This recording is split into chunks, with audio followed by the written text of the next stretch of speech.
O te whātala whātula nei tai au fōu I lo tātou tunu, whaftai le tua ilo nā lofa mano nā ngalei, tātou maua le tai au le solua, ua whāso le tātou whōlaunga le masina o Februari lua fe lua sifunu male lima. Ai alo mai lo le tātou sānu ngā lotu, te ia le sunga le whawhengainga, Pastor Henry unga pō, mai le kālesia so fitu o le toia fio mai I polirua. Ia usi mai lo le whawhenga.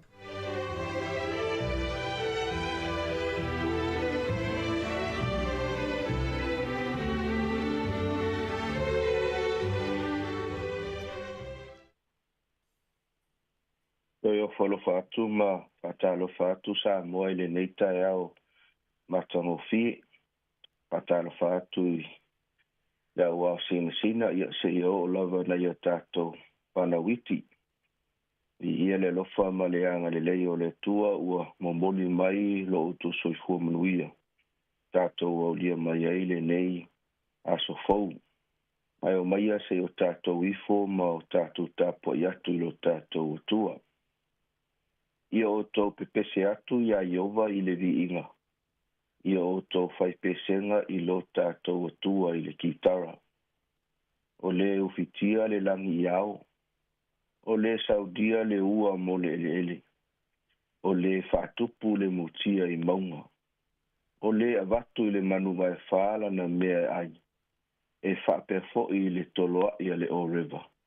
Pe a tangi ia te ia. E o tātou te talo. Moni ma whaama oni upu ale whai salamo I le neitai au. O oe o le atua e ou mea umalava. O oe o le atua e mai le wawau e o le whaamavau. O oe o le atua e te whaatupuina le alofa ma le alofa muti muti vale. Mo so o se tangata soifua I lunga o le fonga ele.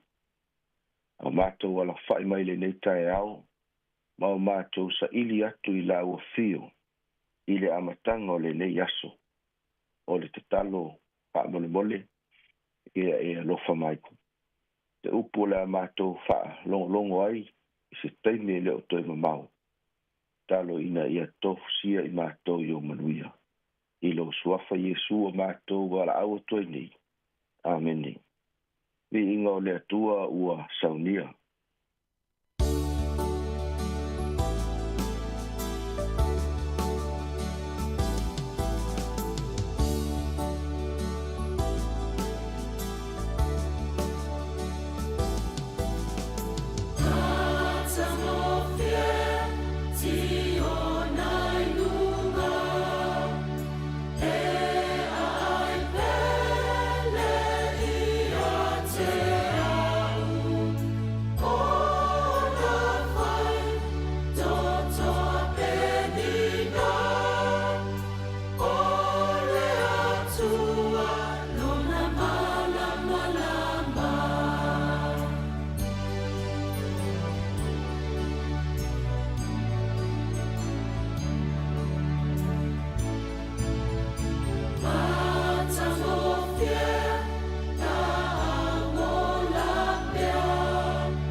sa mawal tato tusi faitau mo se upu faa malosi o le nei tai au mai le tusi o le whenga inga tuai. Tusi mua le tuspaia ke lese a o lona mata upu e fase fulu ma le 5. Faitauina le foi upu mua e whaangata mai i le foi upu e se fulu ma le 5. Whafonga mai i a fionga pa ia lo tato wali. Ona le mawhaia i lea e Iosefa ona o ono i luma o lato uma. Na tutu mai i ona luma. Ona alanga ai lea o ia. I o ese tangata uma ia tea. Ele i tu mai fo ise tasi a Iosefa. Ina ua faali o ia i ona uso. Wana tangi fo i male leo teli. Ona langona ai lea e tangata ai kupito. Ua langona fo'i ele a inga o Farao. Ua fai atu Iosefa i ona uso. O au o Iosefa. O ola mai pea ea lo utama. Ona le mawhai ai lea e ona uso. Ona tali mai a te ia. Awa ua matua atu vale i ona luma. Ona fai atu ai lea o Iosefa i ona uso. I naso so mai ai a tea. Ona lato so mai ai lea. Ona fai atu ai lea o ia. O au o lo o tō uso o Iosefa. Na o tō whaatau mai i ai kupito. O le nei. Aua ne iti ngā o tō. Pe whai ma mea leanga i o tō manatu. Ina ua o tō whaatau mai a te au. I le mea nei. Awana au wina mai au. E le atua. E mua i a te o tō. E whai ma whaola. Awa o ia tausanga e lua, ua iai le onge le nuu. O lo to toe fo i tausanga e 5. E le iaise ngā luenga i le sua solo, po o se sele ka saito. Na au na mai fo ia au ele atua. E mua ia te o tou. E whaasa o ina o tou i le raralaki. E whaola fo ia te o tou. I le whaola tangatele. O le nei, e le o tō na au na mai iau i nei, a o le atua. Ua ia whaifo iau mata mao Farao, ma li i lo na ainga, ma pule i le nuu o ai kupito. I o tō vave o na o ai lo utama, ma o tō whai atu i a teia, o whaapea mai lo atali o Iosefa, ua whai au ele atua ma li i o ai kupito uma, ia e sau i a tea, aua e te tuai mai. E te nofo fo i le nuu o kosena, e te lata mai a tea. O oe, ma au whanau. Ma whanau au whanau. Ma au moe, ma au povi, ma au mea uma. O te tausi fo i a te oe i le mea. Aua e toe 5 tausanga o le ongi. Ina ne i whaamativa i nai oe, ma lo a inga. Ma mea uma ua ia te oe. Pauta, ua i loa mai o matou mata. Ma mata o lo uso Peniamina. O lo ulava ngutu o le tautala atu nei a te outou. Ia o tou tau atu foi i lo utama lo mamalu umai ai kupito. Ma mea uma ua o tou va ai ai. Ia o tou whaata alise foi o na au mai o lo utama i nei. Ona fusia i leo ia i a Peniamina lo na uso. Ma tangi i lo na ua. Ua tangi fo i Peniamina i lo na ua. Ua tau fe asongi fo i mo na uso uma. Ma tangi a te i latou. Muli ane o na fe tau tala a i lea o na uso ma ia. Pa manuia tele mai le tua i le faitauina o ana fionga pa ia. Mau au tu o le nei tae ao po o le matua o se whaamalosi. E maua mai lava i le tato tusi whaitau e lese mata upe whase furu ma le 5. A o lona whai upe 5 e whape nei lona whaitauina. O le nei, aua ne iti ngā outou pe whai ma meleanga i o outou manatu. Ina ua outou whaatau mai a te au i le menei. A wana au wina mai au ele atua. e mua ia te outou e whai ma whaola.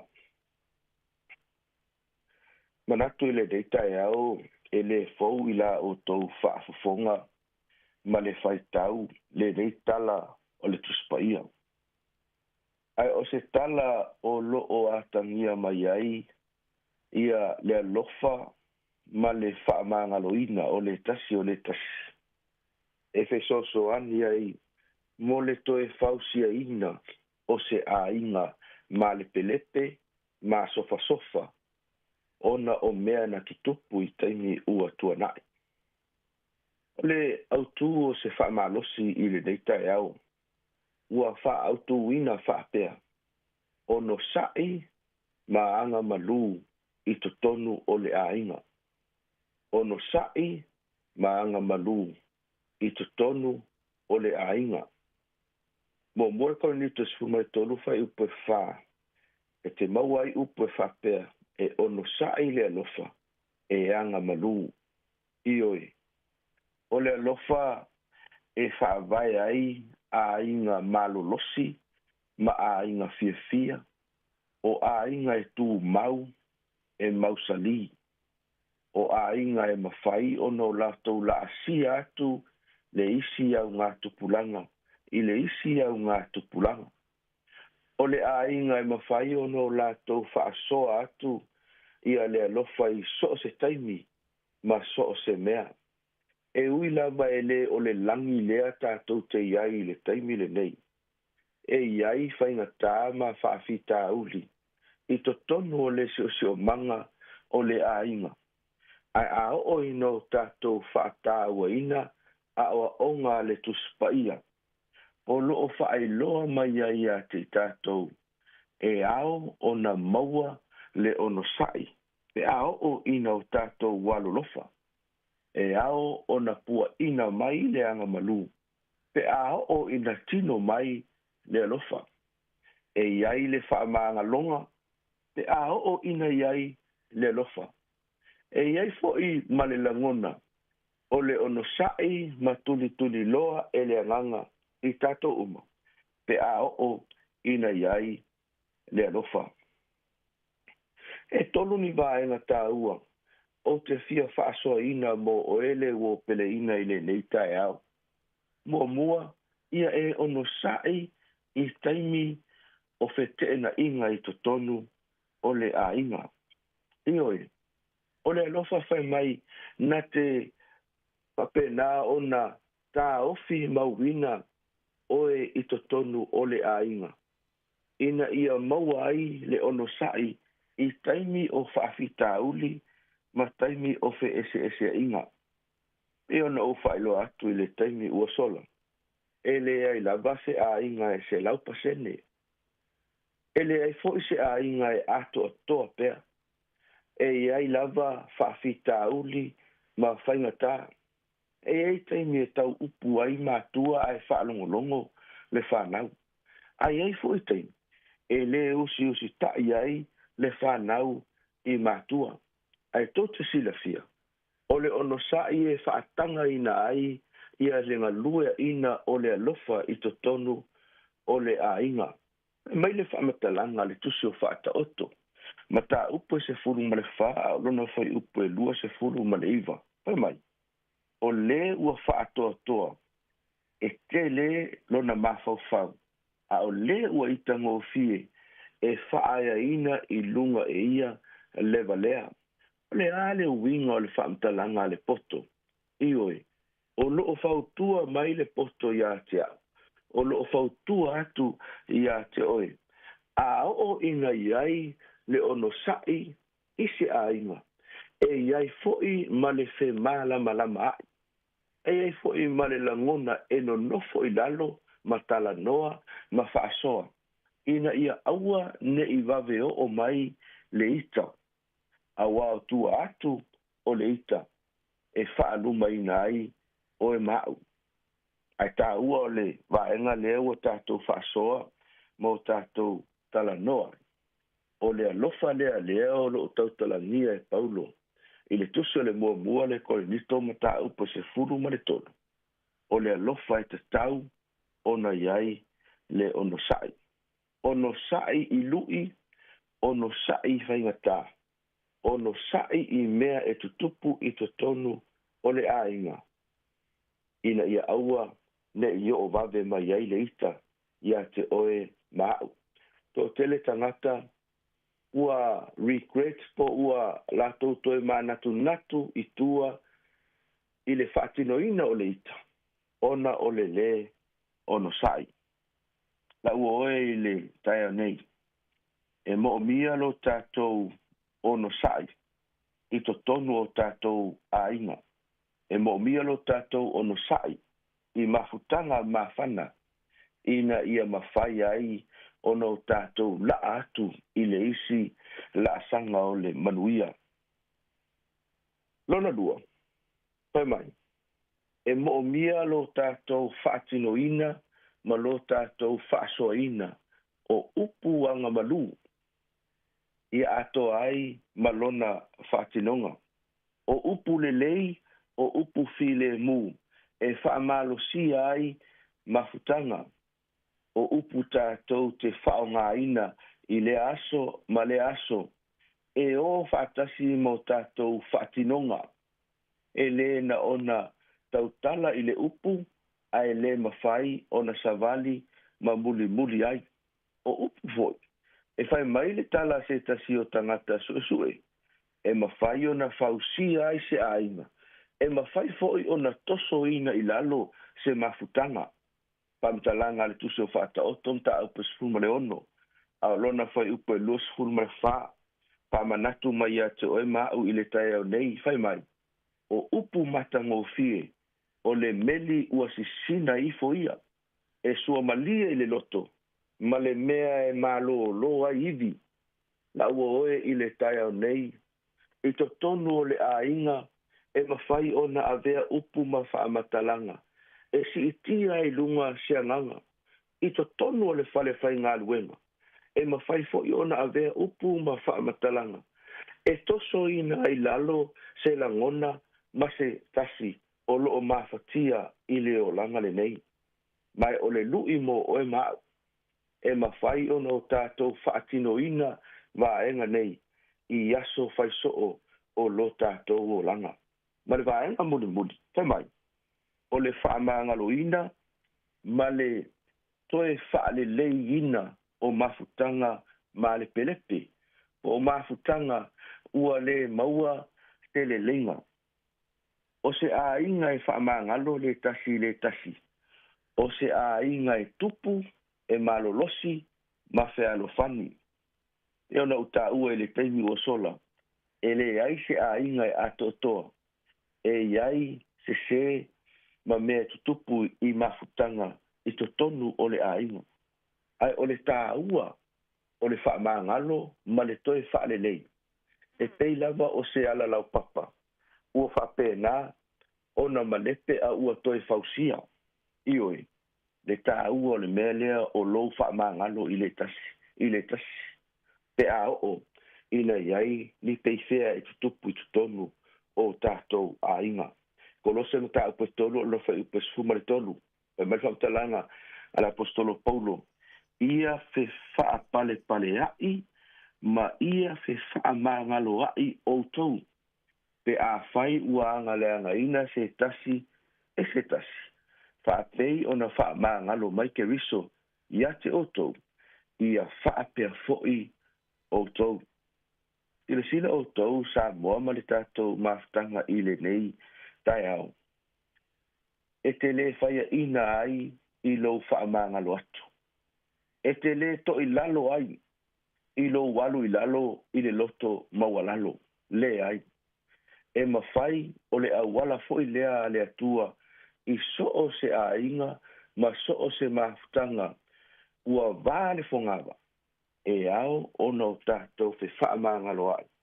E au ono toi ai se le lenga. A lea sa whaatino ina Iosefa. I lo lato mafutanga ma ona uso.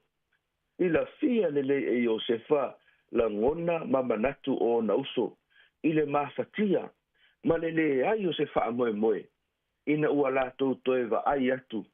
I se tasi o lato tino toto maano sa o latou wanga leanga ai. Mai le tala Iosefa na ia fai ai.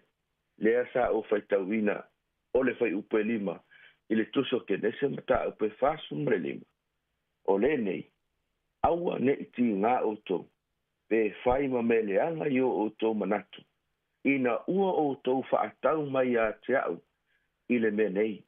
Awa na au wina mai au e le atua. E mua ia te oto e fai ma whaola. E ui lava o se i tū lei, le amatanga lea sa whaatinoina, e uso Iosefa. Aina tau nuu i se tau nuunga, e mo o mia ai lana fesosoani. Ato ai, ma taimi whaingata o le lalolangi i lea foi taimi o le tuspaia. La ua oe, ana le whaama ngalo e Iosefa o na uso. E le maua se le lenga. Ana whape le ai se le lenga. E o le a inga lea i le taui masui. Peita. O le sona lea mo oe mau, mo le fausia ino a inga malolosi, a inga fia, a inga maupopo. E le ngata e manuia ai le ekalesia, manuia ai le nuu. Manuia le tua, i lau tautua malau o nanga le nei aso. Te ia i ulava ino po. Se o tātou te talo. Di ia oe le atua o oe o le atua alofa, o oe o le atua whapalpale, o oe o le atua e tele ngese lo to sa, a e tele vabe lo walofa i le tangata na sala. Whaafitai le avanoa sa mātou whaasoa ia ua fionga paia. E le ngata ina ia o awina ai o mātou a inga mo mātou tangata vai ma le whaatau wa. Ai ua au mai e fo i mase lui. E ao o no mātou whaia se ngā lue ngā lofa. E ao no mātou whaia se whaata ita inga le lei. Mo na i o mātou walo mo mātou whanau. Whaatai le tala ia Iosefa. O le whaati nonga lea o le alofa. E ui lava ina whaingata. A o le fina ngalo leo la ufio. Mātou te talo ia te oe le nei aso. Leo matausi na i o mātou tangata wha mole mole. Talo foi mole manuia na i o mātou mātutua o lo tāpua i mai maota malawa. I eilo manuia.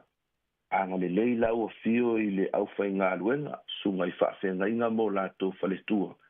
O lo whaafale le malu i to tono le nei atu nuu. Ma so se vaenga o le nei lalolangi. Mātou te talo le atu i eilo wanga le lei. Pa manuia i le au whai ngā luenga le si ufonga le lau mua. Ai mai se pā anga uma o lo mafuta mai le nei tai au. I lo lava sua whapele Iesu ke riso. Wa mātou wole mavala aua tuai nei. Amen.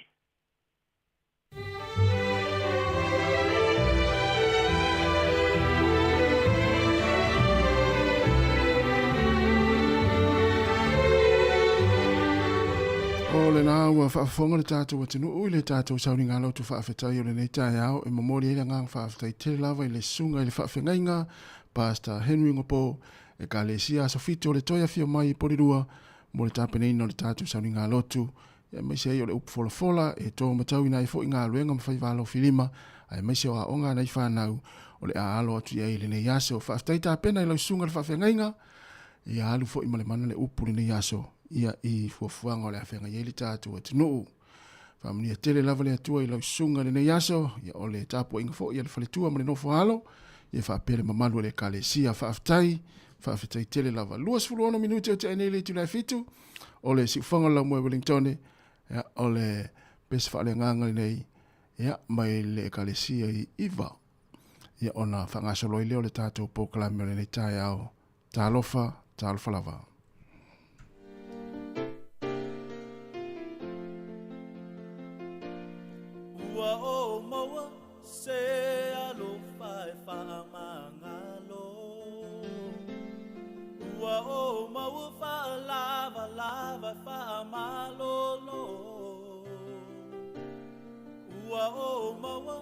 Le malo simo vai nga le lo fale nei e ufitia ua na sala ua o maua se alo fai fa mangalo ua o maua fa lava lava fa malolo ua o maua le malo si mo vai vai nga le lo fa le nei e ufitia ua na sala mo ya Yesu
O le tautua le si ufafonga o le laumua o lo iai fo i le langolango a le New Zealand On Air.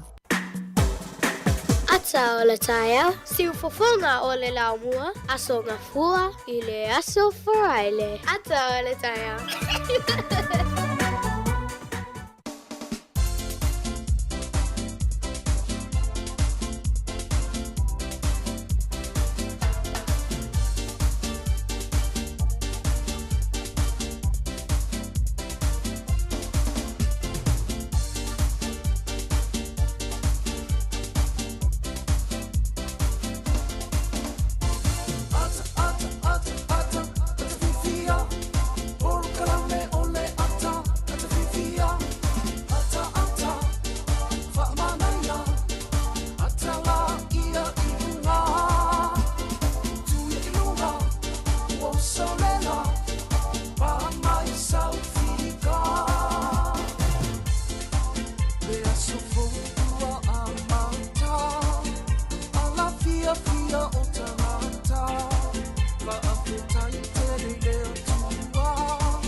Taile tua o ia fa popol so fu la le lei a mesel ne ya so fu la le ta tu tru ya mes fo se mata wola tu lo ya wa fo fa wino le tu ala wala le si fonga la mo Wellington le tasi ona te si ma tasi fa mo I la le ti o fa longo fa pe fo fa ta lo fa i ngo ta tu pe ta fa ilangi le Facebook o le YouTube mo le ta tu app le Sāmoa Capital Radio app ma lo so fu mo ni Sāmoa ma lo fo la o le o ta tu ya le aso lo na fa o le masino February o le ta tu fo la ngo le lua fe lua se fu mo le lima so fa ma no o le tātou li fa o le Yesu Keriso, ta lofa lava Sāmoa. Ta lofa foi, malo lava le fa malo sin le tai ao. Malo, fa taile lofa le tua ua, maua foi lo, so I fua maua lo wola tātou te whira I ne tai au fau, o me o leuso. Ia, manu ia fa tai, ele le ale atua ia so uma. e menu so sa le la ia a fu ia I le nei tai tu sa le ua ta ala mai le fia ma le manuia ia nisi o la ala mai fa no noanga ma o tau le so fu ia mena moni ale foi tau e le ala le ia le I ma so soni e tato ai fu ale foi tau le foi salam ia o le aso le nei o fai le tato te o le fia ia ai fu ala ia na uma la langia nafi se manu le o ngat foi tau na uma nafi lo na ia le foi wa nga nei lo ingala le o tau su mal nei aso o le aso le nei o fai le tu tato te oli tato fia ia lo ingala ia ma we oli ma we o fia ina ia fata ai lo I tau le aso o I te mi pe ia inu I tau e fia ngai ma le tangata ia na tuta ile ina lo na va a o le mfai no toi fola ia o le aso ia na mai oli fia e pe o pokalame nei ia o fia fa fia ia na on tato maftanga lava foi mal tato tinu ia mata mai la foi la son fu tau las freile ia mata foi pokalame la tau tau lo no winga tato fia ia la fa mai le nei tau mai foi sa uninga lotu ia tato mafu tau tato pokalame ai mai maue pe fai on ta fa no ile tu ile aso le tua fai lava on la mafia la ele tau o fa o matiu te mai manono malunga manu ave sa wata o le tu mai fai tato fa sala manono e pena e ta o foi tau le tas mena na melma fo ma ele italia to nga talo va pen o me fai e o ta o manono fa sala mai ai tu sala o to nga talo na to nga mom onga na ia tawon fa nga le ma fo Tongit pase se alu Sāmoa alu manono ia pasa la mo ia ai le foi to nga talo tu sale la le fa nga ma fo na me fa ia le la apata foi alta to porque la me I foi le futinga ia na ia e malo ia me tu o I tasi e ia tai mi foi il tai au ya la eto ina por tamana natia ala fo fiu so ki o lanta vale le na e pela to ngata ya fa pene na ava wale fiala i ngota mai ti le mo mo ya ngomre tina sa i di ki ala ki ala tau le ya i lon fus pa ula fuselo no fo va umila la fenga ya mela le ya a ele to fa po tu te le sa un le o me uma mo ngalwenga o la lancho le botono le isa ia o fenga lwenga o se vai o toti o este mi so le to fa mo stina I runga la mo a uli of tino a uli of so ale sa tuaina mo si lo matua na po ia on tape nei na to fu lo matua la mo ia toina mai le ki le lunga lau ia vai ia ki runga lwenga la lunga lau le ma ki ta vale ia sa oi tu ato ia le asilo matua su engoti ia la tu I lunga ki ni ta ia ia na fa manatu na le yaso ine mo perfie ngalo nga mata le yaso ia si fonga ne lo mo te fa manatu te wangalo ia fa pena tele ni ulivi ia la stofi nei la so malo lo pe tato le waitangi ia no winga la tau ta no lo pule fa ia vatu lo so malo lo la freile ia na fa wo to ile so tofius freile sto na ia sa ia lava na tele ulivi ia ta mo la so fu le vaso le ia va to ia lo le so lu va ile me le tau mo tele ulivi ia to ka fenga ben na ia na tau to nga fenga ben wala fa penei ia fatalo fatu tatu te no le tai ao I sunga I fa fengainga o au na le tua o fai la ngol tala le o tai o kalesia I so se fata fai taulanga fatalo fai tonu ainga mo to malawa nei mtu tau se lo mafuta mai ai ngol ala leo le tasi onu te si le tasi fa mo fa pe fo ina matua o lo mai mo mai lungo le TV ia I tatu proklame lungo penga te fai langi tono mo ngase mo to tanga matua patalo fatu nei o tatu matua o ina fo mafuta mai mo ngase I le tautua si fonga lau mua fatalo fatu le nei tai au ma lo le on sai tong fitinga fo mitinga lo fenga ia mo tonu o tatu penga te failangi mafuta mai le tatu watinu ia na fa na to pea pa sol tatu Facebook le nei tai au e te mai mo ia I tatu proklame lunga la wala ki me lau le tio anga ia tu nga luenga fai mari lo sa I pe fa pe onai pi si lava manga ala lo anga ia e fa mo pe lo sa nga le mu o ila tu sanga lu el pona po ia fatalo fatu malo le on sai ia tau na lunga la wala anga ia tu le inga fai se malo longa le nita ia nei fa na fo is time ia la mai la tu sa unia onga manuia lava onga le afenga I mai la tau O le whawhianga nei mai le FEB ia po le sunga peni anisi le whaula. Ia ona whanga solo i leo le tātou poklame le leita e ao. Tā alofa lava.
Ia whatala whatu le tunu malo so i fuo smel whafonga tātou tala o le tau mō le nei tai au peon whadi le official vai tau. O le soe langi le lei le tau, le wait swing o le tau, peon peon whai loa tu le aso nafi. E al swing o le tau i le isi luasu whautu lau i luma, e le lau sui mai le tai au nei. Pamela official vai tau e langi le lei nei o tua la sto nai. Le isi au e whanam lawe Wellington manu tua oi.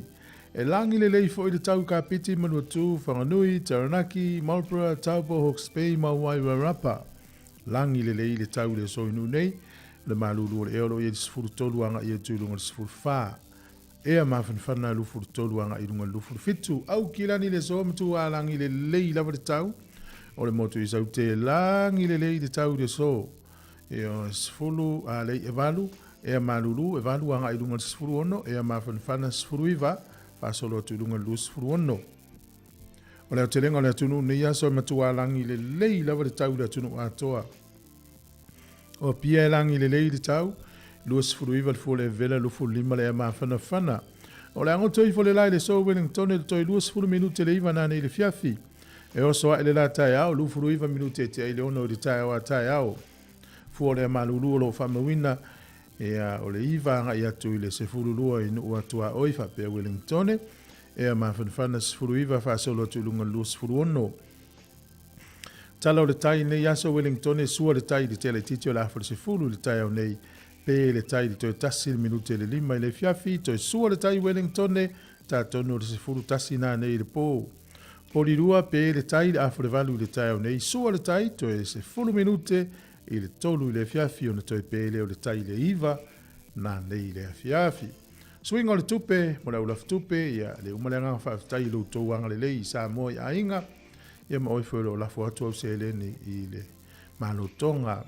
Ia tasi tala New Zealand, mo lo tupe Sāmoa e valu iwa sene, valu sene, tasi tala New Zealand, mo lo tupe Amerika e 5 sufa sene, o le tala fiti le o tala lua tolu sene i le so, tasi tala New Zealand, mo lo tupe Sāmoa au e tala wha iwa. Pa u ne la lor tatu tupe malo si tele tala Amerika. Tasi tala New Zealand ma wala pa anga tonga tasi tesi male dua tolu pa anga tonga. Ole tupe sa mo le sole o tala fast furu iva sene mtua pa u mauna lor tatu tupe. Talo faya o la folo tupe le so. E au unanga ia fale tupe la iti le la foi tupe Sāmoa. Ia ona pa u le la foi no tupe. A uma tatu talo fo po stay taunei. Ia ona whailoa tu leo whare tupe na mana tu rates ina ia fua i la fo ino lau seileni. Tasi lona e pei o le iwa i le tai o nei tele na sui ai ia rates e whare tupe a o le tā la wha iwa le tupe le ua maua i le tai o nei. Ia mahaloa le on sai. Ia le rates e tatou whamnianga o stoi fua.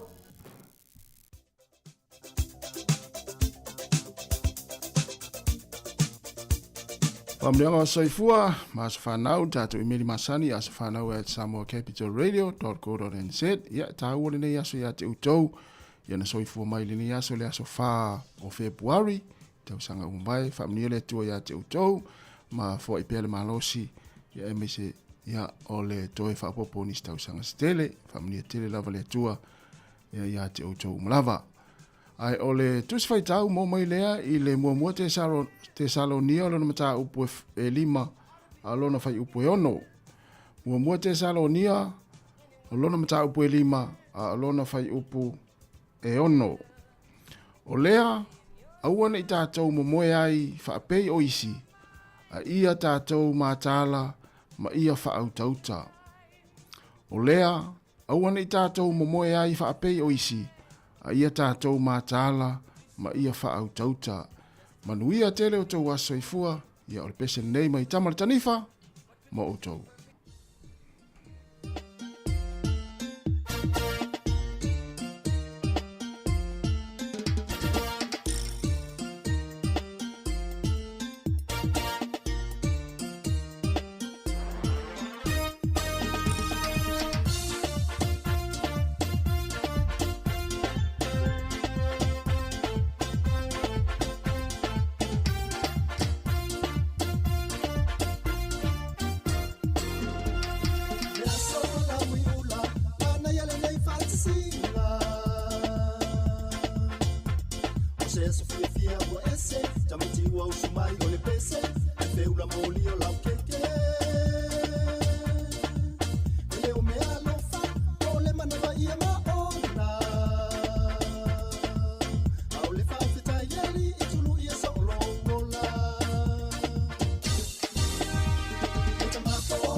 Tala fatu le tunu malo se fo smel fa fonga le vavaile tatu tala o mena tupu le langi le yaso o tatu dia le aso fa o Februari.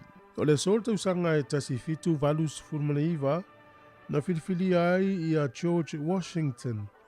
O io le urua i Palestine o le malo Amerika. Tolu ta usanga mulumuli ane toe filifili a foi o ia i le paya inga lona lua po le lona lua i le on nofo inga. Ia o le aso tonu lava le nei tausanga tasi fitu valus furuiva na filfilia il Palestine mo mua lava le malo tele o meleke. Tausanga le naa pia na utaua. O le so tausanga tasi iwa fas furu valu. O le nuu e ngoa o Ceylon na tuto o tasi le so. Ia ma na ofia i tonu o le wha malu o malo o wha tasi. Ia o le ngoa sa i mo mua le tunu le o Ceylon. Ia le wasuia nei a Sri Lanka. O le tausanga tasi iwa ono sfuru ono i le so. O le company va lele taua o le Nippon Airways. O le toi ngā valelo o le Boeing fitu lua fitu. Ia na pa u i Tokyo Japani lato valele le so mali ui tangata se lau. Tolu sfuru martolu. O le tausanga e tasi iwa fitu sfuru male ono. O nuu e lua o Guatemala ma Honduras. Sa lulu e se mafu e malo si le aso nei. E si lia ma le lua sfuru lua afe so i fua na whanoa i le so tausanga tasi iwa fitu sfuru ono.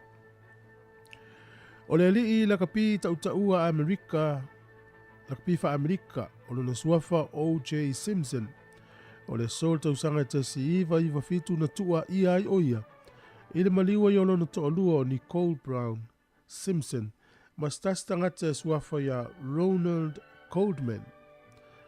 Ia o le umi o le mata o le whamsinonga o le nei mata pulanga tauta ua le tamalo o le lakpi wha Amerika. Ia na matua sai tia i lea lava sahi una whalpui ai. O le tausanga e lua afe ma le tolu. O le nuu sa ingoa o le Federal Republic of Yugoslavia. Na vai lua ina i le so ma fausia ini nuu se lua. Tausanga e lua afe ma le tolu. Ia mata ua o Serbia ma Montenegro. Ia, ma amatalia i fo i whaavai fau nei atunu. Pe nela amata mai atunu nei lua i tutonu o le nuu o Yugoslavia. Ia o tātou tala na e toi maua le whapoponga i le taimasani whaafitai lava.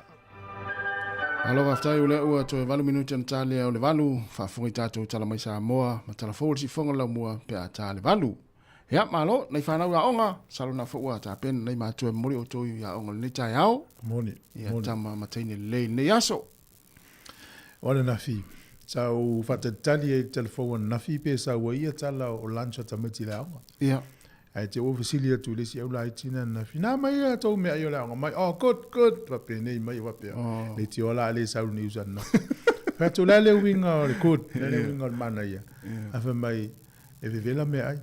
E mana tua la tasi. O mene o le tau mafa. Afa pe el vai aso a toa tau mafa e le kalevi. E alu fo e fiu. Afa pe la me ai aso uma so uma tamaiti. E ngai good nei. Ai le good taia. Pa me mane ele vevela.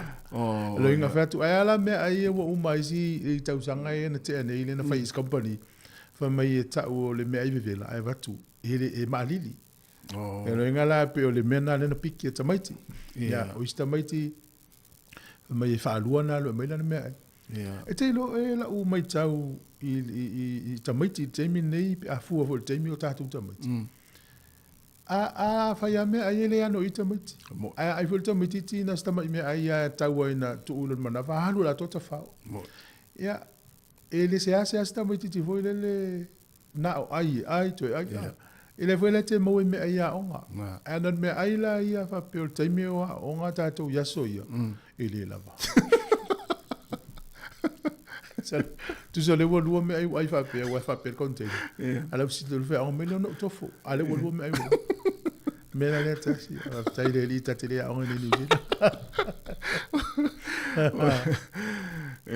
Ai te loa o matua lolo winga I malo lo ia malo I fo le si mo le fatun winna va nga le na fa va nga a wona I fa le tonu mai se a wona sau se news na le fia ya tato allo pena bile si mo ya fa news désolé j'ai te ofo ia auto ya le tala fia la na ele sauta al fo po ai no si di sta mai ti fa mai ma na ia tele la to me ai na mana ia na ta sil me sa le mana alta malo e pale le na sui pale mia ai fa le tonu vai nga pe ia ai ia me tu on me amata pe o tu na stofia fa mai ia sa mo le news a o to fo ia ele ma fan me e tu ai na pili va tu Ya, e se fatalo faltatu o tunu le o mafuta male nei tai o le ngata tonu ainga o ki mai lau le tio na imitu tausi fatalo fatu le tato programa ata le tai o lungo tato penga te failangi fatalo fale sunga ia pali sina leo ia o le sunga ia eti valavala talo fa eti manuel ne yaso fatalo fale sunga ia Robert Peterson fatai tele lava le mafta mai o fale tutuila fatalo fatu le nei tai o Maria Nansen fatalo fatu malo se fo manuia o Betty Nansen fatalo fatu ni tai o manuenga luenga lo fenga yai fatalo foi le fatua ya roof a famuina ma lo se fu sunga saulo fa ya talo saulo manuia lava le yaso o Aprilin Masua fatalo fatu ma lo lava le mafta mai Aaron Sila manuia lava le yaso fatua Cecilia tuinga mala fatalo fatu ya manuia fo le yaso sunga lona lote fatalo fatu ma lo se fu la lei ya le enga sifa ma lo fa tele lava le mafta mai sauvao ni la tofa patalo fatu manuia le yaso patalo fa sunga fa fuina tanielu manuia lava nga luenga la fenga yai o imeme tafola manuia le yaso sunga mila toa manuia lava le yaso ia male sunga ata yoane patalo fatu fa tele lava ia le mafta mai lo fatu tatu proclame la tatu wol fa fianga le ia ona batu roleo tatu tala mai Sāmoa patalo fatu to fina usuese mafuta mai Amerika Sāmoa ia ile vaenga o lo tele so sisi pufo ia tamala na le alala I vaenga le Amerika Sāmoa manuia le yaso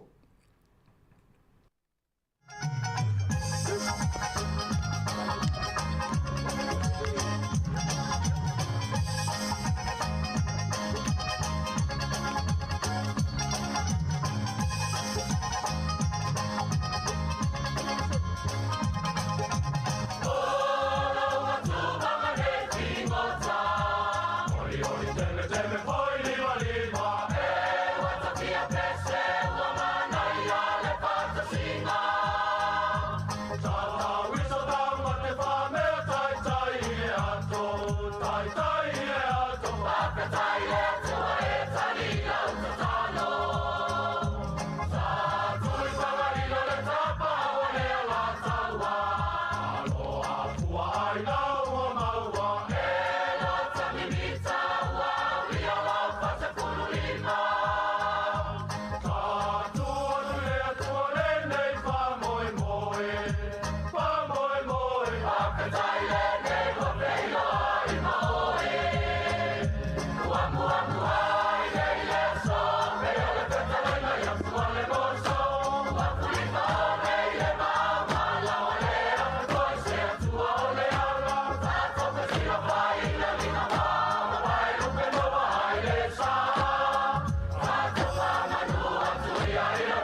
Fefe lava te whaatala whātu lo tātu o tunu o leisi fo I wha o poponga le nei o tala fau mai Sāmoa e meo lo tutu puai usi mai ele whaafonga.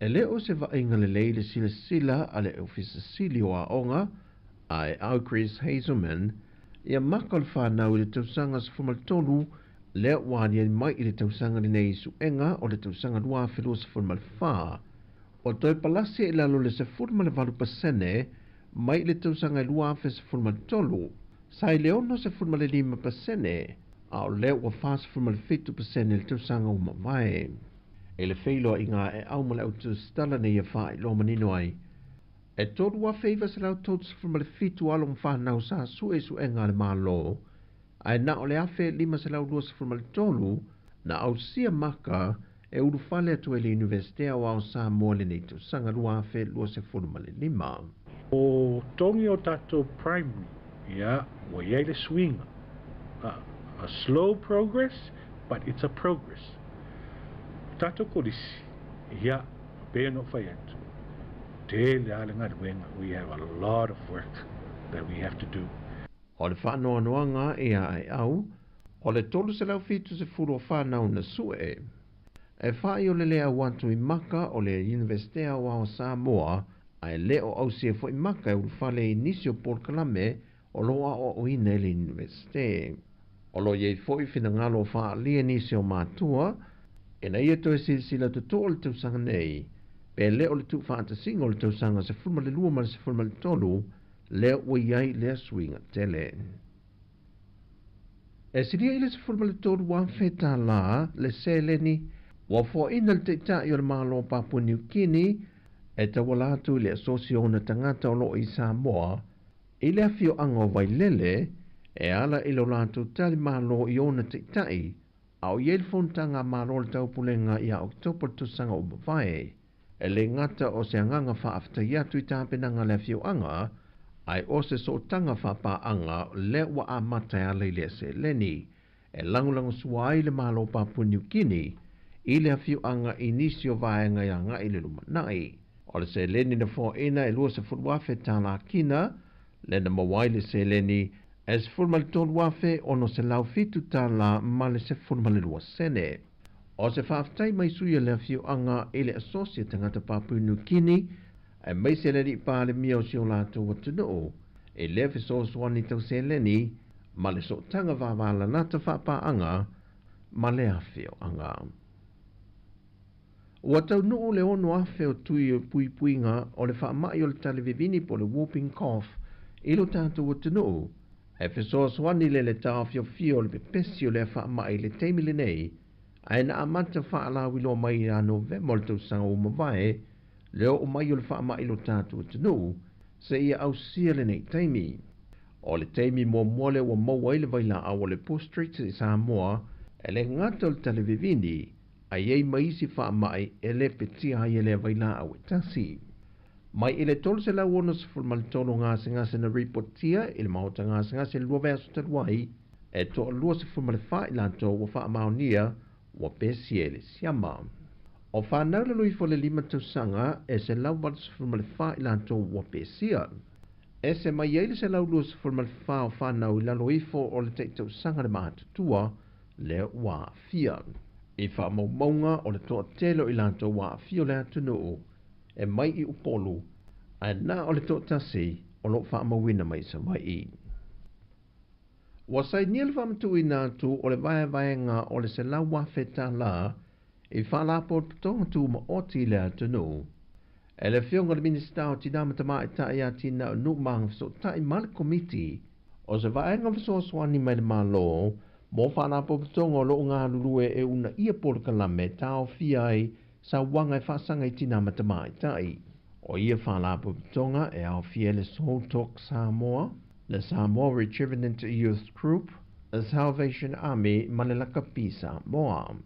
Na saini e foi Malaysi lua se la wafeta la e whaamatu atu le whana popotonga o le to manga mo e poponga tia, e le ngato le to siwalo mo whanau wa Sāwaina ai o leuna ia peo por kalame whaalawi loa, e tinei ai sa wanga o loa awhia I tina matamai tai.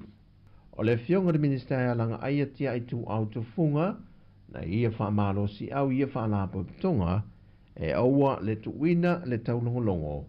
Tui pēi lea tunu e ala ia lātou au onanga, e na ia maua pesa Sāmoa file mu, ma saunga le mu. O tala fōwia mai Sāmoa mo le ni aso, whamnia le tua i ngā ruenga o le awhenga i eisi o tātou tunu, whasoi fōia.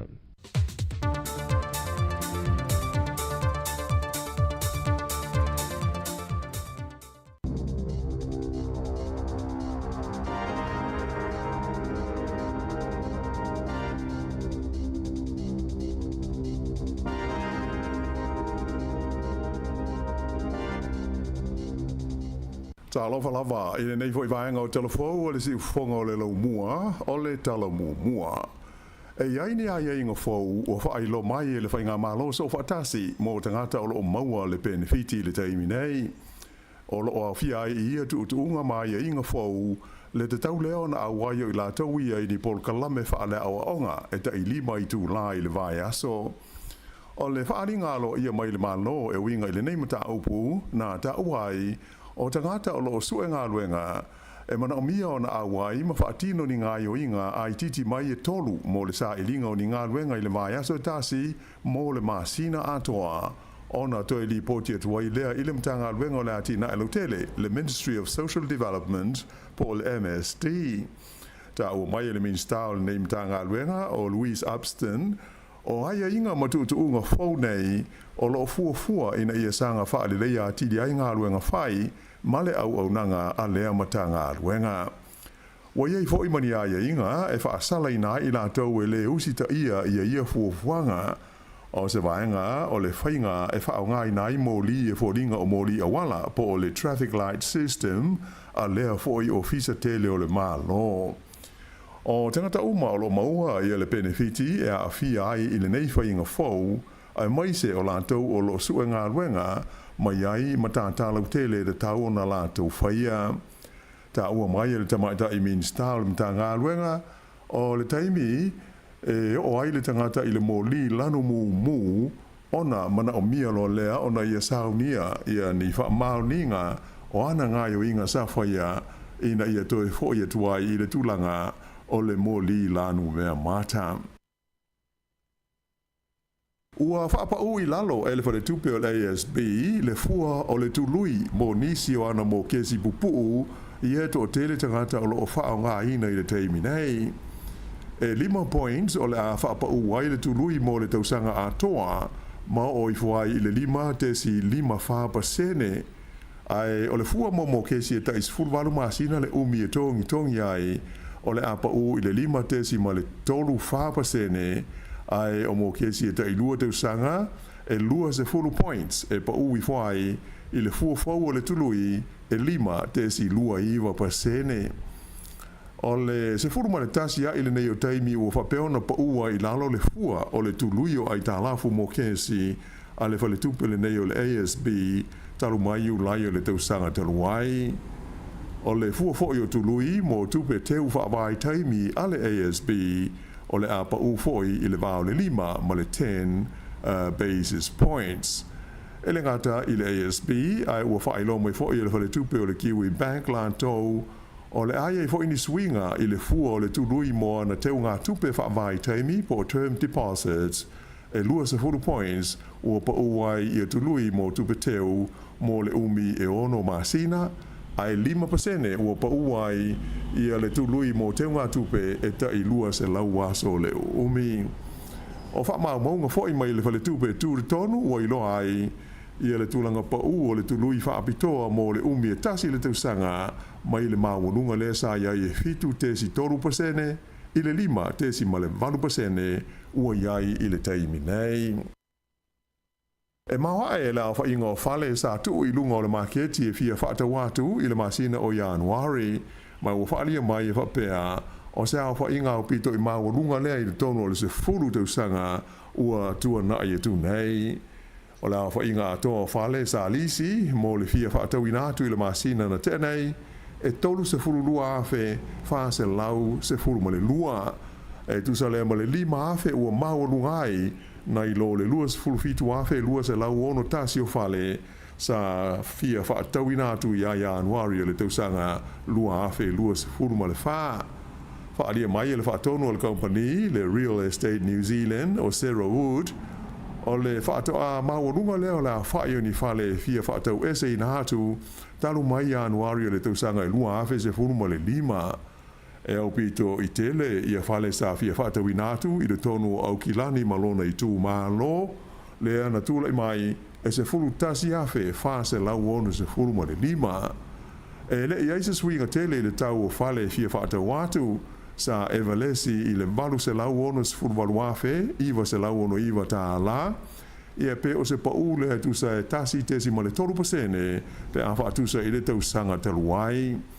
Ta ua foi e to tele tangata fia whaatau ni o lātou whale o loo whaatentali i le teimi e pau wai le fua o tūrui o ai tā lafu ma lātou fia i loa foi le tūlanga o le maketi mō whale i le tonu o le tunu. E ono afe la whai o ni tui pui pui e ta ua o le Boostrix vaccine mō le mai o le talivivini ua fua ina atu o le malo New Zealand ia Sāmoa e veso soani ai i le tautongo vitia o le pepesi ai o le talivivini i le taimi nei.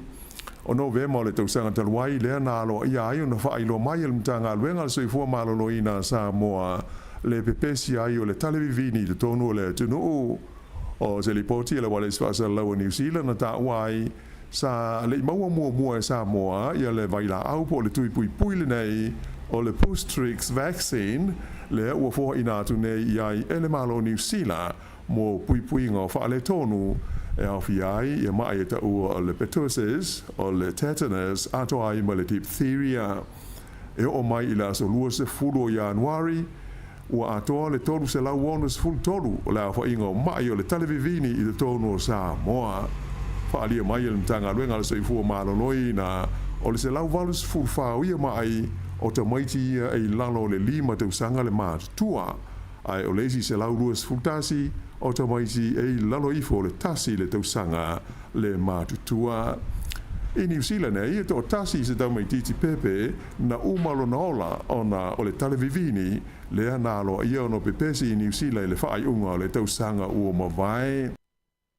Ai o se lipoti le tamai nei mo le wha mai COVID se furuiwa i New Zealand sa whaai lo mai e le mtanga luenga le soifua malolo i na e tasi le afe fitu se lau se furuiwa le a whaai o mai fau na wha mawina i le vai aso le na whaai ui lau sa taruai.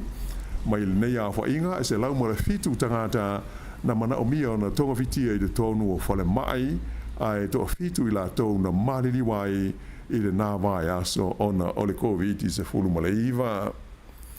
O lea o whaamauri mai e le pāle mia ia Christopher Larkson o le atali malo le iwia Maori o le naitahu ia teia ia lātou sauninga e whaamanatu ai le whengainga o le waitangi i le stofi i le nuu o akaroa i le motu i saute.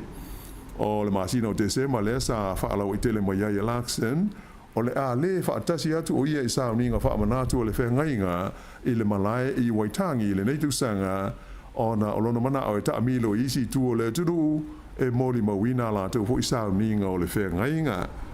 E le ngata il pāle mia ai o le awhaatasi e fo isa ninga ia i Akaroa ma le kova na Silio New Zealand ia Dame Cindy Kiro le ua ia talia le wala au whaalo alo ale naitahu e whaatasi atu i ai. O le malae e ngo o le onuku i Akaroa e whapea na sei ni ai mua i la sa tolu se furu me i le tausanga e afe valu se lau whaase furu le whengainga le nei o le waitangi. Ai o le tausanga tasi iwa valu le na foi ai i lea lawa foi malai o Maori le whaato e senga aloa ia le maloni sila i tangata naitahu ona o le tausisia o aia inga o le whengainga. O le solulu a tae au e amata ai o na whaatasia i le malai waitangi tai o pati ma waenga whai o malo mo talanoa ngalo ia tau i whai o malo a o lumana i aile sauninga whaamanatu i le vavao o le saininga o lea whengainga i le vao le malo New Zealand ma tai o Maori. O le minsta o le ati na e Maori o tama potaka o le a whai masui o le pāle mia i le taimi o le pofiri i le sauninga. O lo ese manatu matao fi tangata i le a wai o le i palemia i le malai waitangi i le stofi e manatu nisi ua lelei foʻi le lē auai atu i ai o le palemia ae taʻaofi foʻi nisi sa tatau ā ona faatasi atu le palemia i le sauniga autū lea i le malae o le waitangi faailoa mai e le teiteifono o le faalaapoutoga a le waitangi National Trust o Peter T. Pene e le tau ona iai le palemia i waitangi i lona tulaga o ia o le taʻitaʻi o le faiga mālo. O lea sa whaailoa mai ai e le palemia, Christopher Larkson, ua leo toe mamao se taimi, ai whaia loa lana malanga aloa ia i le atunu o initia, e pei ona sa fola ina mai aso o mamai.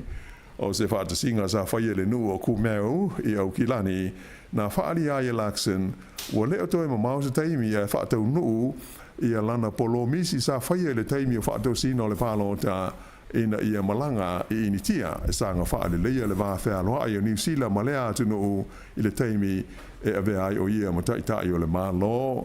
O lea sauninga i le sa wha poina e tangata initia i le tonu o New Zealand e whaai longa i nai i le sauninga e taua o le Krishna Holy Festival ma e to tele tangata Asia sa whaatasi ai na to alu ai ma le palemia le minsta o leo o Mark Mitchell i lona tulanga o ia o le main staff o lanu mangangana SSA New Zealand.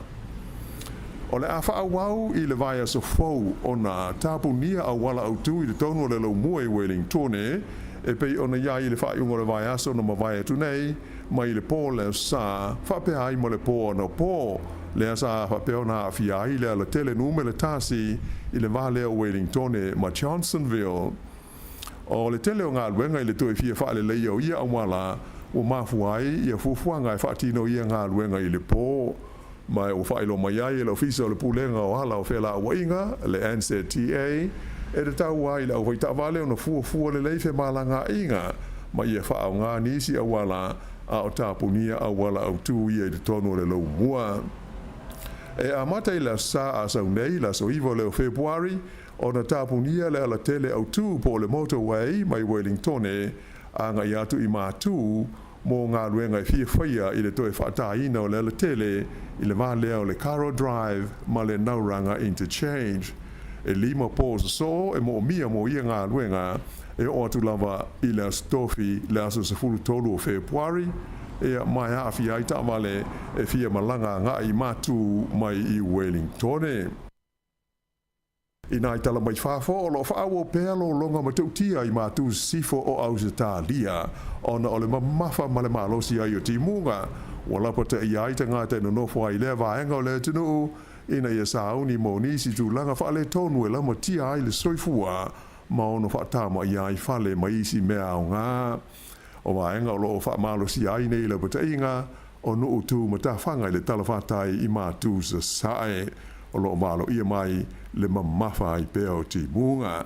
Tō tasil tangata lea ua maliwa i lolonga nei Australia i leo Sātanuai, ai whaitau wafe lea whai o istangata i no whanga maulalo ua whapea o na whamalo sia ave sea mai o lātou whale mō lo lātou saunga le mū. O le palemia o fiti a City Veni Rambuka, o le aia sauni ese te talo i le taimi se tau mawhitanga, i se mawhitanga te talo e whaia i Washington i Amerika i le vaia so nei, whairo mai se whaasa lunga le malo o fiti e whapea, na mala wina mai le ni palemia i a Rambuka, e a wai i lea mawhitanga te talo, le ngata i lea ua whaatalo sanga ina fwoi o ia, e na te whaia le te talo i le tau mawhitanga i te tala ai lea wha moe moe, Maftanga talo le nei whaia i tausanga te tasi, wha mao popo ina le National Prayer Breakfast Foundation, mo le whono au po le Congress a le malo a Melika. O le lipa le mia fiti a City Veni Rambuka, sa ia whaalia talua nei, e na te langolango ina le li pelestene o Donald Trump, ona o lona langolango ina malosi o le malo Israelu, mai lo o ia tālusia, e maua se awa noa e whailo o ia tuai i le li o Donald Trump, o ia i Washington. E tā alonga i la kapili ki ua whaamau ni mai le sainia leo se whengainga e ta alo ai mo le kalapu malosi le Bulldogs i a stasio alo Sāmoa o lo ta alo i le leina i luma a le au o le Warriors.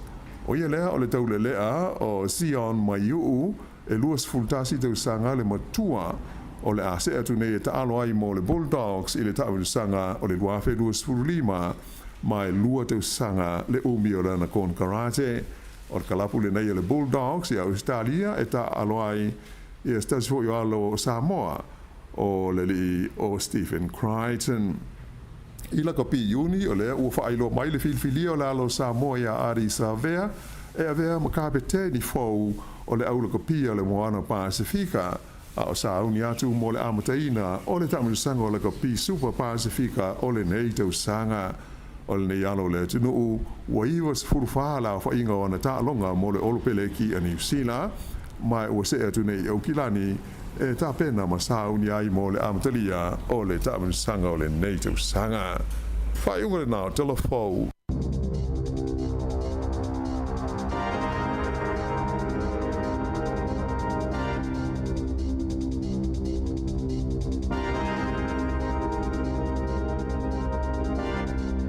O tātou telefo a matana o nei tai au, ma le sifonga lau mua Wellingtone, pen tāpirina le fionga e la wano atilawa. Ia ma tātou tala mai sa mor, sunga e tāse Salem Sam, te whafonga le tulai iwa, ia i le tai au nei luas fultasi minute, ua te nei le tulai valu, pokalame le atal tai au, whawhiroi mtoe whatala whatu, ia le tātou utinu, ma lo lava le soifua lau li lei.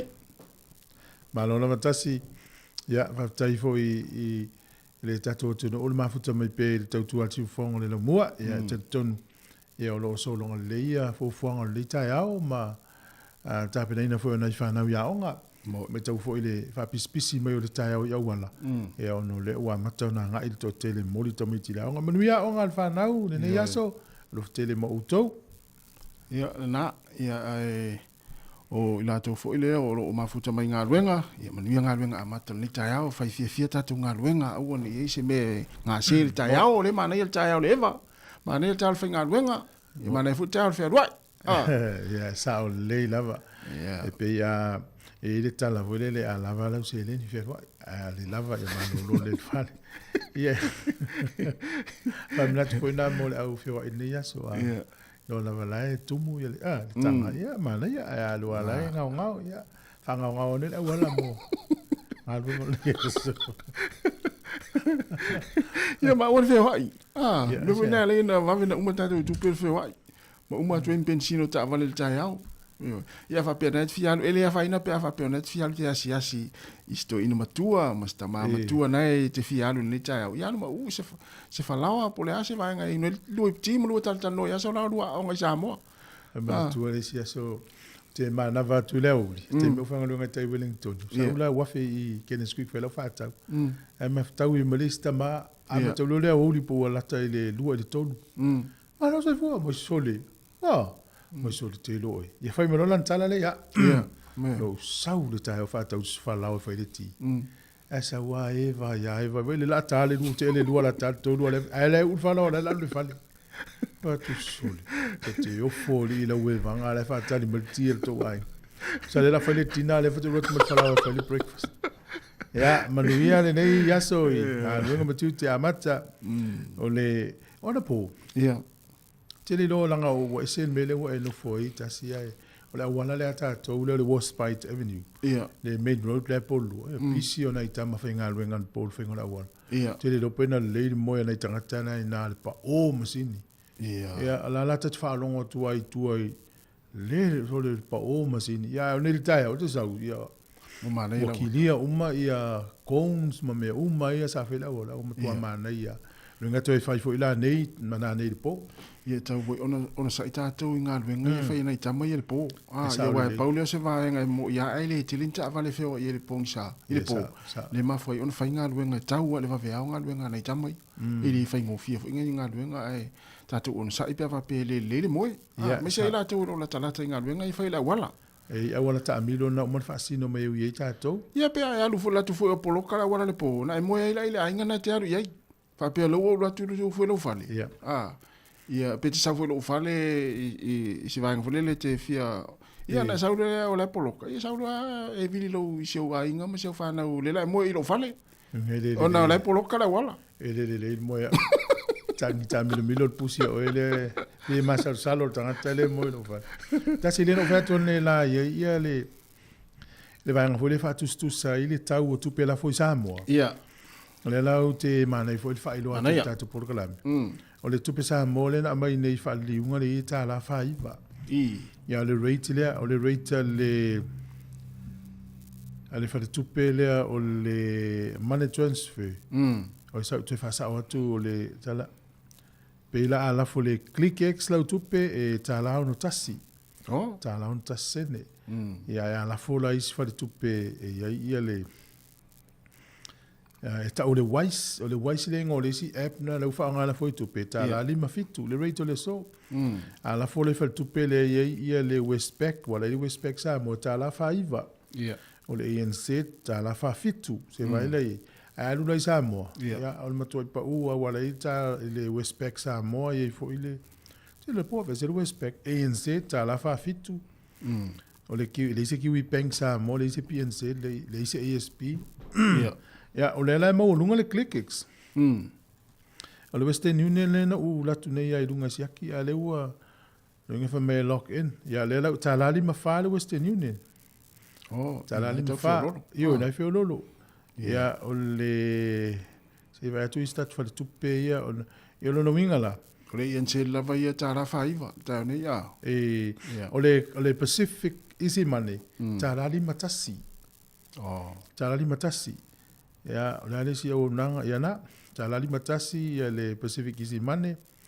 Ya, ole Western Union na umanta o Western Union tala li mafa. Ya. Ole Wise, ole si o nanga na le pe na o fa ilo atu tala li mafitu. Ole ClickX le tala o no tasi. Ole o nanga mawalunga na le ai. Ai ma le tuala e ipa anga tuai le ClickX. Ya. Le tene fa sala le tala de teachers out. Ma isi o nanga. Tamala na ya le rate mawalunga le au tangata fou. Ia. Ia pa uma ila pe lua le tolu sene ia se longa umina ia na ya lo le rate mawalunga. Ia mo le sile fia fa pela o tangata fa tau le customer le ClickX. Ale te alu Sāmoa. Tango la fol tupe ia o pe la fo lo ainga. Na le tala na tala no tasi. La tula malauka de tala fa tinga tala le masini le yenset mai si masini le Sāmoa. O le rate le ni tala faiva. Te lo a tala le masini lo portala tot fu lima sene portala to liva sene. O le matua maula lo le rate matua inga ua tato. Ia so sonia tuai a avela lau cash tino tupe. Pe fe lolo e pau alona. E la matia la cash wale mo i masini al vanga li fa le olo. Wa le tau fona fu afe cash tel mo. Tino tupe. Le tata no tupe di sila so sani mo o malanga mala to o Sāmoa. Sai mila nei fa page 5 level o ainga po singa lunga fia fai alela la folo tupe upo u o tata tupe. Ia. Au te le lope pa u o tai au lo nei. Ah le han mo ilalo. Ia na nei famnatu le tai au. Fu se watu nei fa asit silanga nei maftanga fi au fa mo. Le. O le afaia le fonotanga le maftanga fa fi au le pitonu o polidua. Pitonu nei lo yel tata ofisa. I le asofa, ia olona winga o le aso, i le tūla se fulu i le tai au. I le mota o le ngaluenga e whakasa i waitangirua. E te tala fo i le avanoa i se o se whaifi au i porirua nei, e fia au wai le nei whanatanga, maftanga e talia ma le anganga whaaftai. Whaaftai o lo sainia e le maftanga whaifi au, ia o le whailautusi le maftanga whaifi au i porirua, Pastor Henry Umapo. Ia o le sola le fatau na ile fontanga le maftanga fa au porirua nei. Ia ile e whakasai waitangirua. Malo, a o le fonona le ao. Le fono ao le al maftanga so fa tasi fa au Wellington e porirua ma le Hunt Valley. I lava tele mal fa no le vala o toil pa ia mal mamalu. O le maftanga so fa tasi Wellington e porirua ma le Hunt Valley le maftanga fa au. O le fatau nuina tatou fonotanga mo mo nei te usanga i le asolua asau. Se fulu tasi o Februari se fulu le tai au whaia le kalesia e whakasa ua himo e pole ai kalesia le i porirua e whakasa tala fo ila mano i so se whawhia ngai ngai fia mafuta mai ai ma le whaalo lava whawtai sai ni e le whaile utusi Reverend Fauatea ane te wea sau ya tatou wasilanga na e lua mo nei tai au mo le silifia le tunu Malo whawtai o le tai au nei o tatou porkalame le uafua o le afa le iva le maula manoa e tala no ma le sunga ia whaalinga leota a whapeala o iaini se sio lau whanau tāpena mo le universite te usanga nei. Au ni misia le porkalame le tau nei. O le manai o le porkalame le universite Victoria. E mala mai mātua me ta ule universite, ma le whaatulanga ma tai me mta upu, ma le aonga whai universite. Ia a fua isi, au nanga ele o maua mātua nei whamtalanga, ia lala ni ne fua i mātua. Ta uala na tātou utanonga le tai nei. Ia whaangale ngana Sāmoa le sunga ia whaalinga leota. Ia. Ai o le sefuru tasi. O le sa whaamautua, ele porkalame le tala noa i skorsipi, le Wildtech ma le fitirea. Politeki e lua. O lo mau mai whamnianga ma le malo. Ia o ngaita maiti, mai se lawa vanga o trades. Palama ka muta, engineer, mtulang whapena. Ia whafonga mai. E o le fuafu o le sfutasi tau nei le talanoanga na ma le vaenga le a le Wildtech ma le fitirea. Ia o nei porkalame na o le so mea lava tau a onga. Mana ia. Ia au nei misi tatu porkalame na i le nei tai au. O na file na ale vatu tala le tasintano lo tapis. Ia. O na file tata na mata tata la no fa so le wa mata na halu ngo news. Mene ta ule trade war. Ia po le tau o fata winga ia mafu mai o na wa. Tu lai mai Lord Trump. Ia wa ta si lunga la fonga o lo winatu tono no na tunu. Tai o neila. Ai wa uma le tana noanga le lei le val Palestine o Mexico ta mai ta ma Trump. Na la o mali li e tasi le masina le la tau whiri si itanga Trump i o loa o mai Mexico. O na laua mali li o le au mai fita sfuru afe Mexico i le tua oi o Mexico ma Amerika. E tau tawhi ai le sopo mai o tangata mai ina mai tonu. A wafa pe o tangata i sopo leo mai nuu i South America po Amerika i Sauti. E ui atu la tua oi le Mexico. Ai le ise mea Mexico o fai ai. La tala i le tua a fita Mexico o fa me sfuru afe. Fai titi ai leo mai utanga te tonu Amerika. Lo pole ai inga na o tanoanga. Ai inga tonu na o tanoanga. Lea lafu mai lo tua fia al tanoanga lea. La tau fia ai la ia le si tanga o loa la fonga to tongi o loa o mai tonu Amerika mai Mexico. O na o tanoanga lea malianga leo fai. A leo amatana la pita ia al tatu te lo pisinisi nei. Pena i fot pisinisi lo fish and pike o le ia fai isi o loa. Ave Amerika. Ia tā pena nei te fōua si tia le tau o la fonga, ia te ua whaina i fōle o nanga le maulo a vifafu. Mana ia whaftai. Ia, se watalo whatu whainga leo mafuta mai, watalo whatu le sunga ia Paseto Silva, ia, o le taringa waifale, ma le siva, malo waifale, manuia ne yaso, paltua sa whilina waoa, whaftai tele lava le mafuta mai, manuia ne yaso, Oliveta Miti, watalo whatu, whaftai lava, o Saulanga, malo whaftai, sunga antile liva, malo whaftai, ia Vince Siania, whatalo whatu le nei tai au, ia rusunga risati Arisa, ia mese fōi ia Wilma a toa i ono, ia sunga leusa e valu whaltangua i talo whamaru manuia le aso i ngā luenga, a lau mea tō masi ai ono, malo whaftai. Ina ua toi luas fulfitu minuti ana tā leo le tula eva, tātou ol whawhiawhianga nei malisunga anseko whale moe, talo whatu le taitai malanga ia tapsori mai ava, malo lava ia lau sunga le taitai malanga.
Whaasila si langa tā ua. E tusa malo mātou tu langa e veai ma ofisa whaasara lau. Mātou te tausisia tu la fono wa saunia e le Broadcasting Standards Authority a whai e fia whaia sau whaasea i se mata upu na e whaafonga iai i le Sāmoa Capital Radio e re tau na lafo mai lau whaasea tustusia i le tuatusi Limatasi Mangavin Avenue Porirua Wellingtone pe ole i meli mai te alu .moresi@samoacapitalradio.co.nz e le tau na whaia i le tonu le luas furuaso whai ngā ruenga talu na whaia le whaasala launga. A whai e le o whaamalia ina oe i se whaai unga o tu inatu e ma whai o na tu ina sao lau whaasea i le te mana whanonga kai pāho po o le Broadcasting Standards Authority e maua nisi whaamtalanga i le wha ngā solonga e whai lo ia lau whaasea i le openga te whailangi bsa.govt.nz whawhitai. Malo aftau leo te lua se fulu ma le lu minuta na tā leo le tulaiva te le whale tonu whalongongo atu i unga suenga whanau ia le mō maka e au l'universite I Sāmoa. I Sāmoa. Mai se o Polytechnic ile mai tau atu tasi i le talana na o le sawe o le maulalo i o le pasiona i tamaiti. Se tolu wafe mon tupu tamaiti na sue. Ia e mai tau atu e na le fasu fitu pasene o le tolu wafe mon tupu na pasi. Pe a fua le tau sanga lua fe lua tolu. E onos frurima pasene tamaiti na pasi. I lunga fa le tolu wafe nu mela. Am tu apa maulalo a na o va ai fo i sfa mo mai Sāmoa. Teno na tamaiti la ua pasi. Le la mai o ngale ni we si Sāmoa. O la tau su eni meno no fo ai. I pot. O mana tole fa pe. Ya waso ye. Sāmoa na ya nga no fo nei tamaiti o meno fo nga ye pia. Ya tarsia. O le si talana na mai ele. Le sunga si o pen fa no i telefone. Ele ngata ele o sia maka e urufale le universite ya wa Sāmoa. Ala fo ele o sia maka e mawai si fo I kose se ya. O mafo fau e mene o telefoni so. E la to no tele yo le afia o social media o telefoni le o la o ina o tamaiti. Le ngato tamaiti Sāmoa tamaiti umalala. Moi. Le o tamaiti ne ni usila. Nga wa tele taimi alu telefoni e le laval taimi mea o. Ia lai matu al fa tonunga ma le taita inga o tamaiti me fa pe. E wale foi tatu fenga taita ma le tulanga le o le telefoni I tamaiti. Ya. E na o e tele lo pena matamata I se news la tamai il fatus tu sanga o tunu uie I tono le OECD. Se todos full value tunu ui tono le fa tonga. O lela e mauai. O tunu e la vei Peletania, Falani, Australia, Kanata, tele tunu todos full value Amerika.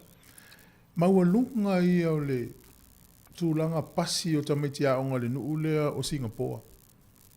Pe a fua ia New Zealand. Na malanga le lei I le whaururunga tangata I lunga le whisawa o ngā New Zealand. Pea nā alu fwe mali minista, se I wawa ai manato e mata I tū, e whainga le whaiele nu mela po le Mavs a Singapore. Se I tau a mai e whao ngai le New Zealand mai tauina le pa maulalo o le nu mela I tonu o le tātou atunu. O wawa ai atu lai le lau papa le tu singa wana o le ale news o I tonu o fwilele o whaleaonga. Sole, papela o malwhainga o a onga ia, so I Sāmoa. Tu malwhaia onga malpenisina male. Ioi. Papela, sole, o mea umana na whai Sāmoa ia, so ia lena le lei inu mela tamit Sāmoa, le whai mei Singapore. Lo winga ele o toi whai ni usila fua le nau o ni usila malimtanga luenga o onga. E whai poa au wala le whai Singapore ina ia whai ni usila. Whata te inga lao le vai nga o le se lau, o le se fulu, o le tasi. E ang whai lea le o le graph o le lunga lau papa. Tamiti a laiti a tulunga. Ia na tusi a pela le se lau se fulu. Tusi le se tasi lalo le se lau. Tusi le se tasi lalo le se fulu. E tusi le o ioi. Whamamam le lei mea whaia o ngal whainga I lunga lau papa. Sao. Sa o le lei tūlanga la. O tele lo pela se vai ngal nu mela na e tau fia ma le primary school.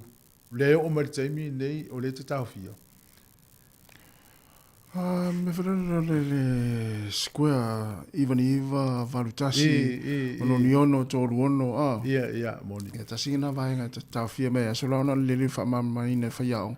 O haso ni tū fuera ta vai ei. Ia mai vaenga fu isa ta mai tau fu ia onga whanau. I leo toi whaiala mea na. I nei, ia onga ia ta haru ta vai ei. Calculator. Ia, na sau ala whaia onga tū mai lunga ngā luenga ta maiti na tū wala ia whaita maiti. I le eisen whamamaina. A tono lai whai nisi whaia onga. I la tō mai wha. A ole tutele a no sau ala whaia onga tū mai lunga ngā luenga ia. Tu uroi ta mai te whai. Ai sa oi. Ole vaenga le no o ina me yeso ia whaftai nei tatou whaia onga tatou onga numele zamo. Le upulo le pot mess. Ole foi le lava pe le ua sau le i lunga o laupapa. Ia ole te umai whaatasi ia le whaatele vai to ese whaupop. Na tau o ina mea teimina po le ia 5 na whai e le whaia onga. And at the tau fia, well, I almost tell me, that's a minute too. Pod mess or the P stands for bracket. A file bracket it to ton ole. The problem there may solve it. E more file pui. Yeah, la fit fatele out of pui, so mal fatele. So ele mal vai, so ele mal fa pop. Ai muli alto esse. A watang tu sin one lau papa, ele il tamatiti fa so long. A tang tamati fa mai ai du ma tau tu. So lo tali pes frulima. Yeah, se la. E tau na vai po fela la iei pa pela pito e tu le pui e o pui fai mo so il fa tele vai fa popo to ese pe il fa so longa na ta mau ma ya so vela le lei o fa ya onga ya so le foi lei fa onga ya so nei a ese metotia so dio le fa ya onga le tele ona metotia e ki liva i o le automate ya te le lo po le fa ya onga na lo ya molo na tongi ele ia ele o se tua inga a fa peis fa ya nga fa penalo na nga na mau atu tung ai le tau fa yo o le au i tamai tina ia mamala mo na le la pelo ai ta si utai lo le ele na fa ya nga fa tu fa fa tu matua io e so soni fa ya e il tato pitola au tu ama lo si il tato pitola au e il tato pitola au na lango i mat i fa ya fai wa no fa longo foi nei si matua la tfana termine o el taval termina fai fa tele ta mai ti mala to vai a lo ta aval fa tele el valu tongi tu e ta mai ti tau va mai ti fai mai tak mo io la me a sosoni nei ta mai ti pe fa pel to inga fa popole fai mai antele liva ta si fa popole ta si fa la me a mo nei ta mai ta mala na o le ano ye ole si tasi ole fa mala suela mo fa matua ya nei tau sanga walu ya fa tato pitola au ya tato ngalu fa tasi mana fa ya onga mo e tau ina nei taimi ya ele ngata New Zealand fa ina tele numela tamaiti ya Sāmoa le fa inga resort pe na fo ia tau ngol NCEA ole si popo lenga le na wa tu fu fuanga mama o mtanga luenga wa onga e yesu enga su e ta mai til faita tu si mal tu si ta mai tela sa uni e ol enzi e tasi luoto a ele pasi su enga na ele fa tanga ina o te su ele enzi e ole a to tele nei ta mai ti ole matau matela wa nga ia au faito fa ole a poto o ina a fa ta unu fa ni usila mena e tele ta mai ti e ole any qualifications fa te ingo ta ua le wa ta tu nei la su level 2 le lo mer su en al vaso ni su eta wale pas ele mfa eta una su elen si e ula ta ele pas ele se qualification o ta u mo ya oni usila tu langa na ole finga ta fo lo winga la ni taimi ya usile so na mo matua ma u fo el matua va i telefoni ta mitu se fa se ka tonga lu ta mitu ole to fo ya so la ta to nga Sāmoa ma le to mai o fa ya nga sa o ina ta to fa nga le fele tu lo le computer na le calculator na mai le tu ya tato o ma fa na o fa mo me le termine calculator ma AI le pol ma fu nga le ina na mo lulunga ya maka o istanga te tu fa fu le tu asia fa nga AI ta sia wa mo wa nga luenga ia le na a o lo fenga luenga mo wa lo na ya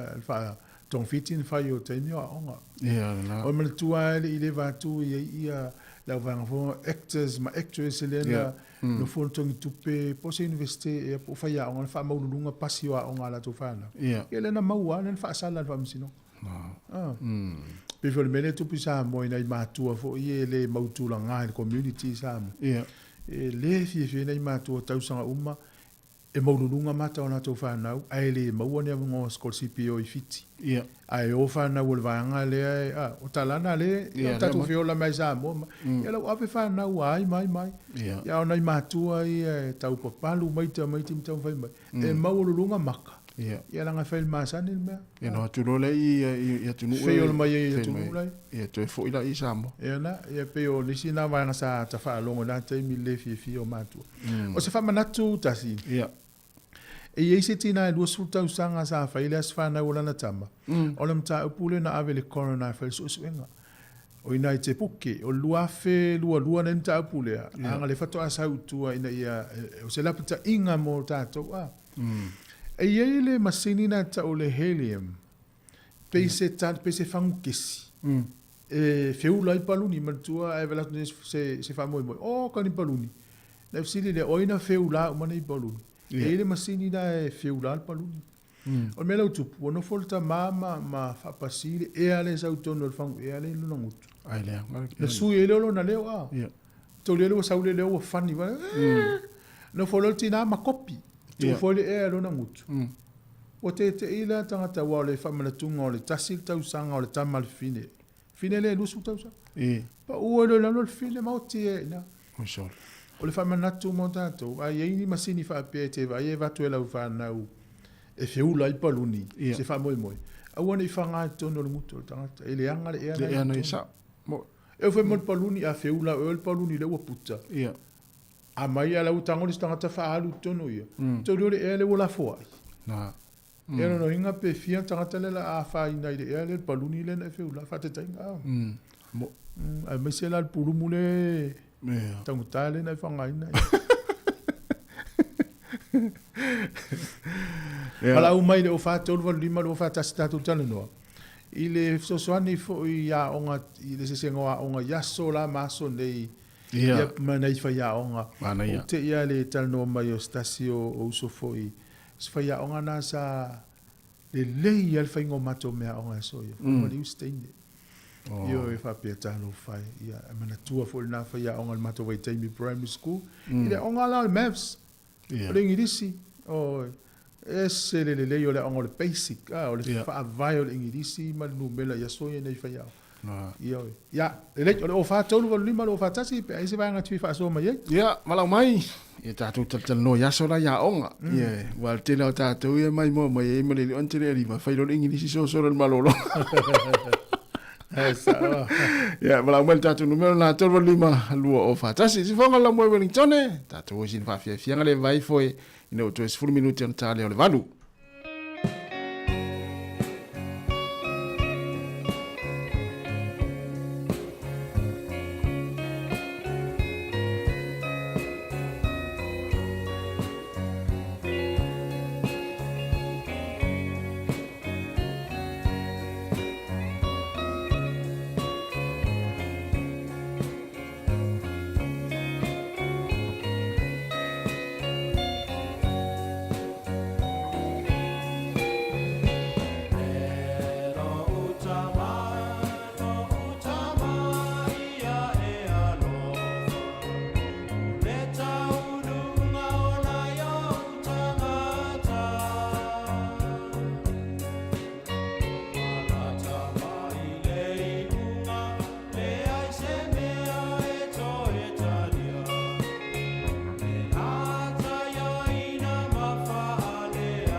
Le wafianga mai le pese le yang lavas ina uto e minute o na talo leo le tula iva. Alo. Ole e la te muli tasi na e o e vai se fo mai ya walu le se nem taval. Ia pole lua tau sanga taruai. E le lauto e ya walu le se ne moli si sfuru tau sanga. Ia. E istima tamama tuale na lu e fa folo na le se ne. Tau diela e le utato lo ne ya tunu. Ia. Ia e meli potiel fo mai po a meli va ayer tama mo tina tato uma. Ia la lau feli potiel fo mai e ave ile mangale mo le se ne. Ia. O le tamale ua whaina lona so i fua malolo ina me fu dementia. Wa ngalo mea. Ia. E fu te me mo iai. Ia, ona le mauailo lai se no le tamalo ua whale au ngaina lona lai se na vitawa. Ia, a pili le tamalo le whaamsinonga whakatane ia le. E whai unga lea le waka ko tahi. Ia. Whale au ngaina lai se. Ioi. Ia, mai whai unga. E le toi maualo na lai se ne. Oh. Ioi. Iun me foi lea mo au matua i lolo ma lipo tia le whanai. Ia o le saunga le mua oe, ma le saunga le mua tangata lau tele. Ia. Ia wa e malosi tele lipo tia le alfama. Ia oe. Ia le puipuinga lava o le saunga le mua. Nei tangata matua. Ia matatou. Ia. Ia wa saunga le tangata matua le sau soa tawa le tawa le paka i. Sa au lele. Ia. Ele insua tawa le tawa le insua tawa le toina le. Ia paun mele utupu mtua ftangisi atau. Moi. Ia la ua ave ia le toina lea ia o toina foi matua wa iva tau sang. Pele to tele ni aso to ia le la ngau ta ua falta ta vale. La sa o li potel fo mai. Mo la matua uma sa mo le falongo mai. Ia. A mai lo li potel fo mai tu langa le i mo li lo fina ngalo. O ia inga lava na tu la fon. Mai se ale li potile le vai. Io le vai. Ai tele na siaki nei tangata matu tu i lato ave. E lisi mele o mai tau tangata siaki le vai i fale faile sen. A wala so na o mia lo mata. To le wona nefu e lo vai. Ia. Na pupuni ia. Ia e fa va vonga le puni va pe. A wala matua o mi wa te pula tum tuane nefu lo pula lisi o mata. Ia sa. Ia o lo vai le ia o na o mi to ton wa. Na puni a sa o. Ya mo o la ngai failo lo sen ne yaso. Ia manuia lo la sene o le o tariva tala mai Sāmoa o smai al fafonga.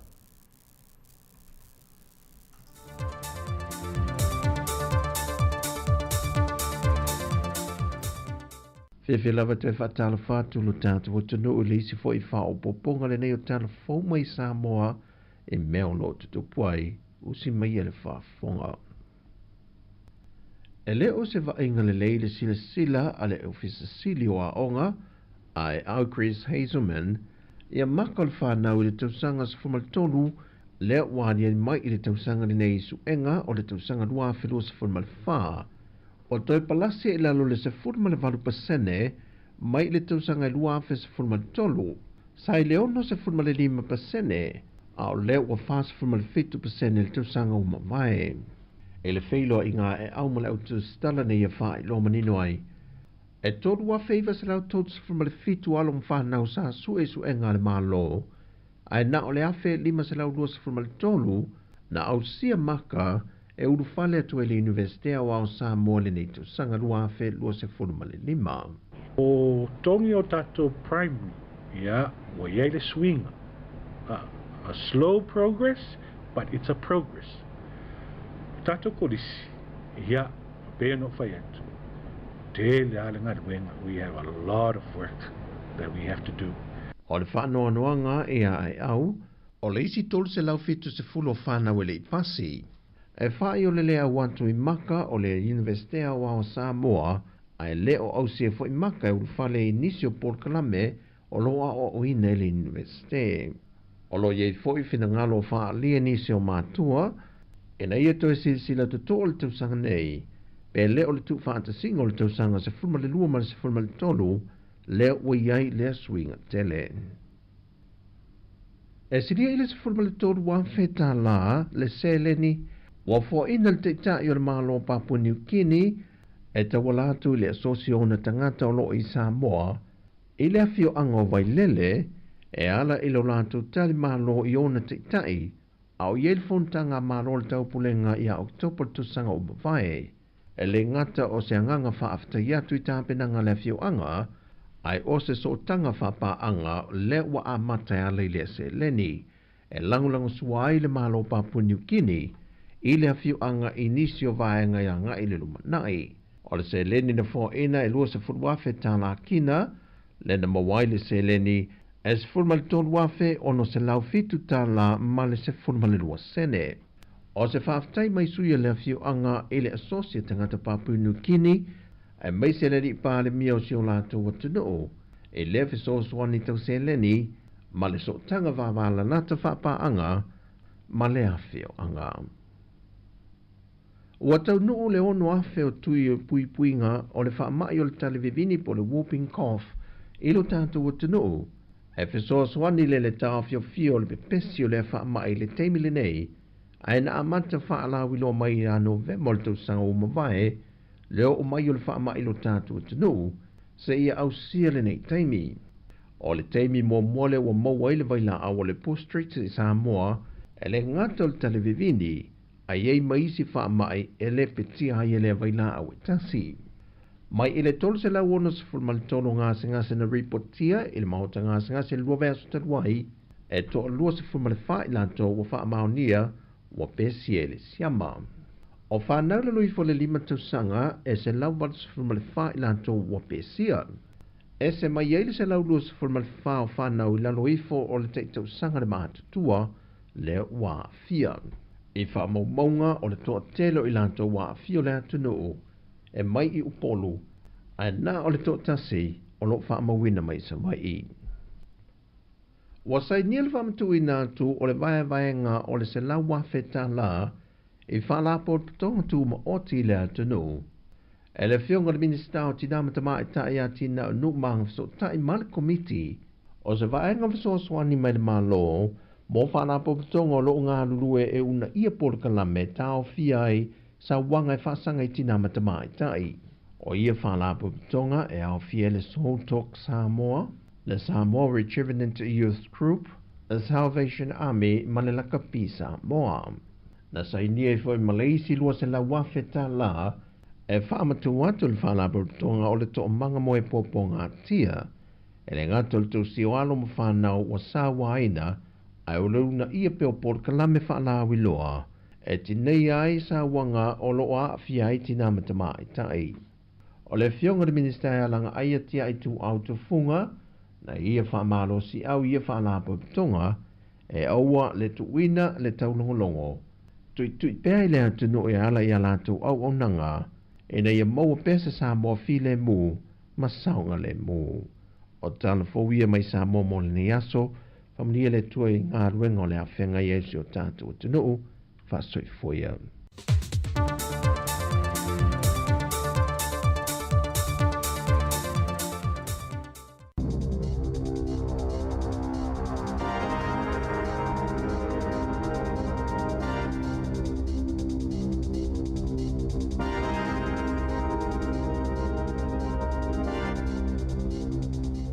Ta lava lava I nei foi vaenga o telefou o le si fonga o le lau mua o le tala mua.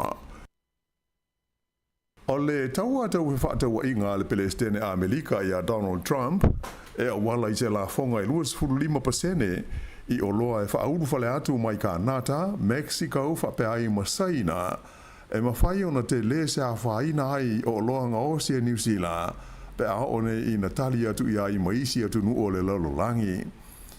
O se lipoti ele wale se whaasa laua New Zealand, na ta ua mai ai stasio tangata to mai whaapitoa i mata upu taulu ta mau ainga, e ngoa ia John Balinkle, o se whetaua inga, tau whaataua inga, i le vāleo malo, e le o se tūlanga le lei mo o loa New Zealand, o loo ave atu i whafo i maketi o le lalolangi.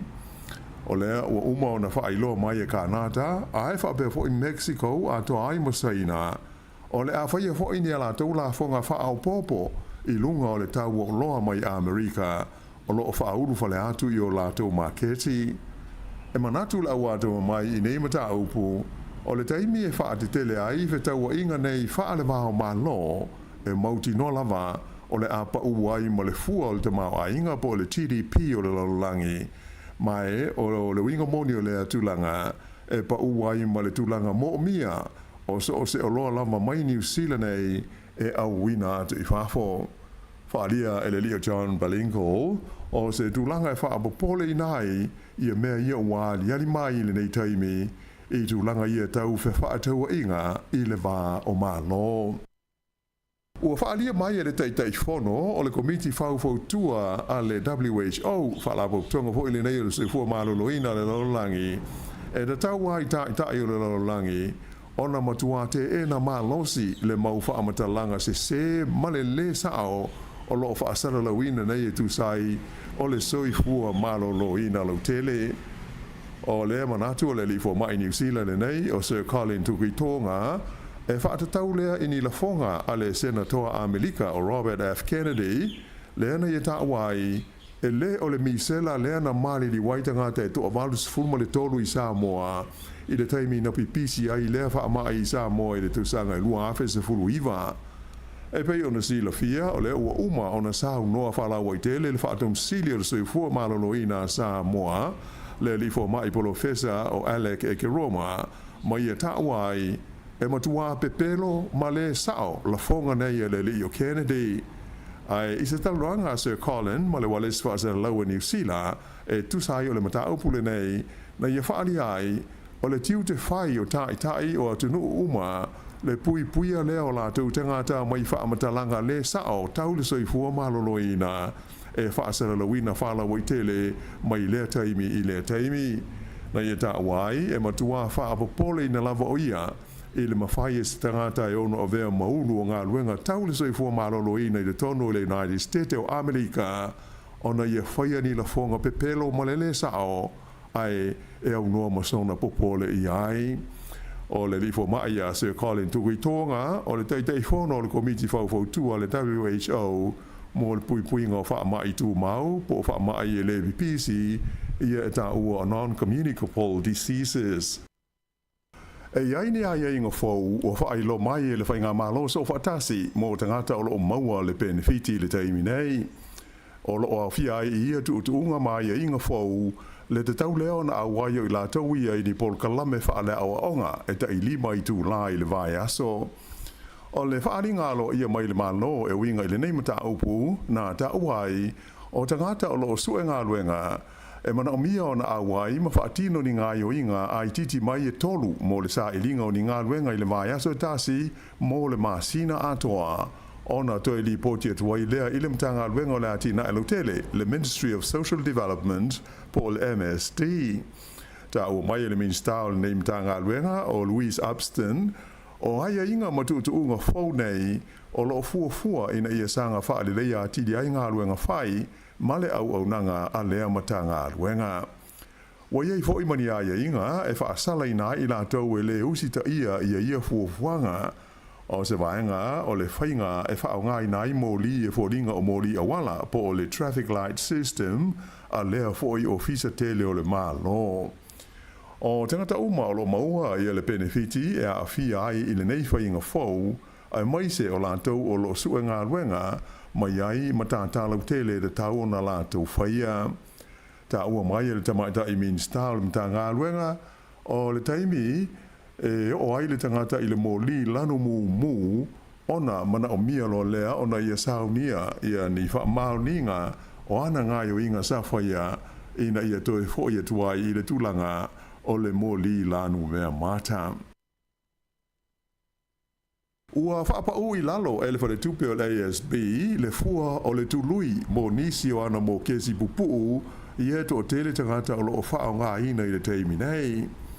5 points o le a whaapau wai le tului mo le tausanga atoa ma o I fuai I le 5 tesi 5% ai o le fua mo kesi e tais fulwalu masina le umi e tongi ai o le apa I le 5 tesi ma le 3% ai o mo kesi e tai lua te usanga e lua se fulu points e pa ui fuai I le fua fau o le tului e 5 tesi lua iwa pasene o le se fulu ma le tasi a ile nei o taimi ua whapeona pa ua I lalo le fua o le tului o ai tālafu mo kesi a le fale tupe le nei o le ASB talu mai u lai o le te usanga talu ai o le fua fo o tului mo tupe teu whaavai taimi a le ASB o le apa u foi I le vao le 5 ma le 10 basis points.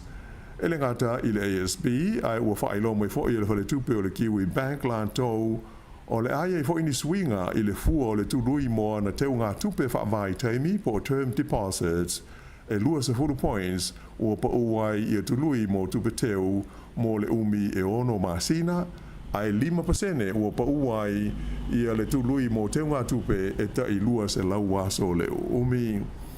O wha maunga fo I mai le whale tupe tūre tonu ua I loa ai ia le tūlanga pa u o le tului wha apitoa mo le umi e tasi le tausanga mai le maunga le sa ia I fitu tesi 3% I le 5 tesi ma le 4% ua iai I le taimi nei. E maua e la wha ingo whale sa tu I lunga o le maketi e fia whaata watu I le masina o Januari mai ua whaalia mai e whapea o se au wha inga o pito I maua lunga lea I le tono o le se fulu tausanga ua tua nai e tu nei. O la wha inga atoa whale sa lisi mo le fia whaata winatu I le masina na tenei e tolu se fulu lua afe wha se lau se fulu ma le lua e tu sa lea ma le 5 afe ua maua lungai na I lo le lua se fulu fitu afe lua se lau ono tasi o whale sa fia whaatawina atu I a Januari le tausanga lua afe lua se fulu ma le wha. Whaalia mai le whaatono o le company le Real Estate New Zealand o Sarah Wood o le whaatoa mawarunga leo la whaio ni whale fia whaatau ese I na hatu talu mai Januari le tausanga I lua afe se fulu ma le 5 e au pito I tele ia whale sa fia whaatau inatu I le tonu au kilani malona I tū malo le ana tūla I mai e se fulu tasi afe wha se lau onu se fulu ma le 5 e le ia se swinga tele le tau o whale fia whaatau atu sa evalesi I le malu se lau ono se fulu malu afe iwa se lau ono iwa ta la ia pe o se pau le tu sa tasi tesi ma le 3% pe a whaatusa I le tausanga taluai ta ua foi e to tele tangata fia whaatau ni o lātou whale o whaatentali I le teimi pa uai le fua o tului o ai tā lafu ma lātou fia I loa foi le tūlanga o le maketi mo whale I le tonu o le tunu.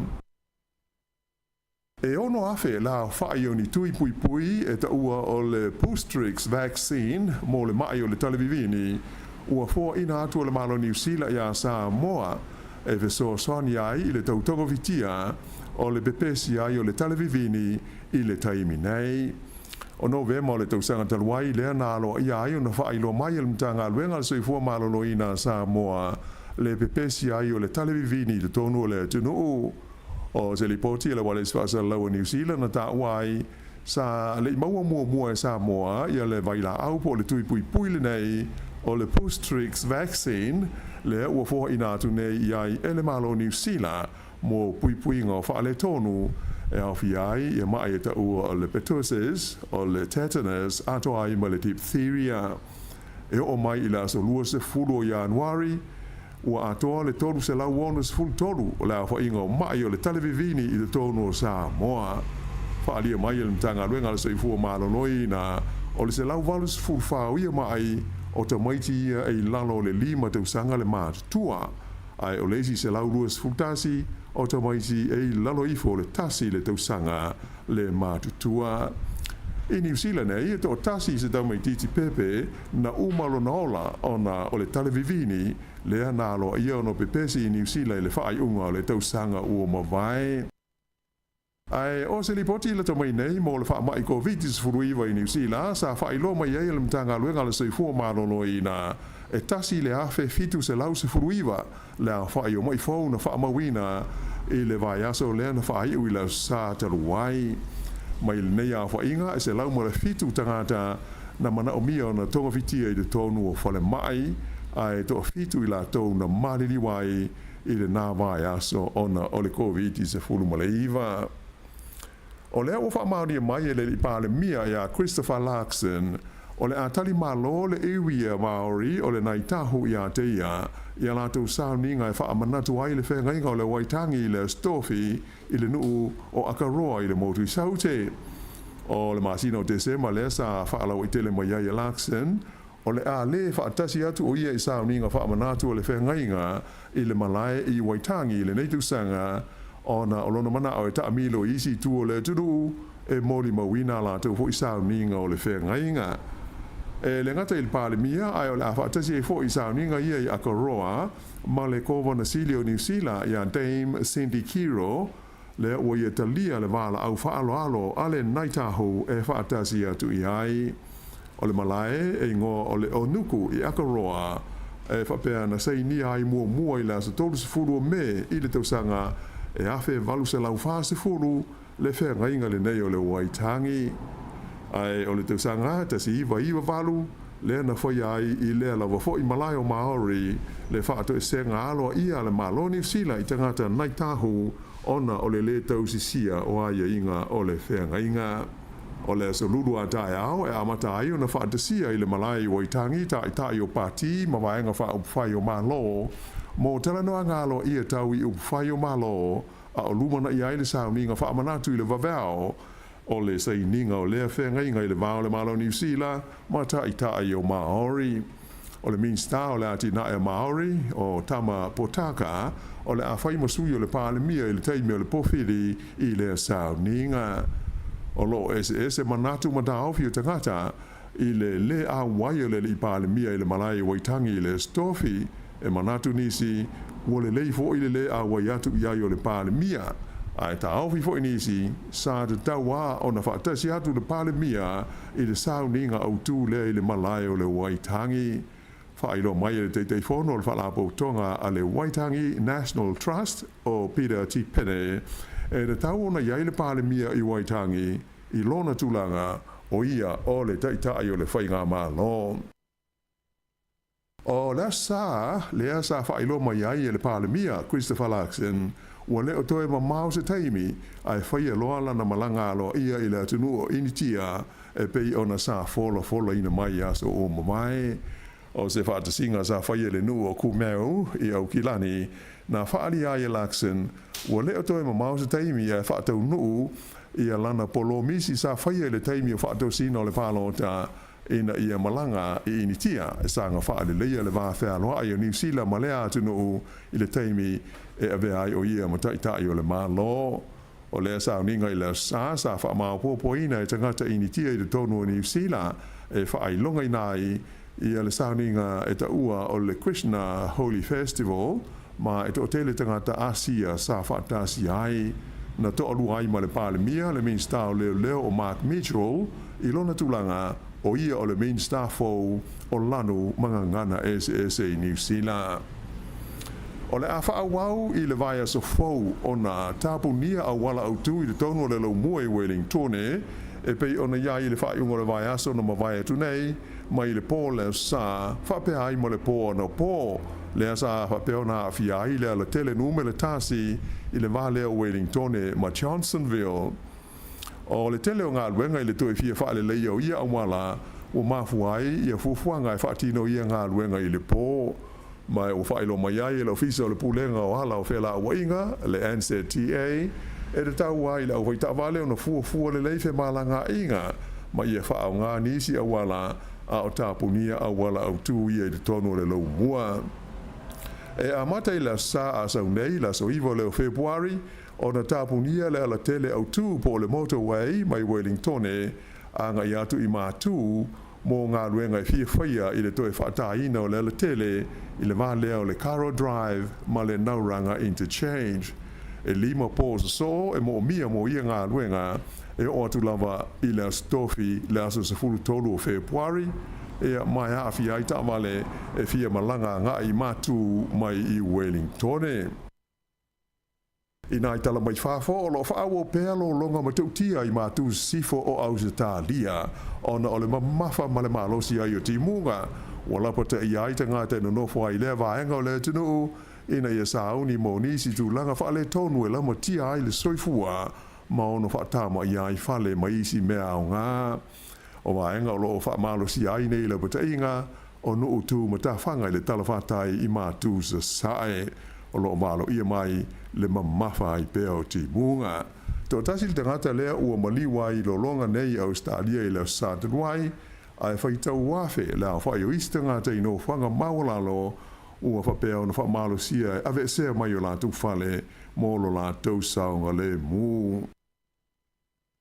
O le pale mio fiti a City Veni Rambuka o le aia sauni e se te talo i le taimi se tau mawhtanga i se mawhtanga te talo e whaia i Washington i Amerika i le vaia so nei whailo mai se whaasa lunga le malo fiti e whapea na mala wina mai le li pale mia i a Rambuka e a wai i lea mawhtanga te talo le ngata i lea ua whaatalo sanga ina fo ia e na te whaia le te talo i le tau mawhtanga i te tala ai lea wha moe moe Maftanga talo le nei e whaia i te usanga i tasi, wha maa popo ina i le National Prayer Breakfast Foundation mo le whono au po le Congress a le mano a Melika.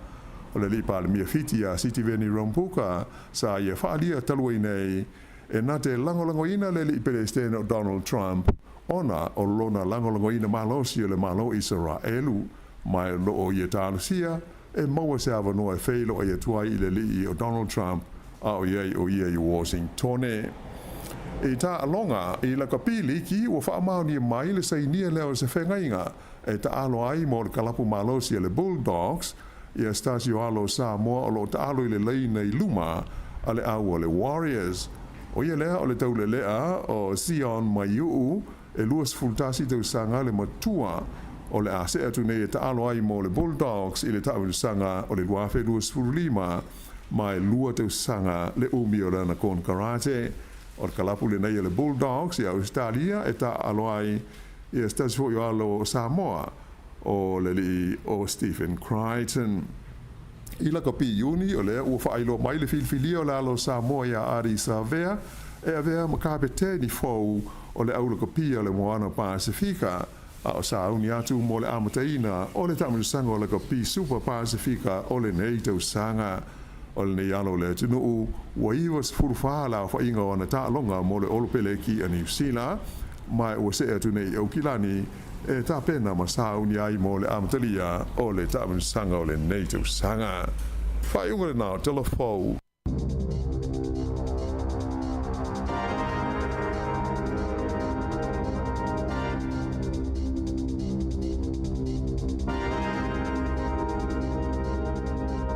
O le nau whaafonga tātou tunu ui tātou telefou le nei tai au to mo whaaponga i le tūlai sifuru mai lua i leo liana nei ia mesi o tātou tala mai Sāmoa leo lua sifuru 5 minuti o te nei le tūla e iwa ia e pei ona whailo atu le tai au nei la Pokalame University of Victoria ia leo le tātou ofisa le sunga whalinga leota i nei minute ia ona talano atu lea ma tufu e fiso ia loi while tātou malo ni taimi ia ato e muli atu le wha malo le tātou tunu Malo lava le mafuta mai manatu nai to telefo ila to nai fa longolongo mai tono company o ofisa o fale fai ngā luenga e le ngata i leo tono mauta malawa na i o tātou matua tausi pa tā lofa atu le nei tai au manatu na ua tā pena fo i le au kuka ia ua fo i a iputi o le tai au nei matua tausi malo fo i le au la tau lo nafa mnei o tātou mātua ia le tā pena ina o le la tau fonga tau mafa le nei taimo le tai au ia fa o ngā le la o le mana i le la Mana i le lau i whafo lava tata, ia pewa pia nau umana vili masin tā lava, ia avelo i whafo, ia ma whafonga mai tātou whaafia fianga nei, ia pe luan nei pese, pe tasifo, ia ona tātou ia i lole al Pokalame o le University of Victoria, ia leo te pen mai le sunga whaaringa leota, ia matufu e fiso. 25 minuta te nei le tulaiva, le si fonga lau mua i Wellington, ma proklame le ato le tai au.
O le whawhonga le tautua le sifonga le mua le nei taimi o le tai au ina whaasara lunga.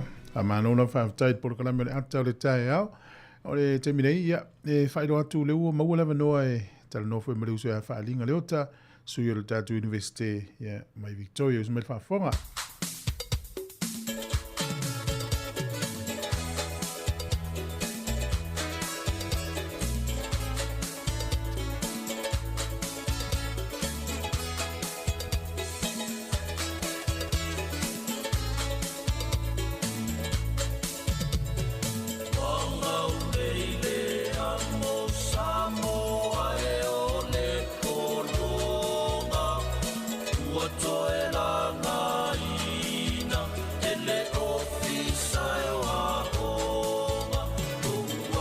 Le nganga fia o te whatalo whatuai le atunu i whawhiloa i tato malo le sunga ia whaalinga le ota. So i fua manuia whaalinga? Ia, tai awa manuia i lo sunga tu fue, whatalo whatu fo i le pa i o le tato atunu o lo whaafonga mai, ia po mai mo mai fo i le tato Paul Kalame ni tai au.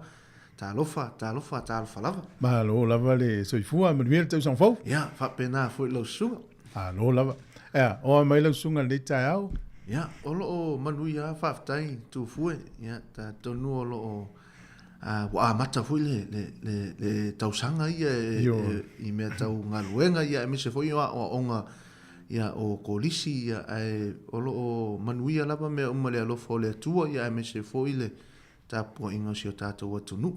Ia, le watu ia lama noe te whawhiloi fo i le tunu, le tau sang fau, ia, mo si o paanga le Victoria University, marai mātua o lo whawhonga mai. Ia, whaftai lava tu fue, ia, whaatalo whatu, ma whatulo watu le pa i o tato watunu. Ia, i tupu mai ia e mese fo i o whailaunga, ia o tausi o whaletua, ia se ia o lava nei whanau, ia o topa ia mo tau sa, ia tal tonu, ia o le tau fi lava o pa ia lava nā mai le vavau se ia o le whaavavau. Ia o pa ia wha le atunu, pa ia wha le ka le sia, pa ia wha le ainga, ia nu atu ia wha tini o tausala, tu lou na lava. Manuia le tausanga fau, i le tātou atunu, tātou o le whato a sila mai fau, tātou atunu ma o wa i atu. Ia o lo o manuia lava, ia fuafuanga, ia me se fau i o tiu te mga ruenga, ia o onga, ia a wafo le amataina nei tausanga, ia tā lofa lava ma tu lou lava. Malo whaftai whalinga. E manatu o le nā tausanga ia le ua mawai atu ia e longa te ngalo ia oe nei whanau waiu. Whanau mai Sāmoa lo winga. I lo ma fau na wa. I to tonu o celebration po whamanatunga o le fia o a inga mātua le waiu whanau. O le au fia i ma oe, ma tapu, ma to ofisa i to tonu. E le ngalo fo ia a inga ma ia ta maiti to maftanga. Le ala la fo lau le si la sanga o le alu whainga alu. Ngam toi fo i Sāmoa le uskol sipi au. Sa o le tu fui o le nganga lava na e uia o isi taimi e ngalo ingo. Ia e tasi alata wa aima o titilo le i na yalu mana i whana o mana tua loa ia le tele o tausanga fo ia ma le taimi sa alu o sina tala pu tu fue sa o malanga i Sāmoa. Sa malanga i Sāmoa ia awa fo ia fufuanga le aing. Ia na mato wheloa ia ima le tele o le au scholarship i le sa la vevea i le scholarship i le o Manaki scholarship le o mai a nga inei New Zealand i university. Ia sa mato mafuta ima to tata no ia mamau i fo i ia le anganga fia o toi wheloa i manisi fo i o nei alumana i whanau. Ia olo o manuia lava i lātou. Olo manuia i lātou ia o lawa iei fo i ma le fast paper e wha mānei ei fo i le lātou fo lau le nei tausanga. Ia tau sia ia o te leiloa i fo fuanga pe toi fo i mai e toi whai isi i waenga o le awa onga. Po le aonga fo ia o tatonu o lo manuia i lātou ia o lo manuia fo i tātou nei. Ia o le temi nei lawa amatana o mai fo isi. O amata fo i no mai isi ia e atu isi. Ia o mai ni. E o mai isi. Ia o le peo mana ia nā le mea e le ngata le temi nei. Ia e wha solo mai ia na ialo mana i whanau. Ia mai le Pasifika. Ia wale wingana na tala lao fia o tau tonu o la tau whamanatunga. Na la ua ngā lua ele ngalo tau mawhitanga lewa malanga atu lewa o tau tau fia loa. Ia ma fia o te loa sa whatawhau o el vaanga leo. Ia, na whatawhau a istem. Ai sa pisi lawa i fufuanga le ainga. Ia sa mawale a manoa ia mātou te lancha ia ma mātou wheloa. Ia ai pe o le aunga lava o le malanga ia o le mātou family reunion sa whai. Ia o whai uman manuia. Malo, ma nei fo isi nā malo rong pupu ua, sau fo i manatu, fo ma. Pe wo ta toi sau i nei, pe wo ta toi fiar. Aise ya. Ono le ma nei o le mawhanwhana. Ma nei o le mawhanwhana ia ma sui ei se wa aing. E sa o ele sau noanga o pe sui ei ia se wa aing. Ia ai pe wo ta sau nei. Ia o ta toi wa ai fo ia Wellington ia la a mau ai fo i mon nei tausang. Ia tau si e se temi o lata mai toi malanga e fo i. Ia esa. Wale i tau so tanga le lei ma le university awa o Sāmoa. Ia ni ngā te lea mo le anga ilu mana i wai le ilo. Wala winam fo fuanga tanga. Te ue ngā lue le university a Sāmoa. Mo nei tau sanga nei tau sa wile. Ia, sa o li. Ia malo. Alinga, ia, mana i fo i mo le taimi mua wa o le fito amata por kalame o lua whelua lima. Te le fo ina i pa anga mau o i fo ia lato wai o i mātua ia wa fo whanau lea o i le lau whaafonga mai. Mana i fo i whailo o lo tangata me si fo i na i o fio anga mana i o tu a mo le sila fia. Ia wa o lato ngā lue le nei fo i tonu le whatau sanga. Ia, whaftai lava tu fue ia o lo ingoa o whaalinga o puia ngau i leota. Ia o lo tama o puia leota o lo tina o tu ngā titi leota. Ia o lo tama e sau mai i salelonga ia maavau. Ia o lo tina o nuulata mai a leo papsa taua. Ia masatu ia tua. Ia o le ausa vai uma o ia ausa whanau i nei ia i Lauahat. Ia al temi nei ia o lo mātonu nofu e tonu o Wellington Island Bay. Ia e na mātou a tolu mana i o tō whawhine to o lua. Ia o Naomi ma Luisa leot. Ia o le temi nei o lo o ngalue te tonu o universite o lo avea Pacifica Future Student Advisor. Ia o po sesi fo i e e fesosoani nei o tātou tangata. Ia me se fo i alum whanau o le Pacifica. Ina ia sila fia ma malama atili. Ia i mea fo i tutupu i tonu universite. Ia me se fo i le Sound Uni atu. Me le kolisi ia po le tūlanga longa nua. ia anga ia tu i le tertiary study ia pole universite ia pe o ngaluenga na o lo faile temi nei ia o le soswani lava i nei o tātou tangata o te lotu foi i le Assembly of God ia i Kilburn ia o na o lo o ngalue nei ia i le tu fa le nganga ia me se foi nei o ainga lau tele o lo o matou mafuta ia ma le matou ainga le universite ta wa ainga tu al matou au fainga luenga ona va pena lava ia tātou Sāmoa pe o me uma lava e fa le ainga ia o lo malo losi ia manuia me uma ia e tonu fo i o le universite ia pe se tala atu na no de takata tu fue matou uma lava ia o fa linga le hotelea tau te whelo ia le lei lava lan fa Sāmoa wa lava le tūlanga tau o ngal whanau le Universite Victoria ma tā pena list tau sanga uluma ma is tau sanga ia o ia lava tau te wsota i whaangal tātou ngana stai muni ane watu leo lan telefoni ai ala ta se atu whaalinga o ani me o tutupu le Universite le nei time ia whaftai lau tu fue temi nei o lo o sauni ia nisi fo i o ia o sauni ia tangata o le a mata le Universite ia i le nei tausanga e tolu la ia e whaingoa e l'universite o trimester ia mo nisi o lo whaafonga mai ia e tutu salava ma nisi fo i o peila o le upu le o le semester o lo maasani ele tele fo i o nei o tātou tangata ia o le vai aso foula e a matai fo i fuafuang ia ai o le lua vai aso e a matai ne por kalame pe wha maasani ia ma whaelo lesi ia ma vaai fo i potu e whaia ia onga ma me whapena ia ona whato a matalia le vai aso munmuli o le masina nei ia vasenga ia ma me whapena le universite ia o lo whaai u fo i ia le trimester luna tolu ia po o lesi fo i taunga o le summer school a nisi fo i o haluma whanau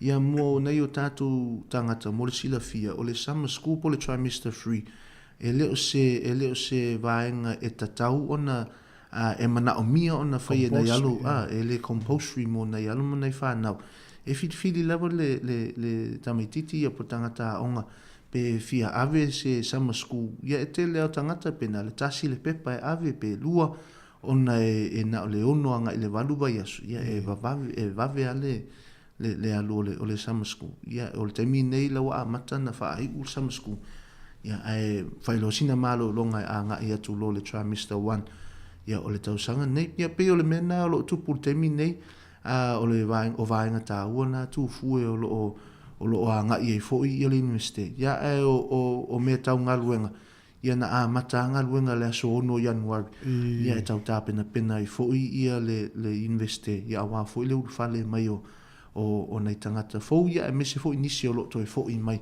ia e wha au la tu mata upu mana ia te le whanonga wat lo winga lela ua tāpena fo nei mātua tau te whilo a istemi la te mai pia o le orientation po le whilo inga lea malo whaina whaisau sau noanga i le tautai program ia whaftai lau tu fue o le tautai program ia pol kalame fo i ua o tasi ele investere nei tausanga e ala fo i le tūlea Pasifika. O le tautai program e o le vai aso fou e amatalia le vai aso fou. I le aso sfulu, le aso ngafu o le aso sfulu o Februari. Ia o tautai program o se porkalame ua wha porkalame ina fo i mātou lo ngā lulu e titono universite. E so soani ai ina ialo ma whanau o le Pasifika e mese fo i o tātou tangata. O le va aia i mātou o e fo i o lo ngā lua te tono universite e moni lava whato a mata ia vasenga i le whai unga le nei tau le whai unga le nei māsina ia e mana a mia lava nei vai aso ina ia tā pena ona o le tala moni lava tu fu e whai asina te leo o le suinga mai le secondary school ia por kolisi nga i le tertiary e tele avaenga ese ai ia e peila o le sivaenga o le tu le o le kolisi pe a mata nei whanau po se meo le awharvalu le iwa ia ai whaai u le tolu ia po le awhar tolu fo i le auli a o le universite ia e ele vasenga al tangata e mawhaina ave le iwa nga i le sifulu taia ona whato a whaile o le si vasenga po se meo le tasi nga i le lua i le auli ia ona umaleo nasu ia o isi loa vaenga le o ngā tonu fo i o nā taimi ia po tua hatu fo i o nā taimi ia o ina e la vea lo ia le tangata le meta o le independence independent study ia e fai a o lau filinga pe faitau o notes ia ma mesa tusi ia pe te alu fo i a toi va ai fo i nei faitaunga po tusinga fo i sa e fa alongo e tono o vasenga ia e pe o le tele na le se senga e re ia se fai a onga fo na le te lua whapsanga i teimi lava o tono l'universite. Pe o vaenga la na e tāua ia e mese fo i la i tono l'universite o le o fale o fale o l'universite ia e tatala 24 hours lo fo fai tu la ia le tele o potu ia ma nisi fo i o cybercoms ele fa ngai computer ma me fa pena ia e mana mi foi ona fai ia le ID card ma me fa pena ina ia e moni lava le public space ia ai pe o tangata ia o te tonu university e mo la to ID card ma me fa pena ia o pe o le vaenga na e ta u tele ia ma to ia o le si tu fu e a nga tele le feilo io na ia lo mana i fa na e me se foi ona io tato tangata Pacific ie fo i o lo tonu o lo ngalu e tonu o le universite o le tala moni lava tu fu i le teimi sa wa ongai i le universite ia i le tele o tau sanga o mawai sa tau le ni tangata ngā lulu e ia pen ni tangata Pasifika sa ngā lulu e tonu o le universite ia ai whaftai ai le li i wa amata o na tele ia le au whai ngā luenga i tonu o le universite ia o Sāmoa o Tonga ia me se fo inisi atu nuu o le Pasifika e te le lava le sosoani mo na i o tātou tangata pe o le vaenga tā ua fo le nā ua mātou wa ai ia tātou whapsānai ia whapsānai tātou e mo ia o le ia me o e-maili ia ma telefoni e vili atu tala noa mai ia ai pe o tātou Sāmoa ma tātou Pasifika pe o tātou e muri mai ia me o peni ma pepa newa i tau ia o tātou pi whapsanga ia e whai tātou tala o le masani na o le leila na o le polkalame le tu fue e fsosoani ina i alo mana i whanau ia ma whaasino ia potu e whai ia lātou wasenga ina ia saule vai aso muli na o masina ne ia me whai ana lu sa o wale to mana o mia se excuse fo ina le oio tele o lopo o feo ia le wasenga ma me whapena ia ai fo ina ita maiti laia onga temi nei e fai ngoi mātou Pacifica Student Ambassador e fai ngaluenga mo university ia wa fo le sosoani fo ina i o tātou tangata o le tele o mea mana nei e tonu o le polkalami o le tautai program a matanga le aso ngafu o le aso 10 Februari ia e fai u le aso tofi aso 10 Februari ia o le vai aso atoa a tātou wa ai ia o le vai aso atoa ia mo le sila fia fo i o nei mātua ia ma alum whanau ia o lo tā pena fo i mātou ma lua tai au ia o lo tā pena fo i mātou ia le tamaftanga fo i o le auli ia po le tātou lunch fo ia aua te popole le nai tu te ua e whaapea ua e lo tā pena tu i mātou ia aua i loa tātou Pasifika po le a lava le ma nei o fufuanga ma pokalami ai le eise tiau ia o tau wha le tonu lo ia le tātou pokalami ai lo tā pena i mātou ia vaenga na ia awa fo ina i alo ma whanau mana i o tātou tangata o le whelo ingana le tau tai program leo atu ita maiti e whaasino po tum tulang whapena wa whiele a matai whaadina o le weso le la sau le aso sfulu o Februari le aso sfulu o Februari le aso mafua le la sau e a matalia la o te lo e tau atu ia le e mana ia le su atu na ia mana i whanau mana i o tātou tangata university ia e iai fo ia tangata pe whai atu le teimi o sola e lai ia na i o tātou tangata ia e whaasino po o whea matai o no lo te loa o Alan McDermott ia po AM 102 104 ia atari tonue o atu tai au pe wangalu ia e mana ia lo su atu Kelvin Campus le lungo le enga ia mo le sila fio o tātou tangata le ale su atu na ia lai ia nei o tātou tangata Pacific e mwhai on whaasino atu le potu sa o lava ia matalia le wha moi ia ona fa'asolo mai e amata le iwa afa le iwa le taeao amata le iwa ia o le registration ia fa'asolo mai ia o lo uma ona fa'apokalameina ia fuafuaga ia mo aso taitasi ina ia taumawhai e maua ia i tūwaenga ia po waenga tāua na ia ai uma i le po se meo le 5 ia pe ia se aso whaingaluenga voi nali ia na tau fuafua lava po o whea ia nga ia le polkalame ia pe mana ia le polkalame o le amata le iwa ia ai whaai u i tūlai 5 le afiafi ia le aso ngafua ia a le aso lua loa nga le astofi ia o ina loa amata lia i lo ia malua taeao ia o malua taeao amata me le awhalwaru ia e mana ia le vavi atu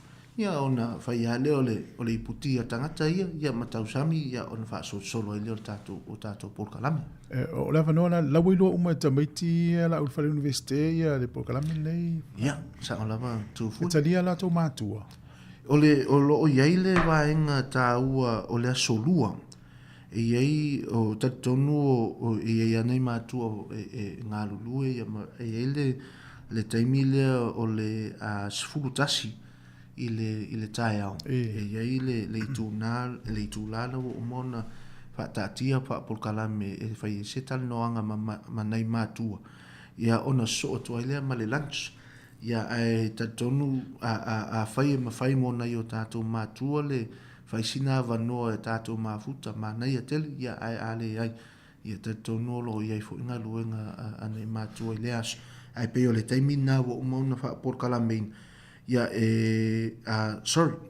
whaamalia tutu fue o le lua le aouli o le aso lua le aso sfulutasi le aso sfulutasi i le lua le aouli e whai e le info session mo mātua o le lua la le aouli o le aso sfulutasi aso lua le vai aso fo malo e le voila longo i mātua e tautua nā me se la tau ia se whapitoa le vaenga lea mo tamaiti fau mo tangata fau e le universite ia sa on le tu fue ia mo nei tangata o le amatalia fo le nei tausanga ia o aunga malo whaftai ai lava se fasili o te taimi ona matuleo telefonia whaalinga e te vili mai ai e te rua tala noa whaamamalama isi vaenga whaalinga ta se e mai le orientation po le whelo inga lea Pasifika se whaisau noanga i la leitu ia whaftai lava tu fue o le Pacifica Orientation ia o le vai aso lea ua whaisina leva ona whaataatia ia o polkalame maasani lava a le universite o le New Student Orientation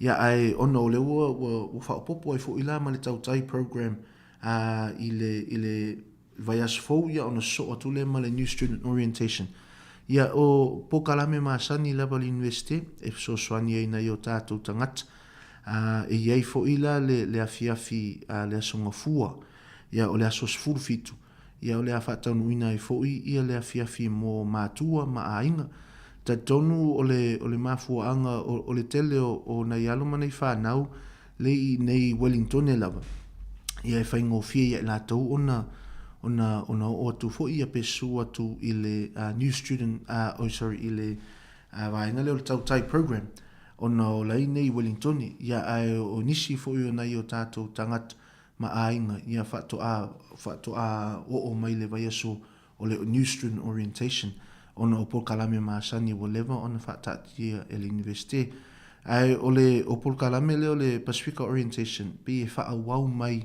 i le tautai program e whaawau e tele ona e tele a vaenga e te tau ona malama mai na i o tātou tangata ai le amatalia ia fuafuanga po lātou vasenga. O le naunauta inga fo i lao i mātou o lo ngā lulu e te tonu o universite. O le teimi a amata i lātou vasenga. A lawa o mauna sa uni le lei ia vaenga uma lava. Ia e soani. O le vaenga tā ua lava mo i mātou fo i o lo ngā lulu e le universite. Ia talatala noa nei o tātou tangata i e fo i o lo avea mawhai a onga. I lea vasenga ma lea vasenga. Ona o le iei ale tato nungo i tātou o nisi teimi e tā ua ia le iloa o vaenga ia mea tau information. Sometimes it's important to know things. A le tele fo i o teimi mo i tātou e pi e sidi atu fo i le tā ua o lata iloa o le tangata le e o nā ia information le whaasoa mai.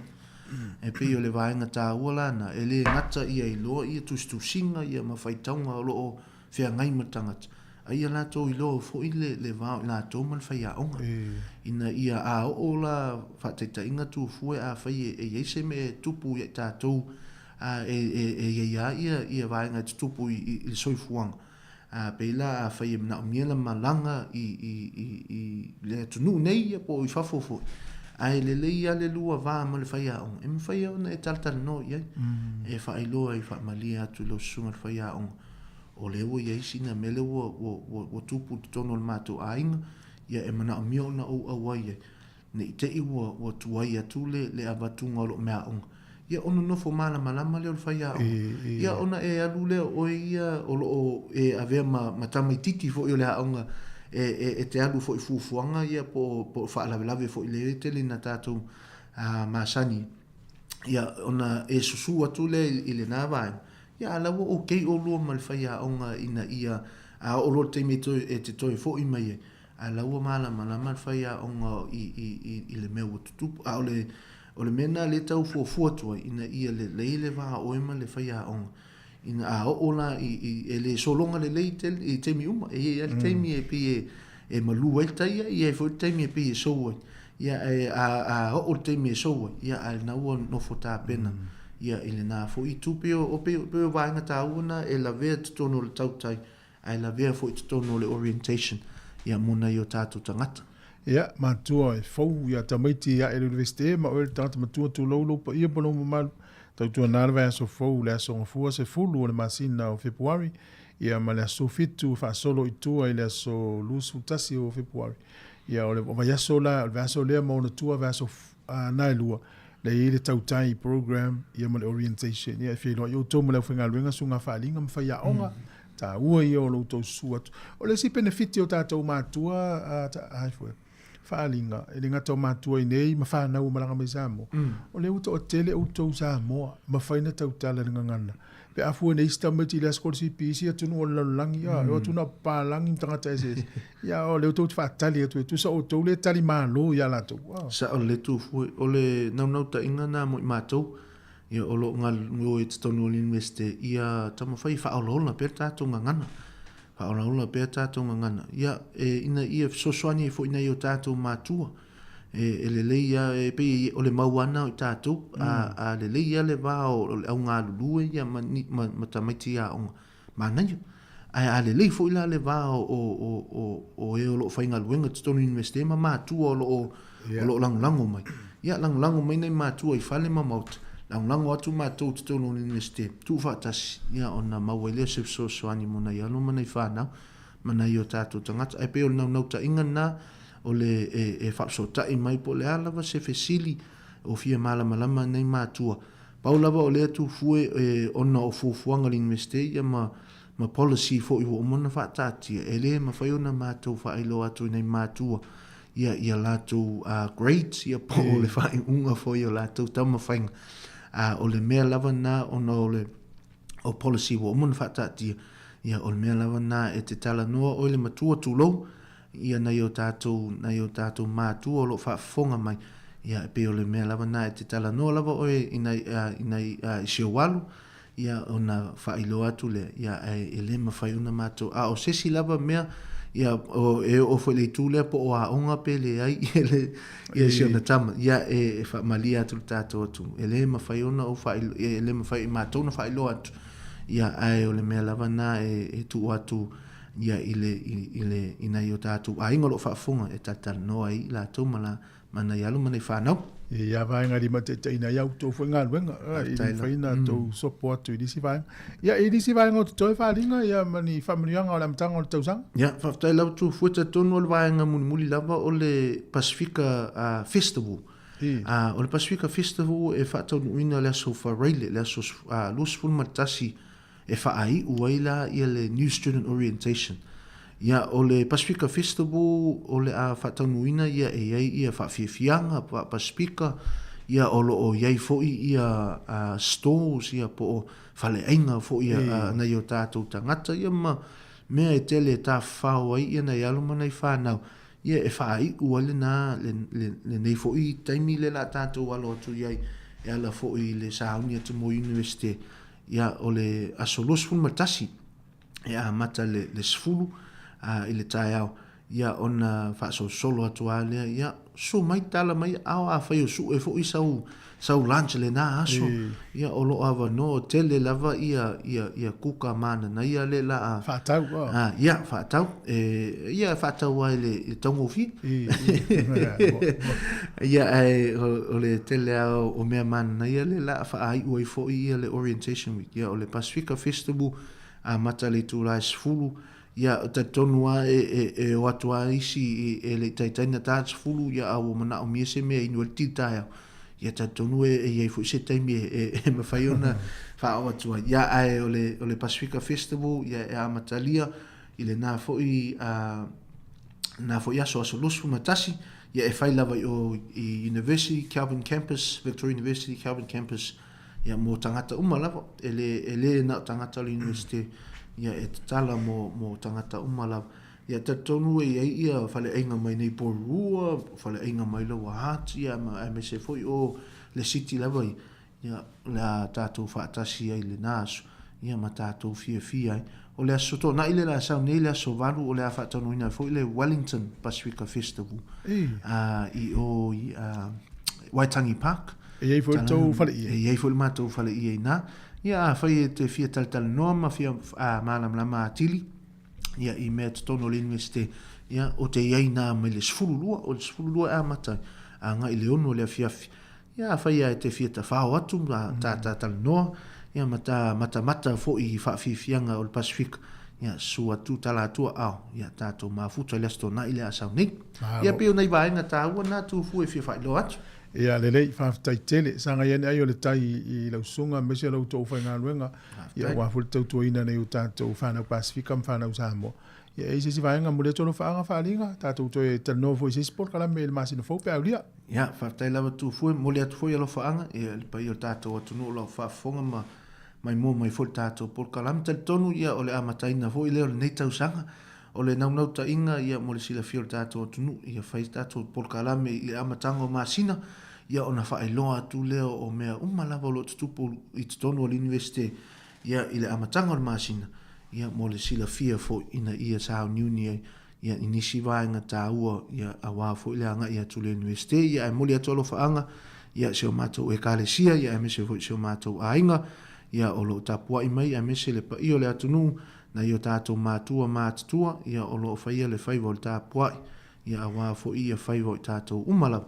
ia whaftai fo I nei awa notu fue ia le fionga ia awhamasanga e mese fo le au whainga luenga ia mo le nei awa no tatonu ia o amatalia fo ni tausanga ia tātou wha moi le atua ina ia manui e fufuanga e peo se talatu na netu la manui fufuanga ne yasu Linga, et fesili lea mai lunga I fa mai wai telento mafuta mana I Transpasi kam Sāmoa isi universite New Zealand fa mai pe ni Sāmoa isi universite New Zealand so soni whanau Sāmoa ia whaftai lau tu fue mana ia te le fesili o le tali atu le whafsili e iai ia nei o tātou tangata ai mana ia le o fesili me tātou por kalame ina ia mana ia le tu atolo numera ia tu mai lola la numera mana ia le o le numera alo ni tangata o le olu alua tolu o ono fitu o fitu lima olu alua tolu o ono fitu o fitu lima mana ia le o fesili me tātou por kalame mana ia le whapsota I mai ia ona faile o lo unga luenga o le whapsota I inisi fo I o lo tutonu university ia ina ia maua I se connection ia connect ia na yo tātou tangata ma nisi fo eui lava o le competition eui lava o le tau to vapo o fele university mana ia o le lei lava le mātou lava va maisi university o le mātou I lo fo I pela le vaenga whafo mai e le maua ia mātou ia ai maua o tako po o Aukilani ia le leia le whapsota ia ona maua leo se tala mai nisi fo university whaftai ia whaftai tele lava ia manui e whiau ngā luenga la whenga nei aso whaftai lava so ngā wharinga leo ta sui o le University Victoria pe ona tele noa atu por kalame li tai au nei pese na mai le vaenga le Victoria University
Sāmoa, Sāmoa, ai sau wha atatau, o le poto ea oa oina ia wha asalalau. Salalau, tātou tau sa ili, o whea le sili, o le poto lava e awea matamani. O le poto lava e awea matamani.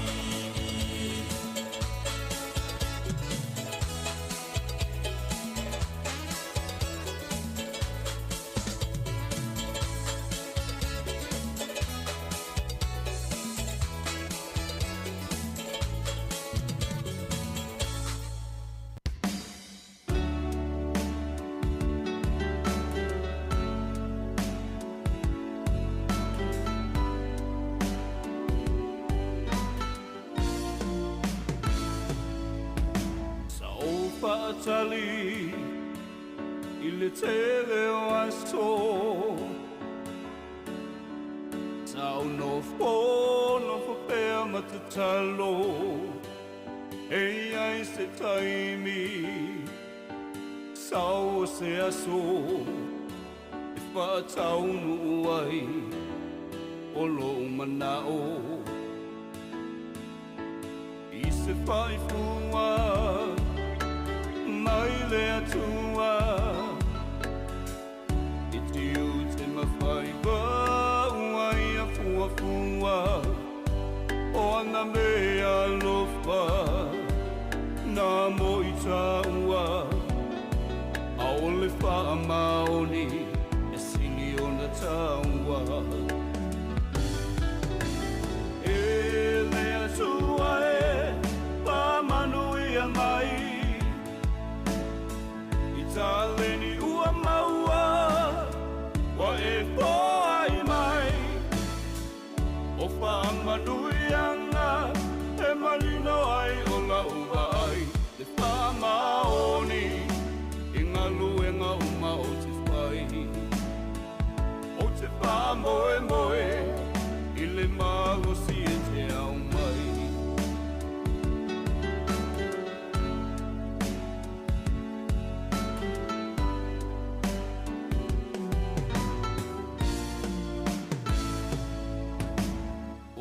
Taleni I tenga lue ai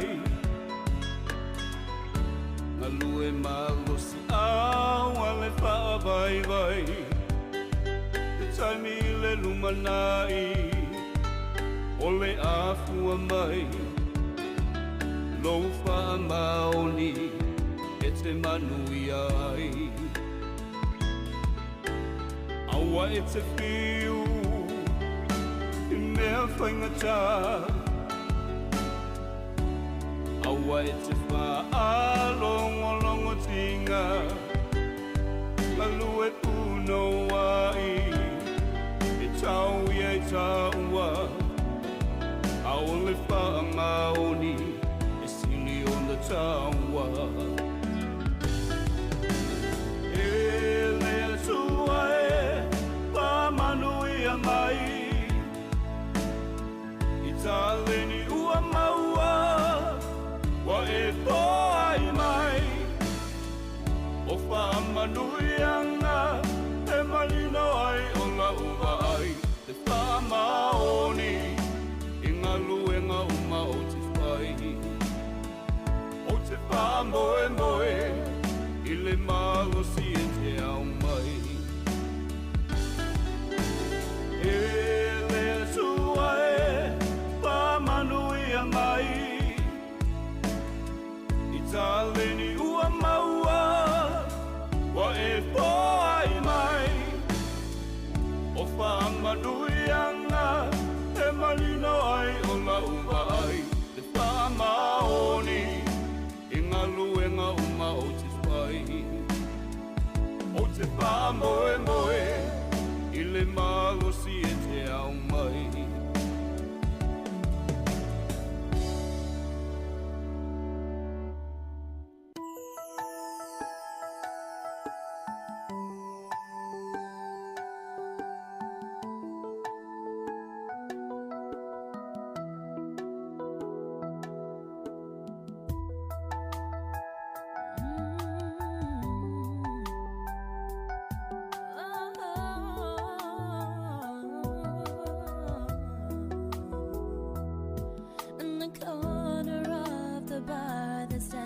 a jukebox with the best of country music, old and new.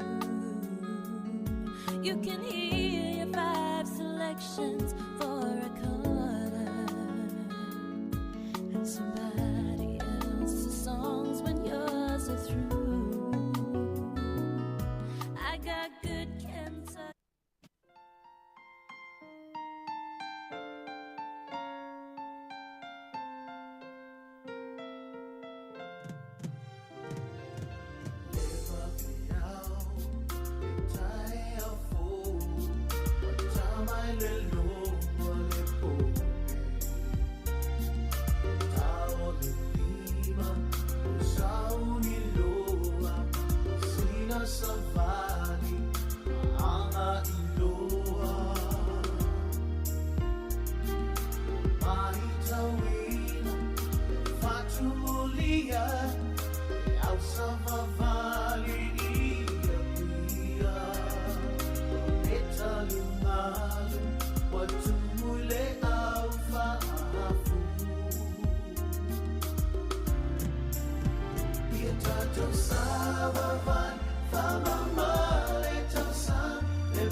Whaatala whaatu I lau whaafonga I le nei tae ao, ma lo lava le soifua manuia.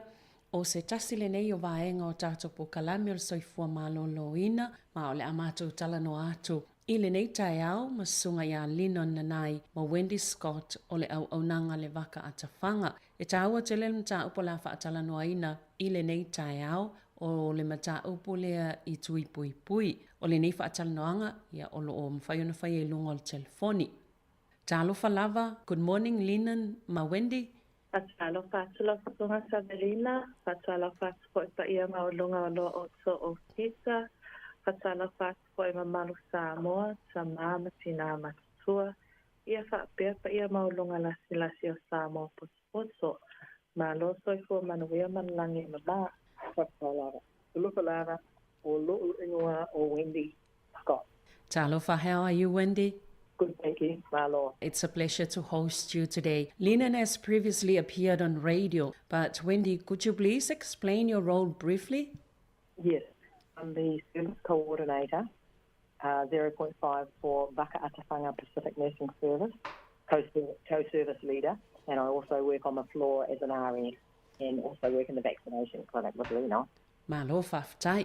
Linan, a tonu e mawhaiona e wha matalatalau ili vaenga I peona sauno ai Wendy lana matawhai o I to tonu o la autou au nanga I leo nai e lava yelo sila fia wha mole. Ia whakasai lava ia o Wendy Scott o se tasio maso staff o I nei Waka Atawhanga o ia se tasio o whaipure maso au nanga 0.5 ia le role a Wendy I le co-service leader ma le 0.5 I whaingaruenga I le I le role o le registered nurse. Ia ma e whakaswani fo I wende I le role o whai pui a tangata matua o lawa I whanau lai titi. Le lei whaftai, o ala tui pui pui o le au lua tala noi wai te le tui pui pui e tātou te whawhianga I tonu wholsoi fua maloloina, au a tonu a vaenga o tui pui pui o le au lua tala noi le so. Ia, o le tā upu, o le mātala noanga le nei e whakwa atu. O le National Immunisation Schedule, po o le polo kalamile o lo tu mai o le Ministry of Health o tui pui pui e amata mai I le Samuel ua whanau ai. Ia pepe I le ono vai aso sei o o lawa I tausanga o le ono tu lima tausanga tangata matua.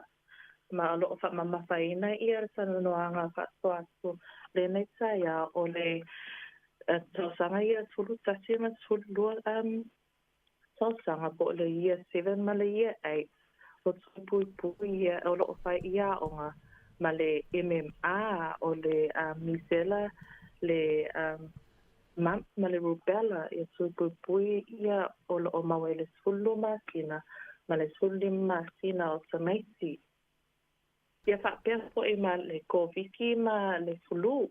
Malo whaftai, ia aile I o aile si vaenga. So you choose to talk about vaccinations today. Now, before you go any further, what is the importance of vaccinations in maintaining the public health I le tūlanga leo le tāua tui pui pui mo le soifua malolo ina lau tele o tātou tangata? E patai lava mo le whaasitele ia e tāua lava ia tui pui pui ia o loo saya o le immunisation schedule o le COVID ma le flu. Awa ia masaya ona pui pui ia aso whanau, alo whanau. Ia pia foi o tangata matua o loo ai nese lava I taimi nei ua sui fo I le tau. O la whaasolo I le winter a le tau malulu. So e whaingofia lava o na mamai ai ia a nese lava ia tato tina mataba matua ma o tangata o loo iai fo I o isi mai o loo maua e whaingofia ai ona pisia ia le fulu ia te ilato whapea fo I COVID.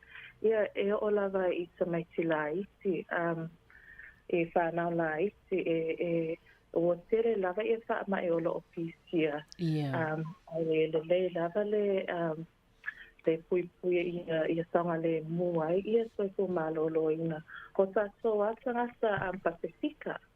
E mawhaina o whesili mo moatu wha mole a lenan. O na iei nisi tangata fo ia e aunga tatae whai tui pui pui. E aunga tatae fo I ave lātou whanau whai tui pui pui. O na iei popo lenga I le tūlanga o nisi a aunga. Pe mawhai fo I te le lopo le ase vaenga mwhana tali e la wo. Because some people might be reluctant because of the potential side effects of vaccinations. How do you respond to those concerns? Yeah, it's true that some vaccines do give side effects, but most of them are. Sorry, it's Wendy here speaking. Most of them are minor side effects. Some people do get more than minor, but that's more rare than common. And some of the side effects are a really good sign that the actual vaccination is working. That's a sign of your body beginning to have a defence, build up the defence against the virus or whatever illness that they're going to be getting. So, for example, for the flu, if people get the flu vaccination and they get it early, so the flu normally takes about 2 weeks before the vaccine to build up in your body, and people will get slight side effects. Most of them are minimal. For example, it might be like feeling tired after the vaccine. Some people might get a headache after a vaccine, and just general feeling tiredness. And most people will get a side effect in the arm. They can sometimes get a reaction in their arm where it'll be sore just for about 24 hours. Those are the things, the main things that happen. Some people will get their temperature will go up, And for that, we just need to keep an eye on the temperature, so they do get given a vaccine. But those are the most common side effects. They're very rare, though. Yeah, so it's aua lava le e moe lava o lo ia ia malato e tau se fefea ia tangata e whai pui ai e whamanosia lava ia maso o health professionals o forma e whamanosi pia ia whai pui a tameti ma tato uma Ia moni lelei whaftai ia o manino le vaenga wa sala fuina na fesili ia ona iei lava nisi o tātou tangata e pe i whaonga tā ona oe e whai tui pui e ui lava i le mālosi o la o tautau longolongo ia a iei lava vaenga i e pe e aunga tatai tangata e whai tui pui ona pōlenga ia ia whaftai o le uolua whamataltala lelei linan vaenga ia e iei lava ia isi a unga e tutupo mai tai pela vaenga ia uolua tā ua ti ngā le ulu e mai se fo i lao le tui le o le fulu lua vai aso le umi ona lolo le ua amata ona o ngā mai le tui le pe ona o lua saunoa. Ai a wale popole o vaenga o mai e whaamanino i o tau pe au atu tangata e whai o lātou tui pui. Ia saunoa isi vaenga ia walua tā pena i e linan. Ai mai se o le schedule na e tā ua o tui o nei whanau witi. Ia whakatai Sevalina ia o le National Immunization Schedule o le polokolamele o lo tu mai o le malo ia mawhai ai ona whai tui pui a alofa whanau mai le ono vai aso solu masina, 5 masina, se fulu lua masina, se fulu 5 masina o le whātau sanga a smesi ia e o i le tulu tasi ma le tulu lua tau sanga o le maso o nanga ua amata ia whai tui pui e amata i le tolu masina a pepe a wā o le ono vai aso o le teimi le whatatau waire siake o le fōmai lo GP e mawhai ai ona whai o mai e siake a pepe mawhai ai le tui mua lea i le appointment lea i lo family doctor o whanau ua se fulu tasi ma se fulu lua tausanga o loo iai le tui pui e lua e ta ua o le HPV o le karaso, ma le isi tui lea o lo ta ua o le Boostrix, o le Tdap. Ia o tui ia, e tele ina whai te tonu o a onga, i tau sanga fitu ma le valo po le year 7 and 8. So e iai lava ia ko mai whapitua o nurses, e mawhai ona o atu ia onga, e whai tui pui ia, pe o nurses mai le regional public health. O le HPV, o se virusi lea po le virus, o lo o ta atele pipisi pea matua, pipi i le saa le pepa ia i o pa o tino tangata se tu lo po o le skin to skin contact. Ma o le wha mai leo le HPV, e whaingo fia lava ona pisia i tono o tatoana ma whanau. So pea le whae se tui pui, o le so te lava sangata, o e iai lava se teimi o la tōlanga, e a fia e le siama lea o le HPV. Au te le lava teimi, tato te le iloa o lo iai le virusi, lea i tono tato tino, ma e tele lava lea wanoa e ono mafua e le kānesa i tele o ni tausanga muli ane, ma a fia umai ia ali ima tumaitai. So o le tausanga iwa se o le lusfulu ona tausanga e mawhai ai ona whai tui pui le ale whanau le HPV ai o lo mawhaina tele i te tono o a onga i le year 7 ma le year 8. A whai ele ua misi ia lo walo o whanau i te tono a onga i whai tui pui. Ia e mawhai lava ona fsota i mai ia mato i mato o onanga e fsota i ma book e whai ia tui pui le a la whanau. Ia, malo.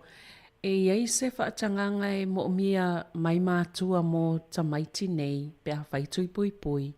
I o loo iai e whai lava ia malianga o mātua. Ia i loa le lei ia po ātui o loo whaia o ia onga.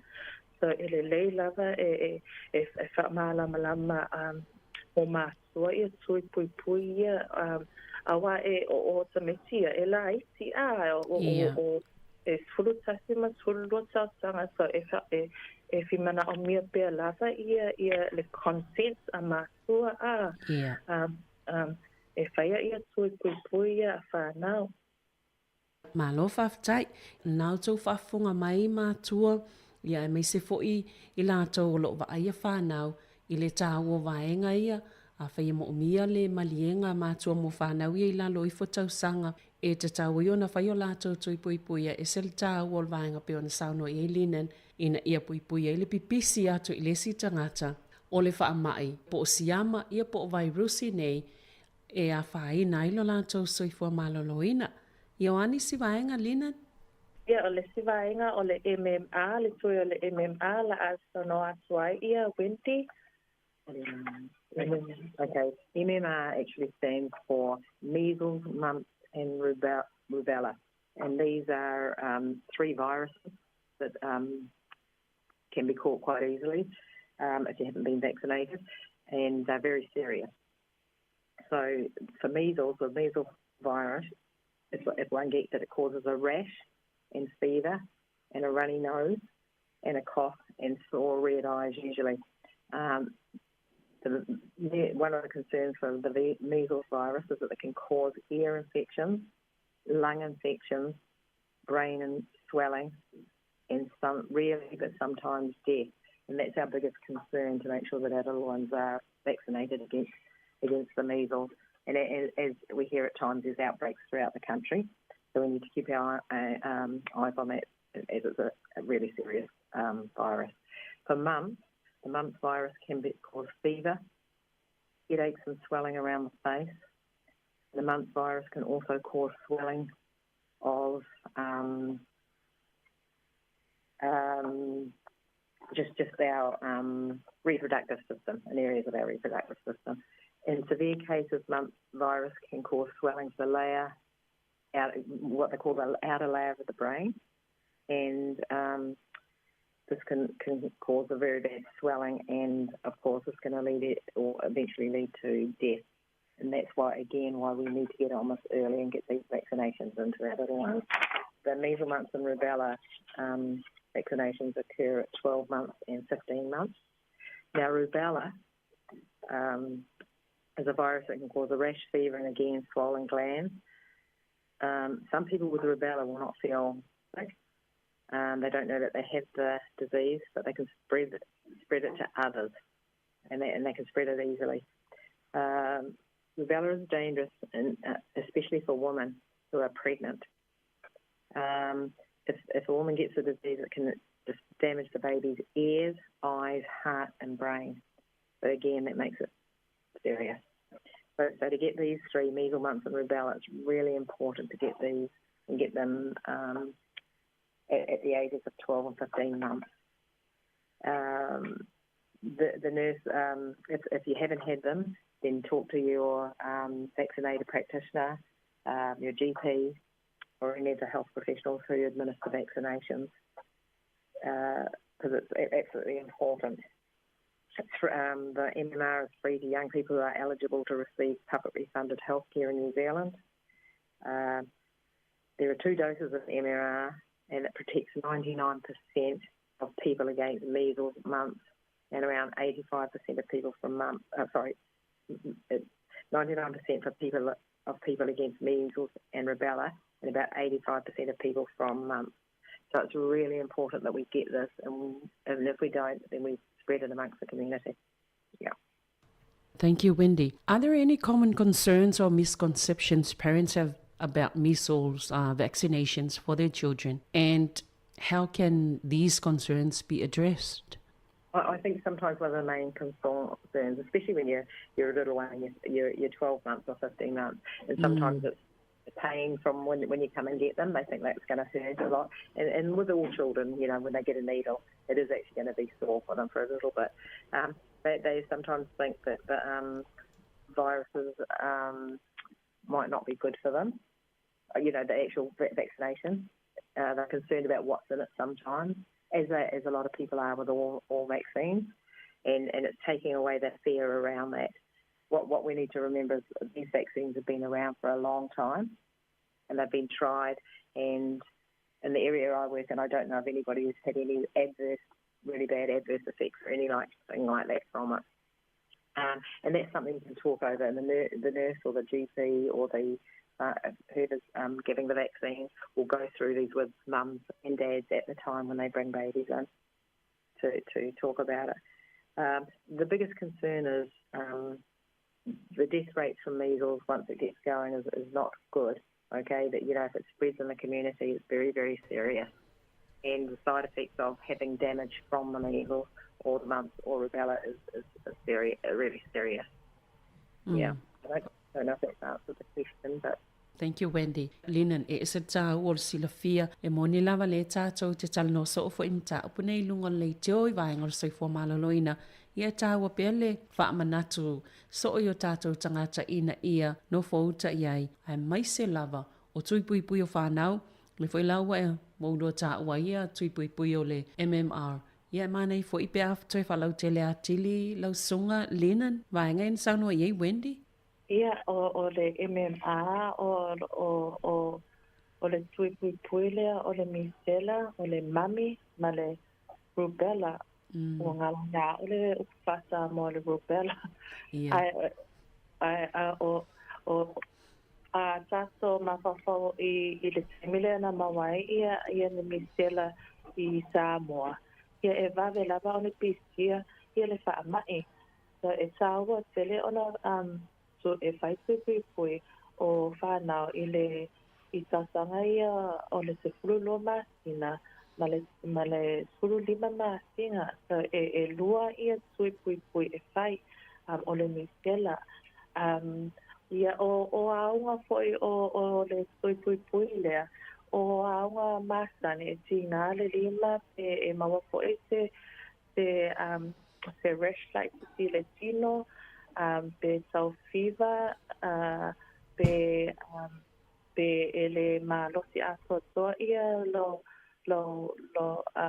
le samitisi pe o mana file sui a taso mafafao i taso tino o le immune system o lai sama fai e fa recognizing ia le sui la wo fai ma ia e fa tino ai ia le immune system a fai o lo PCS mai o le misela o lawo protect o mana pui pui ia lo fa now ile sui o lo tino to recognize ia le siama lea ma fai ai ona sa fight ia le siama lea ina ia le mawai lo fa now Malo whaftai ia atonu wa manino lau whafonga le vaenga tā ua tele o tui pui pui o le MMR ia po o tui pui pui o le misela mami ma le rupela. Hoani si vaenga Linan? Nua tā pena iei mo le nei tai au? Ia le si vaenga o le schedule o le polokalamo o le tui pui pui mo tangata ua whaasfuru lima sausanga. Ia ma le ono furu lima sausanga. So o mawa i le fasu lima ma le ono su lima sausanga o le tui lea o lo sa ua o le boostrix po o le tite so o le tui lea e solu wha mai e au ngā ai le boostrix lea ai na o le tasi le tui e mo o mia ma e whai i le piso o i lunga lo a au o wha mai e solu o le tetanus o le diphtheria ma le whooping cough. So o le tetanus se fei o se siama e mawhaina sau i se sono o le tino. Mai se lavea po o se maosia o se siama e ola i mea palapala ma vaenga o tino ua lavea po o se maosia ua sau i aile palapala. Ia a o le isi wha mai o le whooping cough. e sa ua fo e ole petasis o le whaamai nei o le tale vivini o se whaamai e pepesi ngofia ma a pe a whitalai ma makasua ia sangata po sa maiti o le whaamai e whaingofia lava ona mawai ia pepe i pepe ma sa maiti ma sa maa ma tina ma sua ma le whaamai tolu o le diphtheria o se whaamai e whaingata ma e a whaina ele le whaima le isu so e tolu whaamai ia o lo tonu i le boostrix o lo tonu i le tuile o le boostrix ai na o le tasi lava le tui e pui ai ia oe ma la whanau ia o le so e maua e tuile o le boostrix i le whāspuru 5 tausanga ma le 5 tausanga o le 5 tausanga e whaapopo fo i malesi tui o lo o taua o le shingles o le shingles so o le tuila peia o se hanga sa ia o na whamatala le shingles ai peia o se atiloto po ingale e maua le tino e mumu ma e vela i lo tino ma e tinga fo i lo tino pe a fai o lo maua ia o i le shingles so o le tuila e tama fai e whapui ai ia o ia mai le whaamai lea so ono sulu 5 lau tausanga ia e lua tui whaamalu lua so e lua tui e mau e mawhai ona e maua o le boostrix ma le shingrix o le whāsulu 5 na o le tasi o le boostrix ia tui o tui ia e au no mastatongi i sa o le lei lava e au no mastatongi e free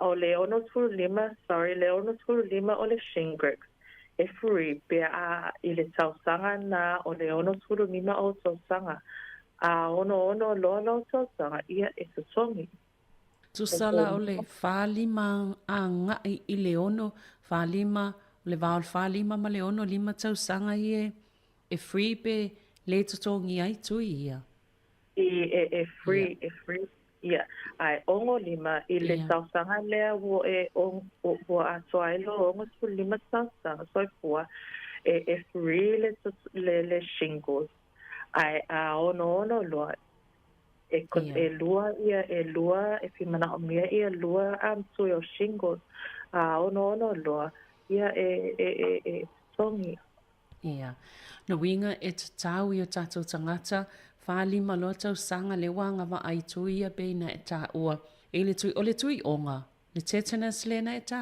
ua le sa o le tui onga ia o le tui onga ia le la tui loa ma le tui le na o le tale vivini e tasia le tui ai uma ia puipuinga mai whaamai e tolu ai ma le puipuinga le diphtheria le whaai ma le isu ia alo whaafitai a whai whaafonga mai ia le mamalu fo iona i o tātou tangata o le eanga wa uma ia i tui nei mai le 5 tasi al tui a le whai e tātou tui onga lea o le whooping cough po le tale vivini ia malesi ma ile puipuia mai ia afia ngai o le whaai ia ma le isu ai o le 5 la le ia isi tui ia lea e tui po le mai o le atiloto 5 anga i le 5 tausang ia le leile whaonga ia wanoa mai ono lo tausanga wa tutongi au tātou i tutono le vahenga lea ia e tatau ona utangia le whautuanga ma le whaamanato leo au mai e linan mo Wendy i le neita e au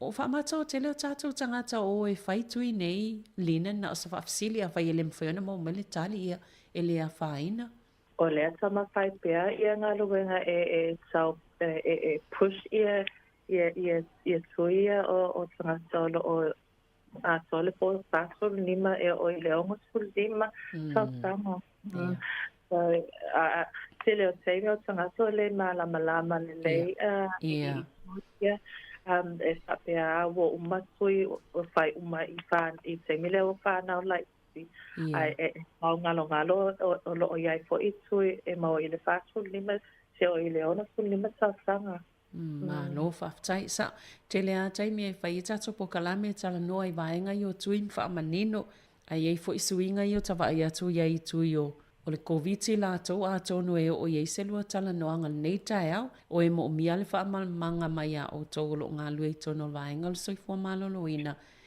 ia manino e wai le mwhenso na vai mātou se wha manga. Ai le o manino i le o le mātou matawhai o i lea. Ia maisi vaenga ia te fia sauno iei, mo le tui leo le fulu fo i le si tui. Ia la tama mātu mo i le kōwiki. Ia, whaftai. So o le kōwiki o le tui o loo whaipea ia tui pui o le kōwiki.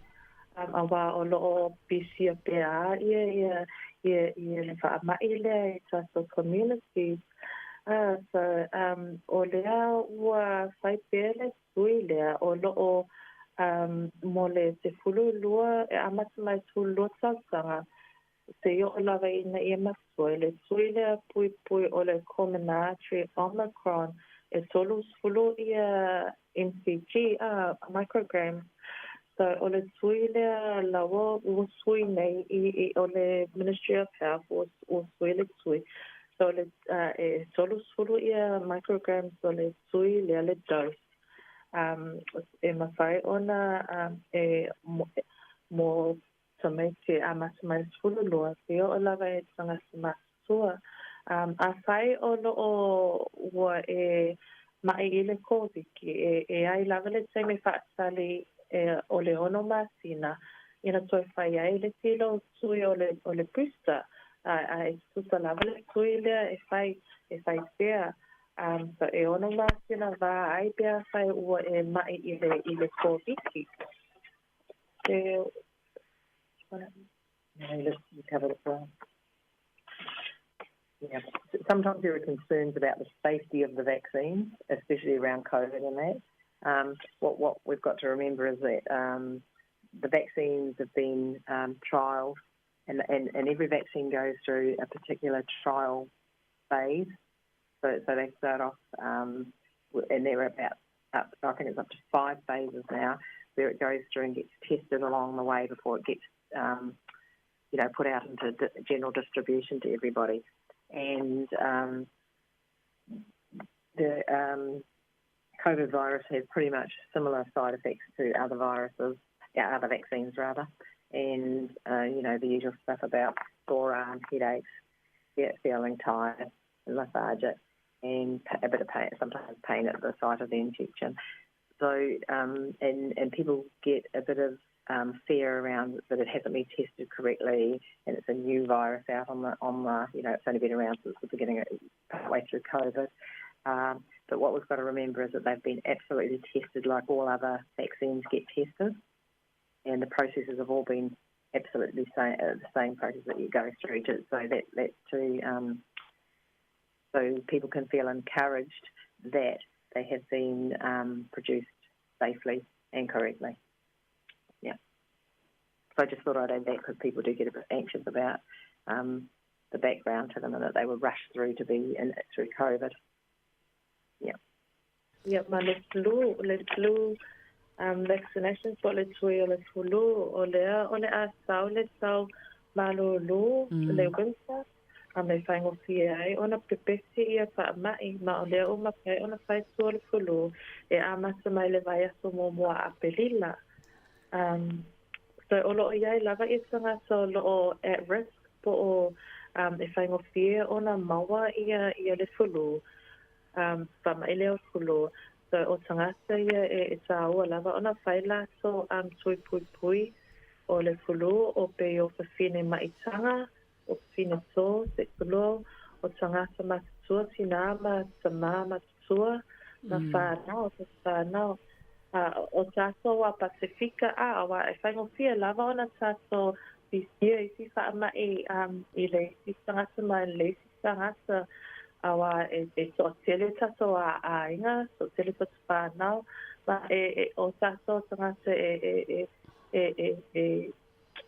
o community tele ia e tasol ko le loso ma tele ia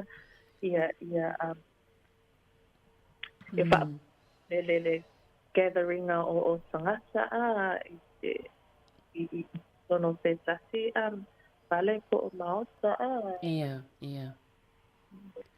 so o le tui pulu o e mau mo tau sanga e free mo tau o tangata ua ono school lima masua anga i lunga e au noa masikisongi a o ele songi fo i tangata lo i lalo i fo mai le ono school lima tau sanga vanga na o maua wha mai nei o le mai o le fasu sela po o se mai ua maua i o mama mai suka mai fasu ngao o le kanesa ia ma le mai o le mawhawhau o le mental health so e free mo tangata ia i lalo i fo i le ono school lima tau sanga a o le fulu le tui o le fulu e amatu mai lava i le ono masina tau sanga e whaia e pui o le fulu.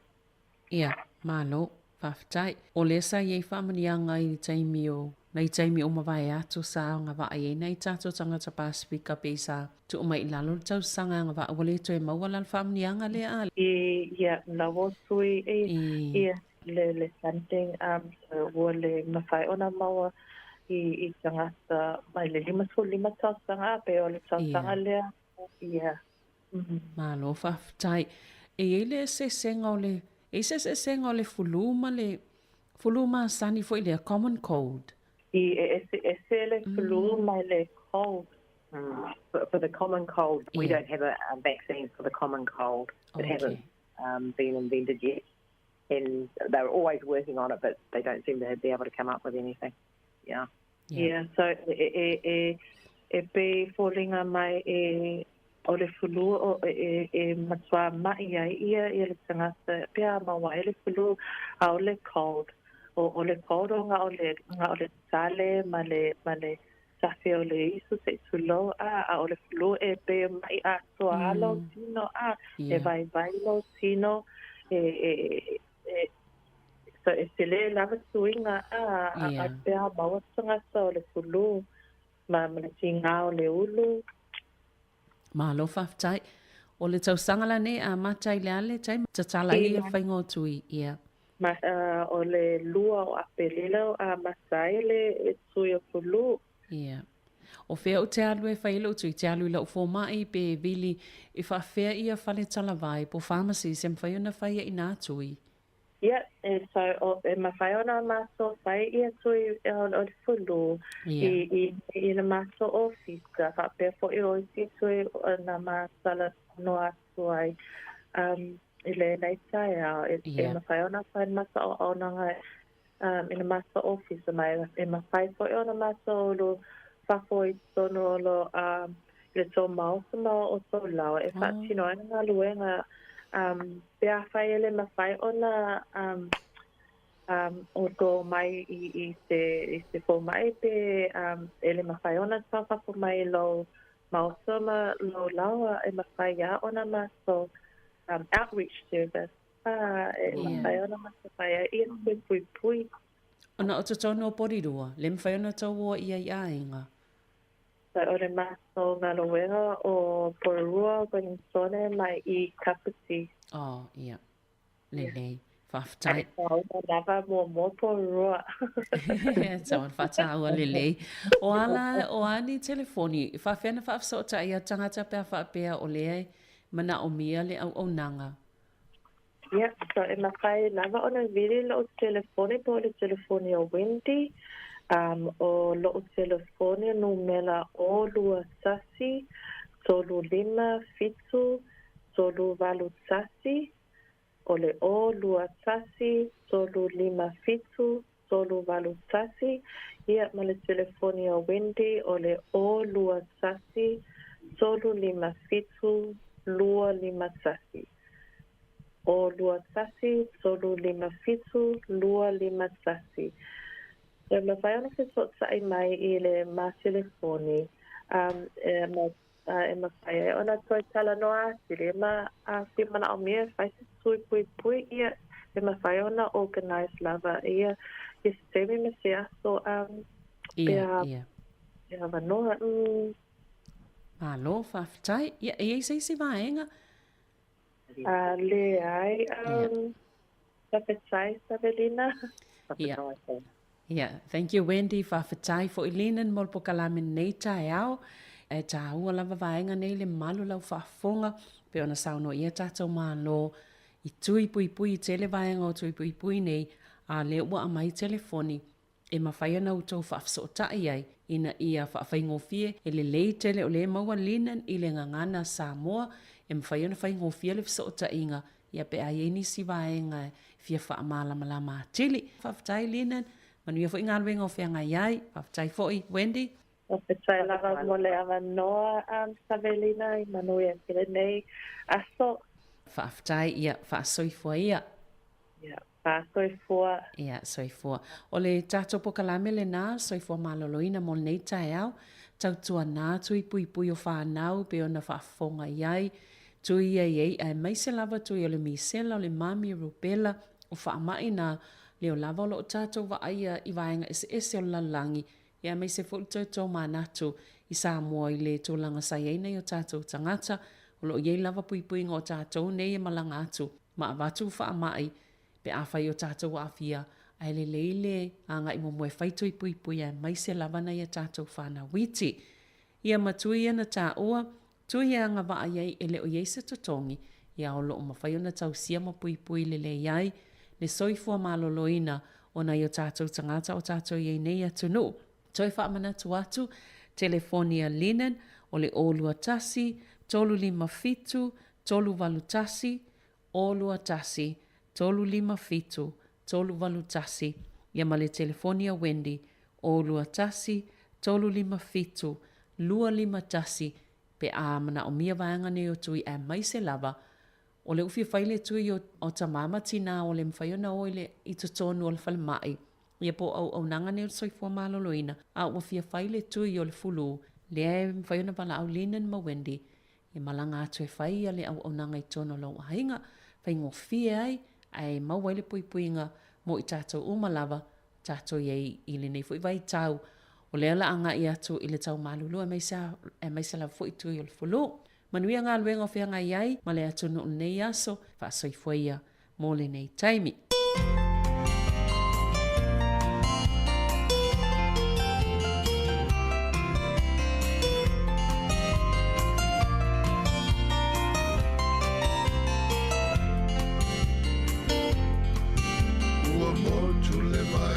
Senga o I talo fai Sāmoa, o le alisa fai mapule, le nei ngā luenga, mai mau le ngā luenga, sapele I lauanga, o le tupe lau tele wa fai lea mau whaona.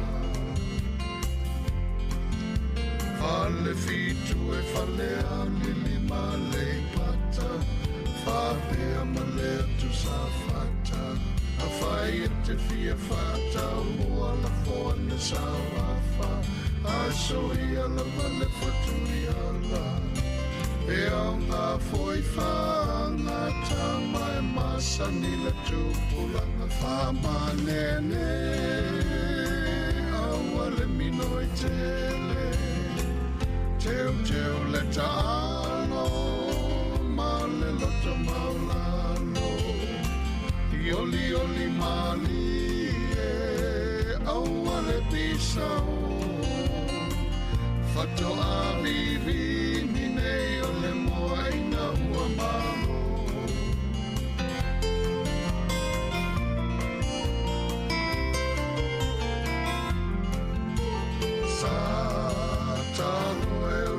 Sona toto Teu ia leitu malu Fale alilie Fai mea mapopo Ole mea silimea E malia I lotu Fale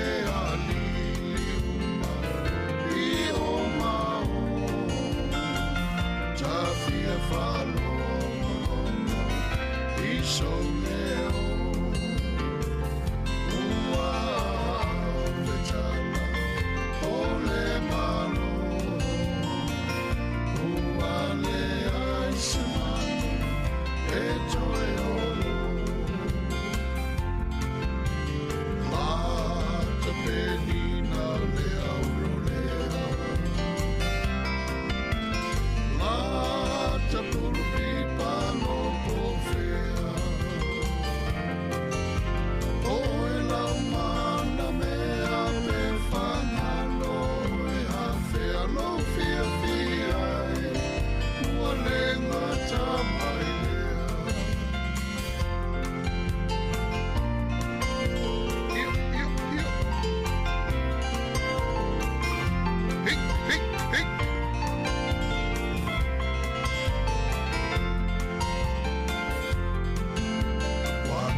pongisa o mea umana whaingata o nei tā sanga ua tato au lea mai I nei manui a ua tato maua mai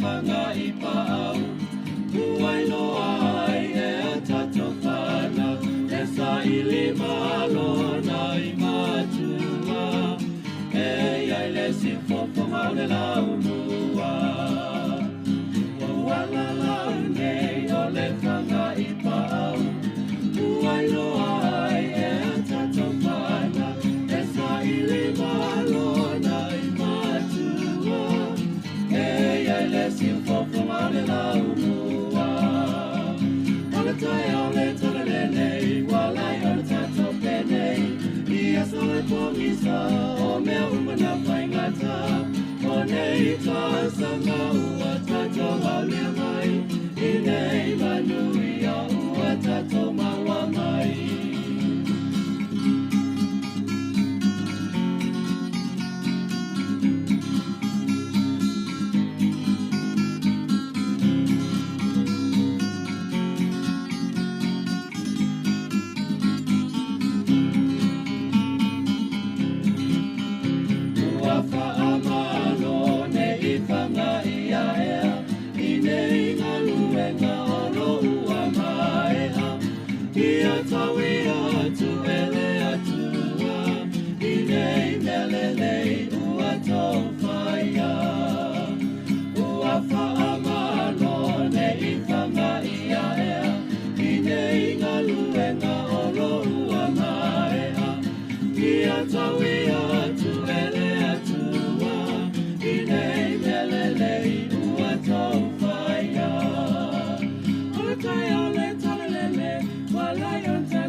Sāmoa Whenga wia I mai o I tūti no uma e wapai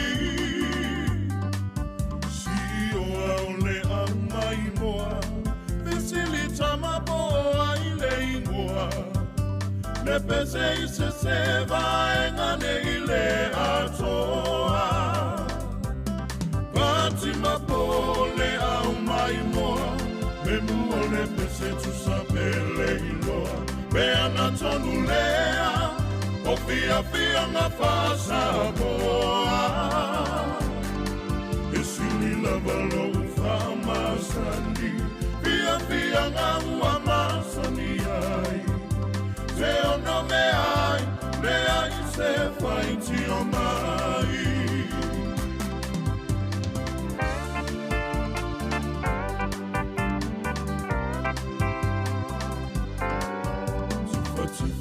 Si toia ina Na nava ai ua tausua ina Masalo sa inu I se whaamafu o se ainga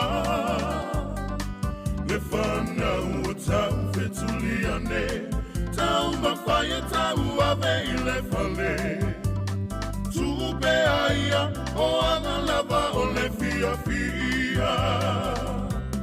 Pati mapo o le au mai noa, me mua le pese tu sa pele iloa.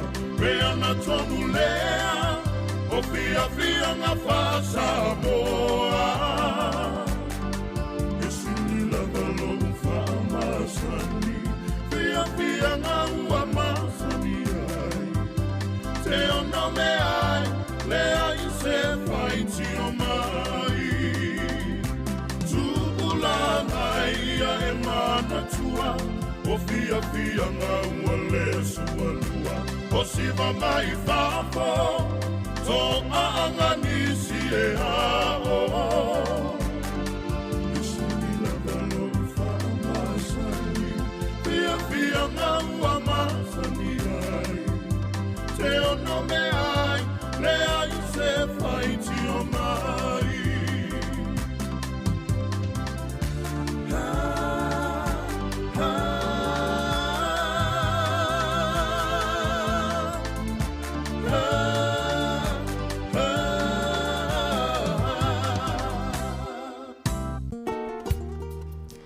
Ia, toi whatalo whātu pa ia mane malu tatou whafonga nei vaenga o le tae ao. Lea ua ono minute te elis futasi, tautua si ufonga o lau mua ia i Wellington i lona ofisa whaasana lau i Porerua nei. Toi whatalo whātu, whamalo le ono sai malo le tawatai. Ia malo fwe le whamalosi ngā nuenga i le nei tae ao ia. O leo ua longo mai ua le whatano ina tatou whatanoanga polpol kalame le sa tu e awinatu i leitu lais fultasi. Ia olona winga ia o leo le awinatu tatou whaafifianga sui whiwhiloi ia wafoi lau whaafonga mai. Ia e whiangai fwoi mga luenga due tem whaiwa nei aso. Ia awalo whaiwa fwoi nei o tatou whanau a onga ia o onga. Maloia i la tō lo mafuta mai lungo le tatou liti o tasi ono te si matasi whaamo. Ia ai mes fwoi la tō inunga o tatou ping office o ta inga o le Facebook o ma le YouTube. Pere Sāmoa Capital Radio app. Awane ingalo na subscribe i le tatou YouTube channel. Ia pe share tu fo i le tatou tautua. Ia ilunga le Facebook pa o leo lau.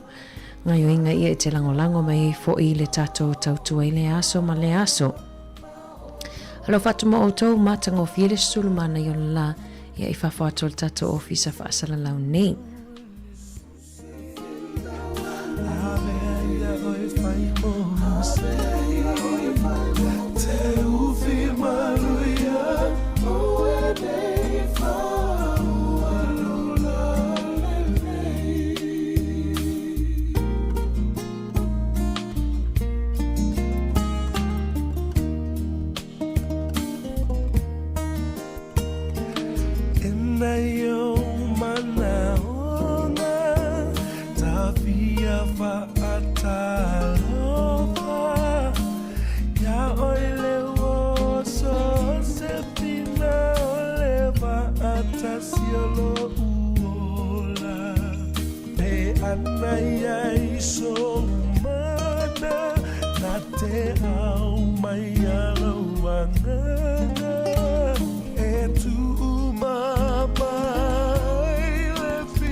si omia ele samiti o ata Ei ata ua male feta lainga ya futi Male mamalu ile ainga sa muti muti Matua usale ata ua mafale manono Opa ia na eminita ilo uloto Manono lo ua pele Ula wila oi atunu Se ua pei oi O se susana Ua sulu atulo malama lama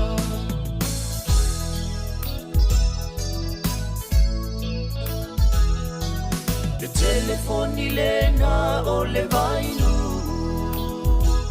Ua siamu pini tasi oe ile atunu Ulo faiva masani o le alofoe Vitali tawa faamalua imamoe Tali uanela ila utale ni masani Tafefe wa taule aini a ole sami Le vave a ole a ulima le afi Se ibanga na uangi mai se matangi Manono lo ua pele Ula wila oi atunu Se ua pei oi O se susana Ua sulu atulo malama lama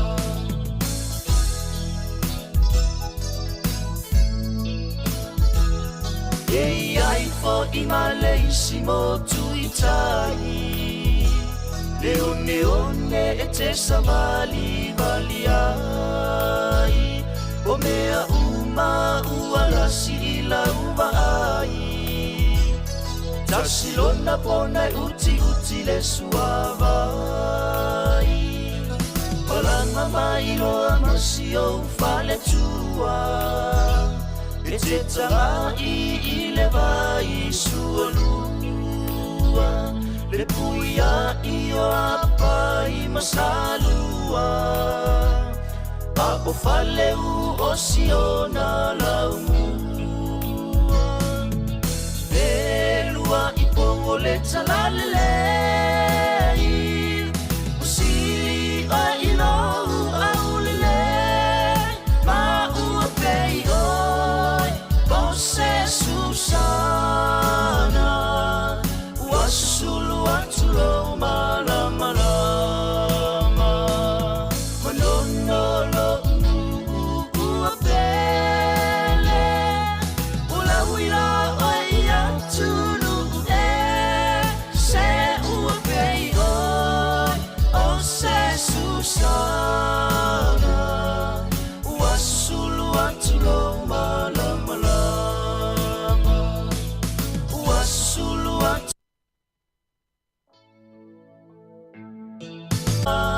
Ua susulu atulo malama lama Manono lo ua pele Ula wila oi atunu Se ua pei oi O se susana Ua susulu atulo malama lama Ua susulu atulo malama lama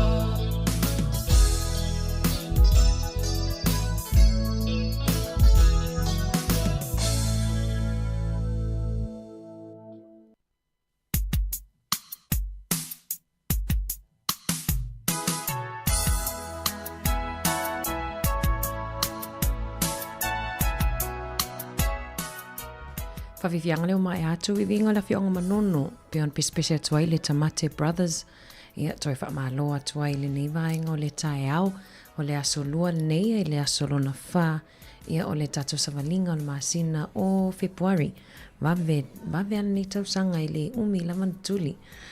Ia ai malo lava lon sai.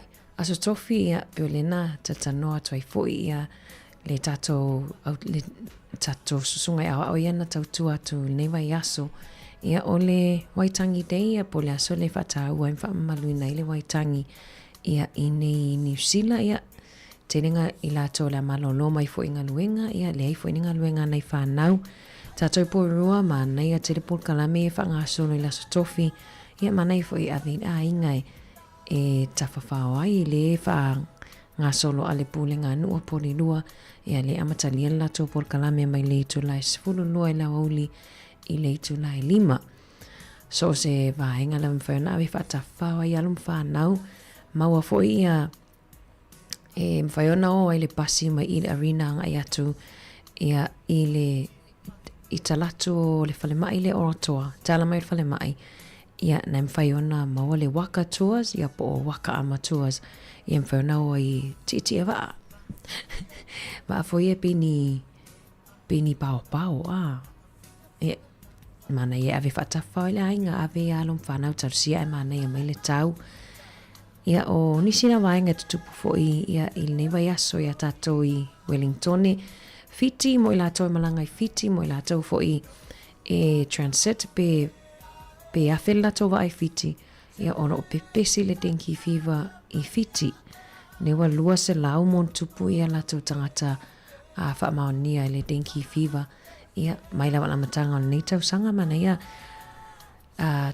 tatonale saunga le mu ia le ngata ilia ia vai tato tui pui le sa to au natu ia le porkalame le na winatu le to lai se funu pata ua o tui pui o fulu ia le foi wa e lata fo ina uma le tau mafanfana ia ona lo foi le tau malunu pesi fo le funu ma le tele fa mai tatonalo tui fa peti malanga i Sāmoa ia nai tele la vai avano mfona le fa eu tui vai eu tala vai ia lava leita la vai tato ia malanga i Sāmoa ia ona i tangata i o tato fala au i Sāmoa pe fa pele te malanga atu nei lena moli mau mai ia se tasi o tato au whenganuenga lena malanga i Sāmoa ia nalu atu wa uma fala au se lauta la i le pepa fala au e tasi li tutono pusa ia oka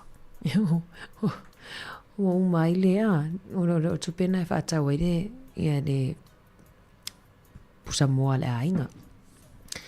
Tatuna whala au ai lutus whala au pele i uma le au ngā. Ia whape fwoi le te fia malanga one way. Tasi le te fia altutongi na ola walu i Sāmoa e te au e umia ina le tus whala au New Zealand. Ia nai mawan le amanoa mwhaiona i alo i tai le ofisa o le komisina mo lunga o Sāmoa i New Zealand nei. Ia e stamp lo tus whala au pe ia se lau limas futa la. Ia mwhaiona mawa le stamp na mwhaiona e malanga na o le tutongi na o la walu. Nei te ewa e alu i Sāmoa e te lilo po le alea so te toi fia foi mai. Ia lai sa ono tala ono foi Sāmoa na e whai le stamp le na exemption stamp. Whawhiwhianga mai ain se te whale moe te ua le masaninga i Sāmoa wha maalo atu ia i latou umalava. Ia le leo tele mai tau tua si ufonga lau mua i te tono whalwhainga luenga ma kampani.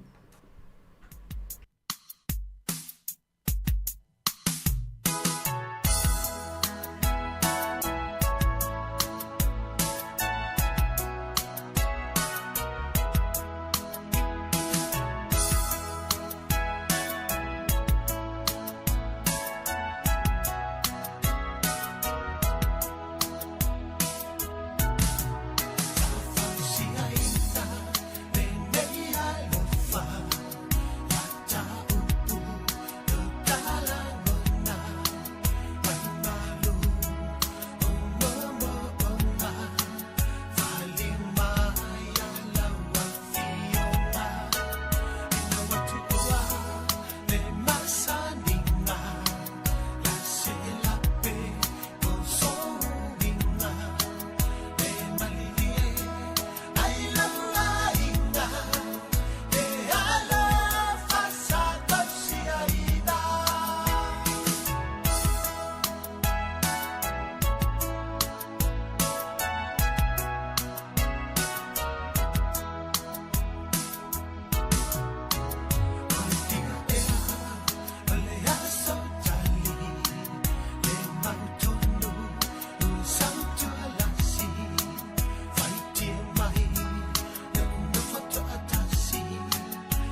ia e whātutu atu tō o manatu.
Poi le sang no fa mon mole hani e o fiu lo tau ma fai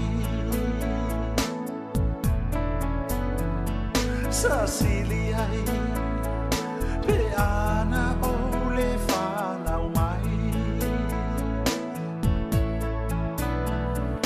le ano ano ai o le anga u ala fo mai e lo ainga ya te au le pongai Halia o fiu lo tau ma fai Teresa la pele o le ale fala bela be o tupu Cecilia pe ana o le fana o mai Teresa se tau mai o le ale fala bela be o tupu le ano ano ai o le anga u ala fo mai Hello, ya te au le po mai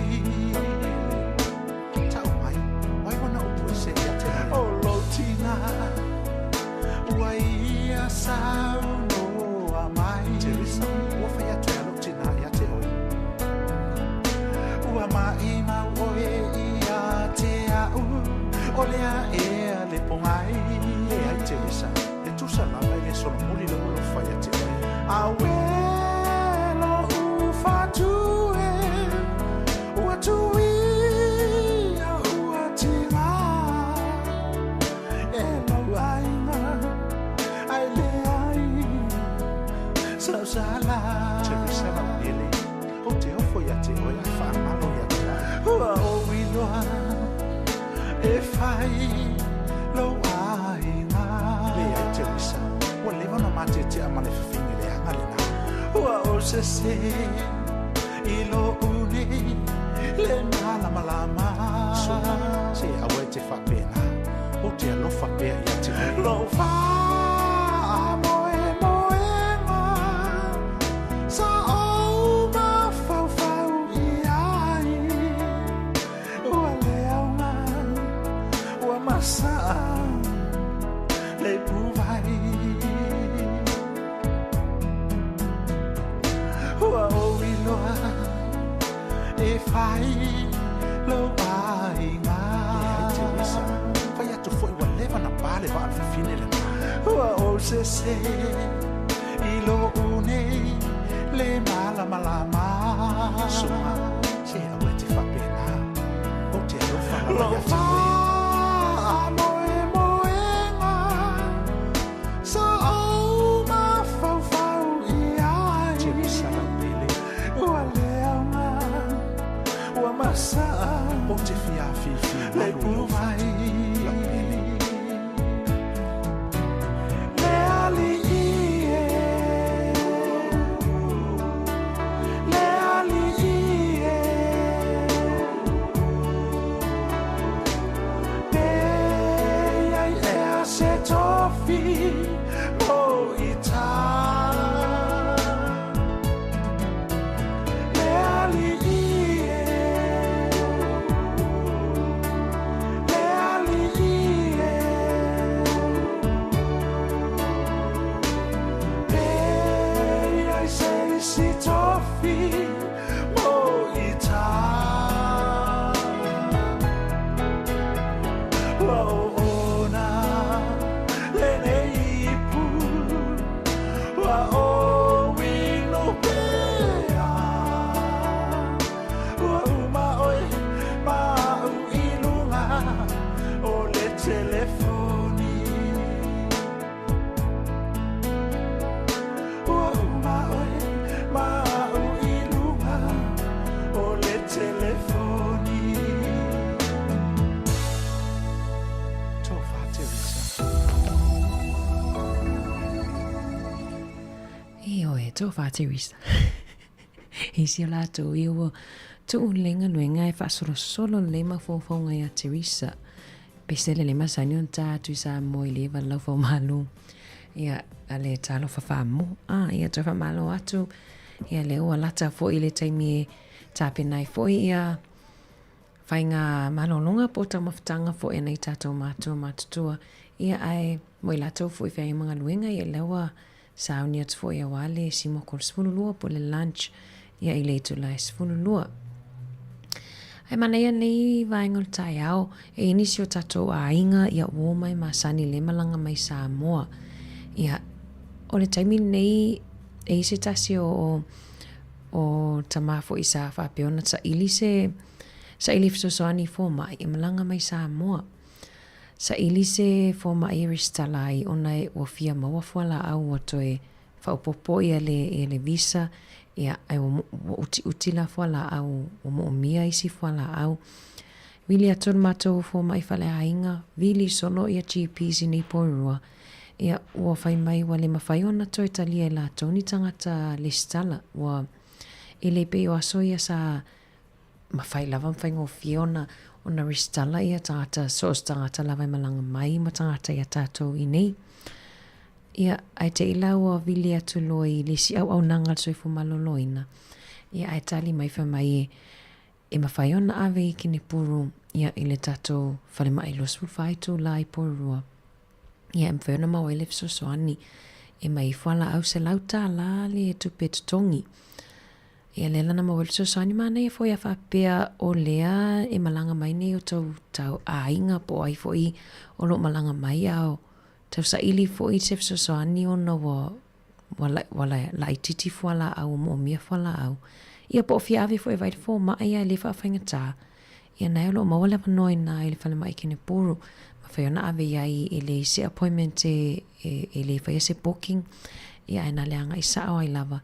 Ia e fo ila le pepa fa atumu. Ia fa atumu ia fa maunga tangata le avatu e vai fo mai. Awa o te lo taimi ni ia le lo avatu la vai tatu telefon. Ia le to ai titi o fo mai. Le mawhai fo na ristala ia ni tangata fo i nisi o fale mai fale hainga.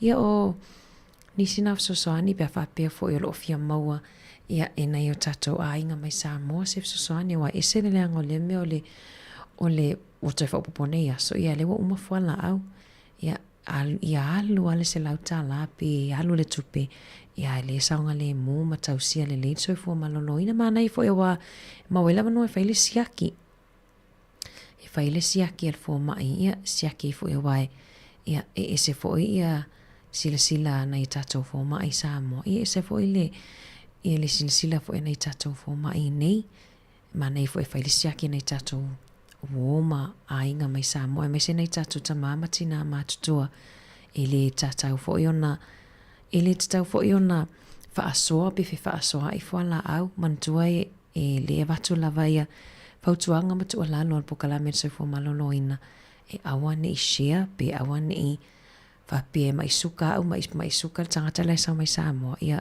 awane fa pe ia sa winu fa la au ia e tu sa i ngoa na sa wai ia ole to alalo tato tautua ia anga i vai fo mai lo mawalava ia fale mai mfaiona ave nei tato a inga mai Sāmoa nei tato tangata sia si mai Whaawawa whaafifianga o toi luas mutonu minute talis fululua o le whaafifianga mai a Mr. T. Eva mai le besi.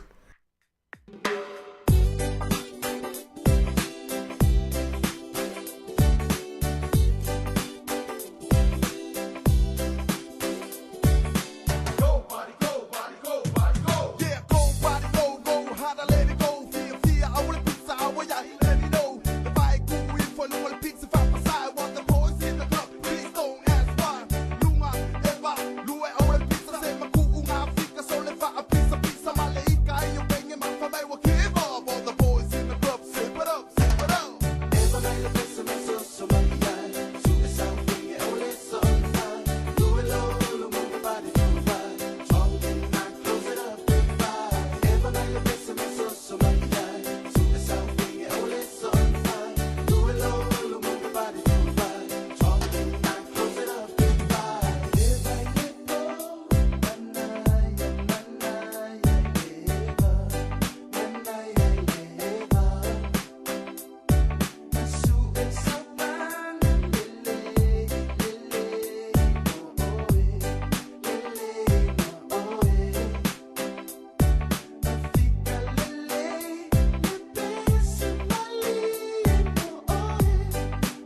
Ontele solo muri ai.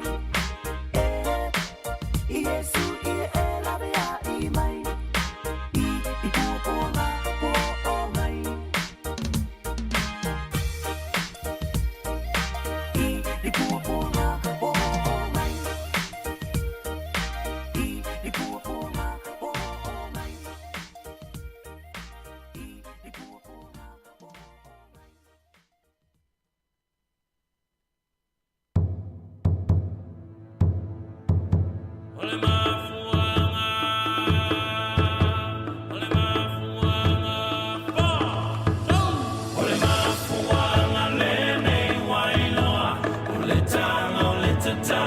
Sāmoa, o le malanga a teine, toa lua na wheo si mai whiti e masano loa. Na la au mai ai o le ato au, masia la pese tutu mau, whai mai e tatao, whawhine ai le tatao tane.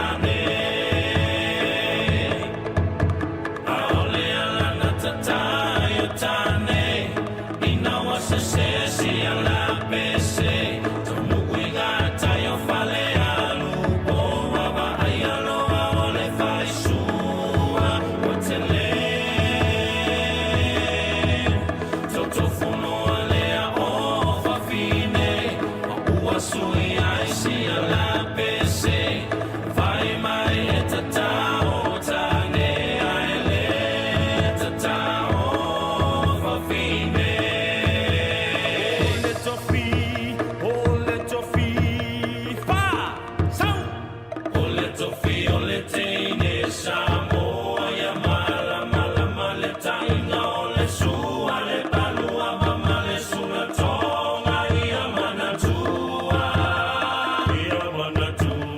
a o tupulanga tala o ine ia so o ka semana o faali ali malu ai o tio le fa Sāmoa wana o le nanu fa amole mole so te filo malu o le tofi o le teine Sāmoa ya mala mala male tainga o le sua le palua mama le suna tonga ia manatua a o tupulanga tala hoine ia so o ka semana o faali ali malu ai o tio le fa Sāmoa wana o le nanu fa amole mole so te filo malu fa amole mole so te filo malu.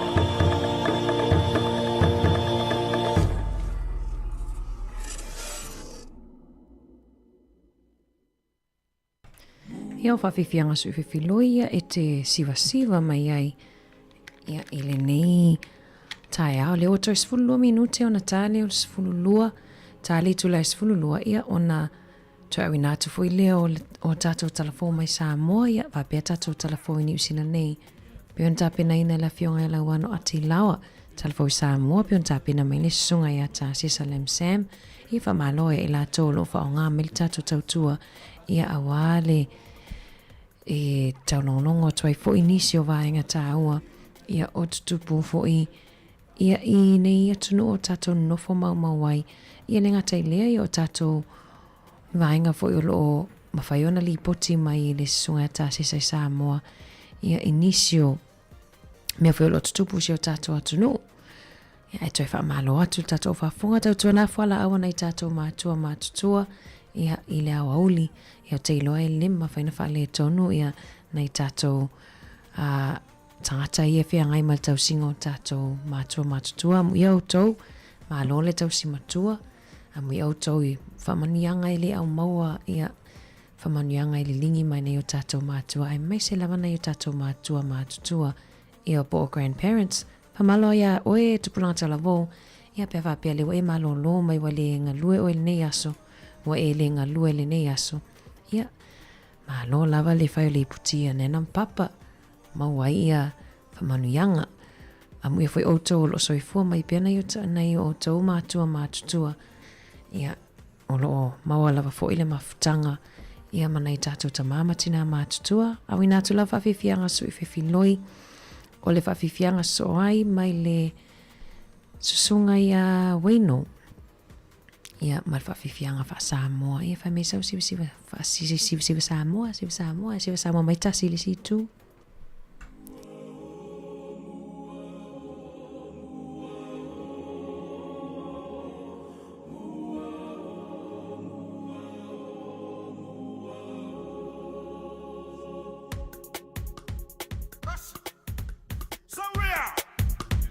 Tia, olo uloto, ile manomi ole puatanoko. E ono mea tele ai sui ai saupa asolo. I whaapea, ole te ine, e la lele i whaa ole ole. E mata ai tumo ile tau whaa se.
Tangisia fo ila ulu o se va ia ngoto Ole la male masina olo uanga se toto Olo upale uale so Ua motu siala ufa a solo Ele faya so ulo to ae aloita ile fa alongo Tangisia fo ila ulu o se va ia ngoto Ole la male masina olo uanga se toto Olo upale uale so Ua motu siala ufa a solo Ele faya so ulo to ae aloita ile fa alongo Awewe tali So ia ete fa anoa noa Olo ua lo fale na dia ua eiloa Tasilua tolu fale alofa Ai lima ila ua fionga Ua lavea iyo umama Ma utotonga Awewe tali So ia ete fa anoa noa Olo ua lo fale na dia ua eiloa Tasilua tolu fale alofa Ai lima ila ua fionga Ua lavea iyo umama Ma utotonga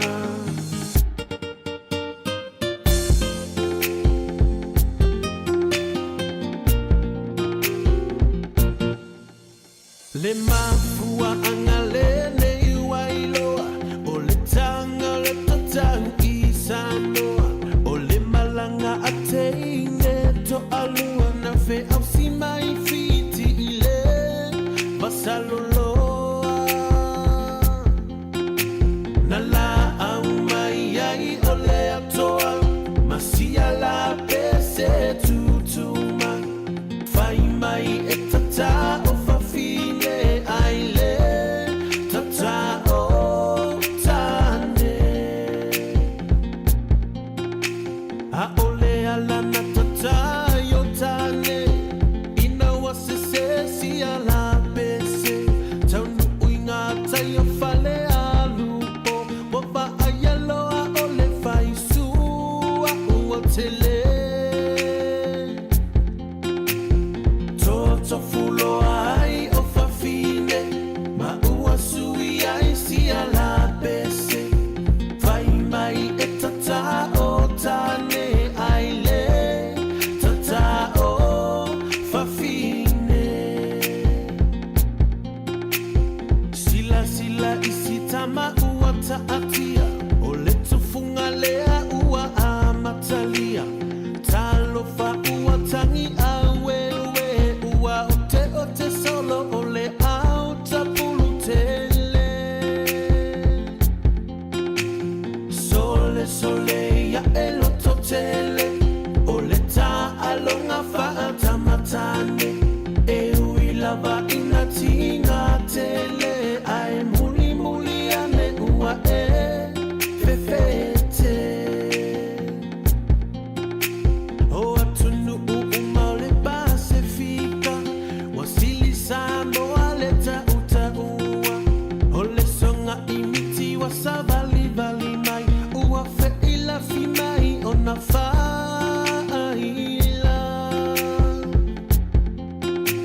O asofa ai fofa amuli alia Fa atu aloa selu fa ala ufa Ole singa no fa apea fa auluta Ua ova ile vasa lao lao Hai ua ova ile vasa lao lao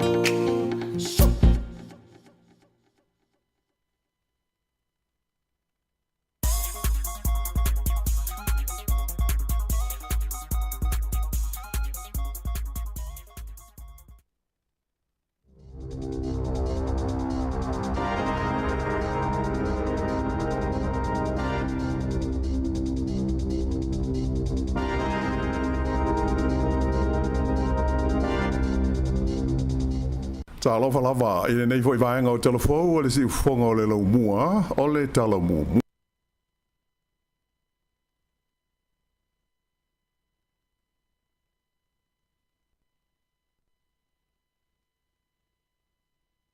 Lau mua o le tala mua. O le taua tau he whaataua inga le Palestine a Amerika i a Donald Trump e a wala i se la fonga i 25% i o loa e whauru whale atu mai ka nata, Mexico whapea i Masaina e mawhai ona te le se a whaina ai o loa nga Osia New Zealand pe a one i Natalia atu i a i maisi atu nu o le lalolangi. O se lipoti ele wale sfasa laua New Zealand na ta ua mai ai stasi o tangata to mai whaapitoa i mata upu taulu ta mau ainga e ngoa i a John Balinkle o se whetaua inga tau whaataua inga i le vale o malo e le o se tūlanga le lei mo o loa New Zealand o loo ave atu i whafo i ma keti o le lalolangi. O lea ua uma o na whaailoa mai e Kanata, a e whaapea fo i Mexico a toa ai Masaina. O le a whaia fo i ni ala tau la whonga whaau popo i lunga o le tau o loa mai a Amerika o loo whauru whale atu i o la tau maketi. E manatu la ua mai i nei mata upu, o le taimi e whaate tele ai fe tau inga nei whaale waho ma lo e mauti no lava o le a pa uai ma le fua o le te mau a inga po le TDP o le lalulangi. Mai o le winga moni o le atulanga e pa uai ma le tulanga mo mia o se o loa lava mai New Zealand e au wina atu i whafo.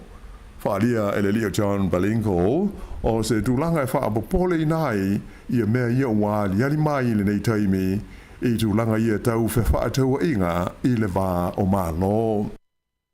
Ua whaalia mai e le teitai whono o le komiti whauwhautua a le WHO whaalabo tonga fo ili nei o le sefua maloloina le lololangi e da tau ai tai o le lololangi ona matua te e na malosi le mau whaamatalanga se male le sao o loo whaasara lauina nei e tusai o le soifua maloloina lau tele o le manatu o le lifo mai New Zealand nei o Sir Colin Tukitonga e whaatatau lea ini la fonga a le senator Amerika o Robert F. Kennedy, lea na yeta wai, e le o le misela lea na mali li waitanga te to avalus fulma le tolu i Sāmoa, i le taimi na pipisi ai lea whaama i Sāmoa i le tusanga i lua afe se fulu iwa. E pei ona si la fia o le ua uma ona sāu noa whala waitele le whaatum sili o le soifua maloloina Sāmoa, le lifo mai profesa o Alec Ekeroma, mai e ta'wai, e matua pepelo ma le sao la fonga nei e le lio Kennedy.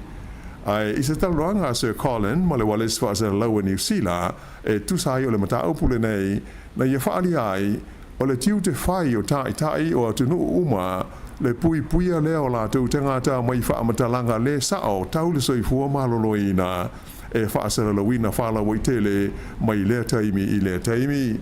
Na ia ta wai e matua whaapopole na lava o ia i le mawhai e stangata e ono o vea maunu o ngā luenga tau le soifua maloloina i le tono le United States o Amerika ona ia whaia ni la fonga pepelo malele sao ai e au noa masona popole i ai. O le lifo mai a Sir Colin Tukitonga o le teitei whono o le komiti whauwhautua le WHO mo le pui ngā wha mai tū mau po wha mai e le vipisi ia e tā ua non-communicable diseases. E iaini a ia inga fau o whaai lo mai e le whainga malo so whaatasi mo tangata o lo maua le benefiti le taimi nei. O lo o fia i ia tuunga mai e inga fau le te tau leo na awaio i la tau ia i ni pol kalame whaale awa onga e ta i lima i tū lai le vai aso. O le whaari ngalo ia mai le malo e winga i le neimata upu na ta uai o tangata o lo sue ngā luenga e mana o mia o na awai ma whaatino ni ngā ioinga ai titi mai e tolu mo le sa ilinga o ni ngā luenga i le vai aso tasi mo le masina atoa. Ona toi li poti atuai lea i le mta ngā luenga o le atina e lotele le Ministry of Social Development po le MSD. Ta ua mai e le minsta o le nei mta ngā luenga o Louise Upston o aia inga matutu unga fau nei o lo fua ina ia sanga whaale leia atili ai ngā luenga whai male au nanga a lea mata ngā luenga. Wa iei fo imani aia inga e whaasala ina i la tau e le usita ia fua fuanga o se vaenga o le whainga e whaongai nai mōli e whoringa o mōli awala po o le traffic light system a lea fōi o fisa tele o le mālo. O tangata uma o lo maua i le benefiti e a fia ai i le nei whainga whau ai mai se o lātou o lo sua ngā ruenga mai ai matātālau tele le tau o na lātou whaia. Ta ua mai le tamaita i minstau le mta ngā ruenga o le taimi e o ai le tangata i le mōli lanu mu ona mana o mia lo lea ona ia saunia ia ni whaamauninga o ana ngai o inga sa whaia ina ia toi whoia tuai i le tūlanga o le mōli lanu mea mata.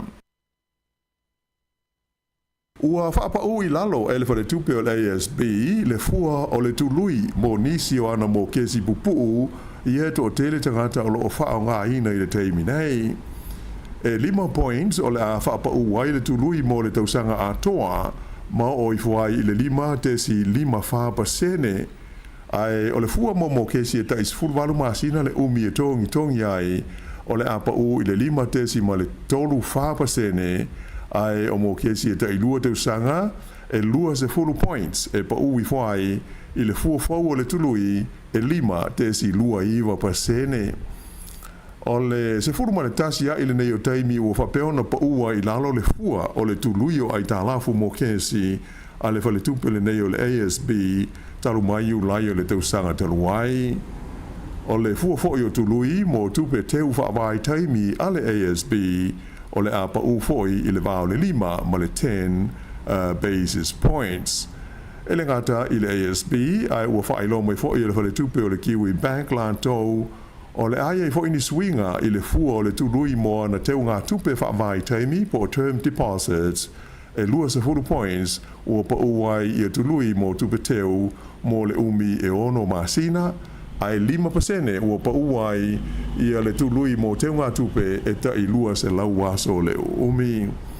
O wha mau maunga fo i mai le whale tupe tūre tonu ua i loa ai i le tūlanga pa o le tului whaapitoa mo le umi e tasi le tausanga mai le maungunga le sa iai e fitu tesi 3% i le 5 tesi ma le 4% ua iai i le taimi nei.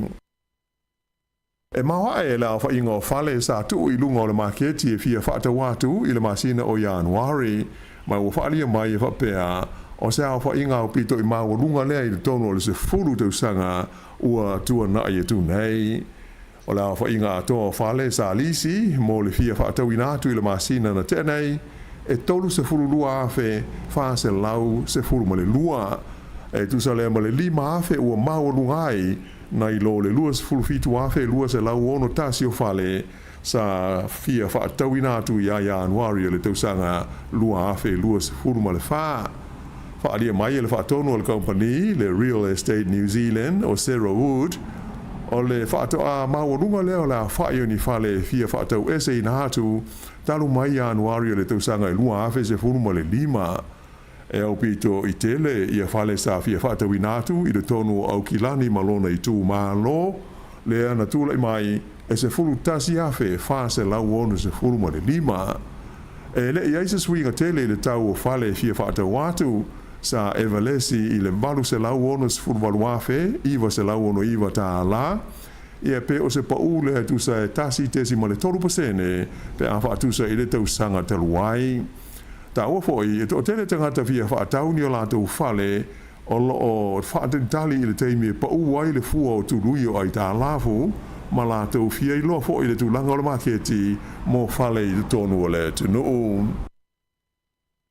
E ono afe la whaio ni tui pui pui e ta ua o le Postrix vaccine mo le mai o le talevivini ua fua ina atu o le malo New Zealand ia Sāmoa e veso soani ai i le tautongo vitia o le pepesi ai o le talevivini i le taimi nei.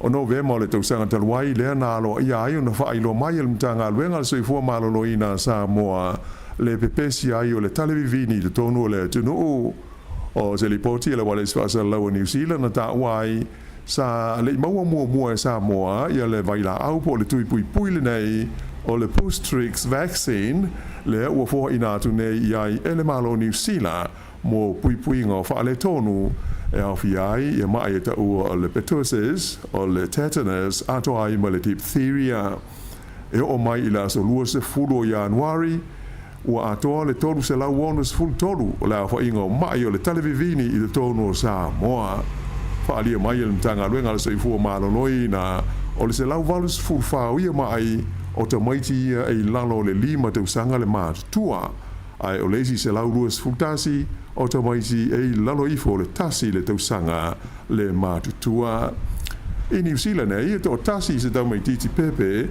na umalo na ola ona o le televivini le ana alo ia ono pepesi I New Zealand le whaai unga o le tausanga ua mawai. Ai o se lipoti le tamai nei mo le wha mai COVID-19 I New Zealand sa whaai lo mai ia le mtanga luenga le soifua malolo I na e tasi le afe fitu se lau se furuiva le a whaai o mai fau na wha mawina I le vai aso le na whaai ui la sa taruai.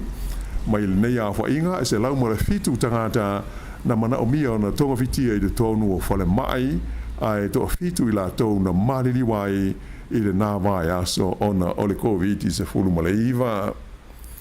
O lea o wha mauri mai e le pāle mia ia Christopher Larkson o le atali malo le iwia Maori o le naitahu ia teia ia lātou sauninga e wha amanatu ai le whengainga o le waitangi I le stofi I le nuu o akaroa I le motu saute.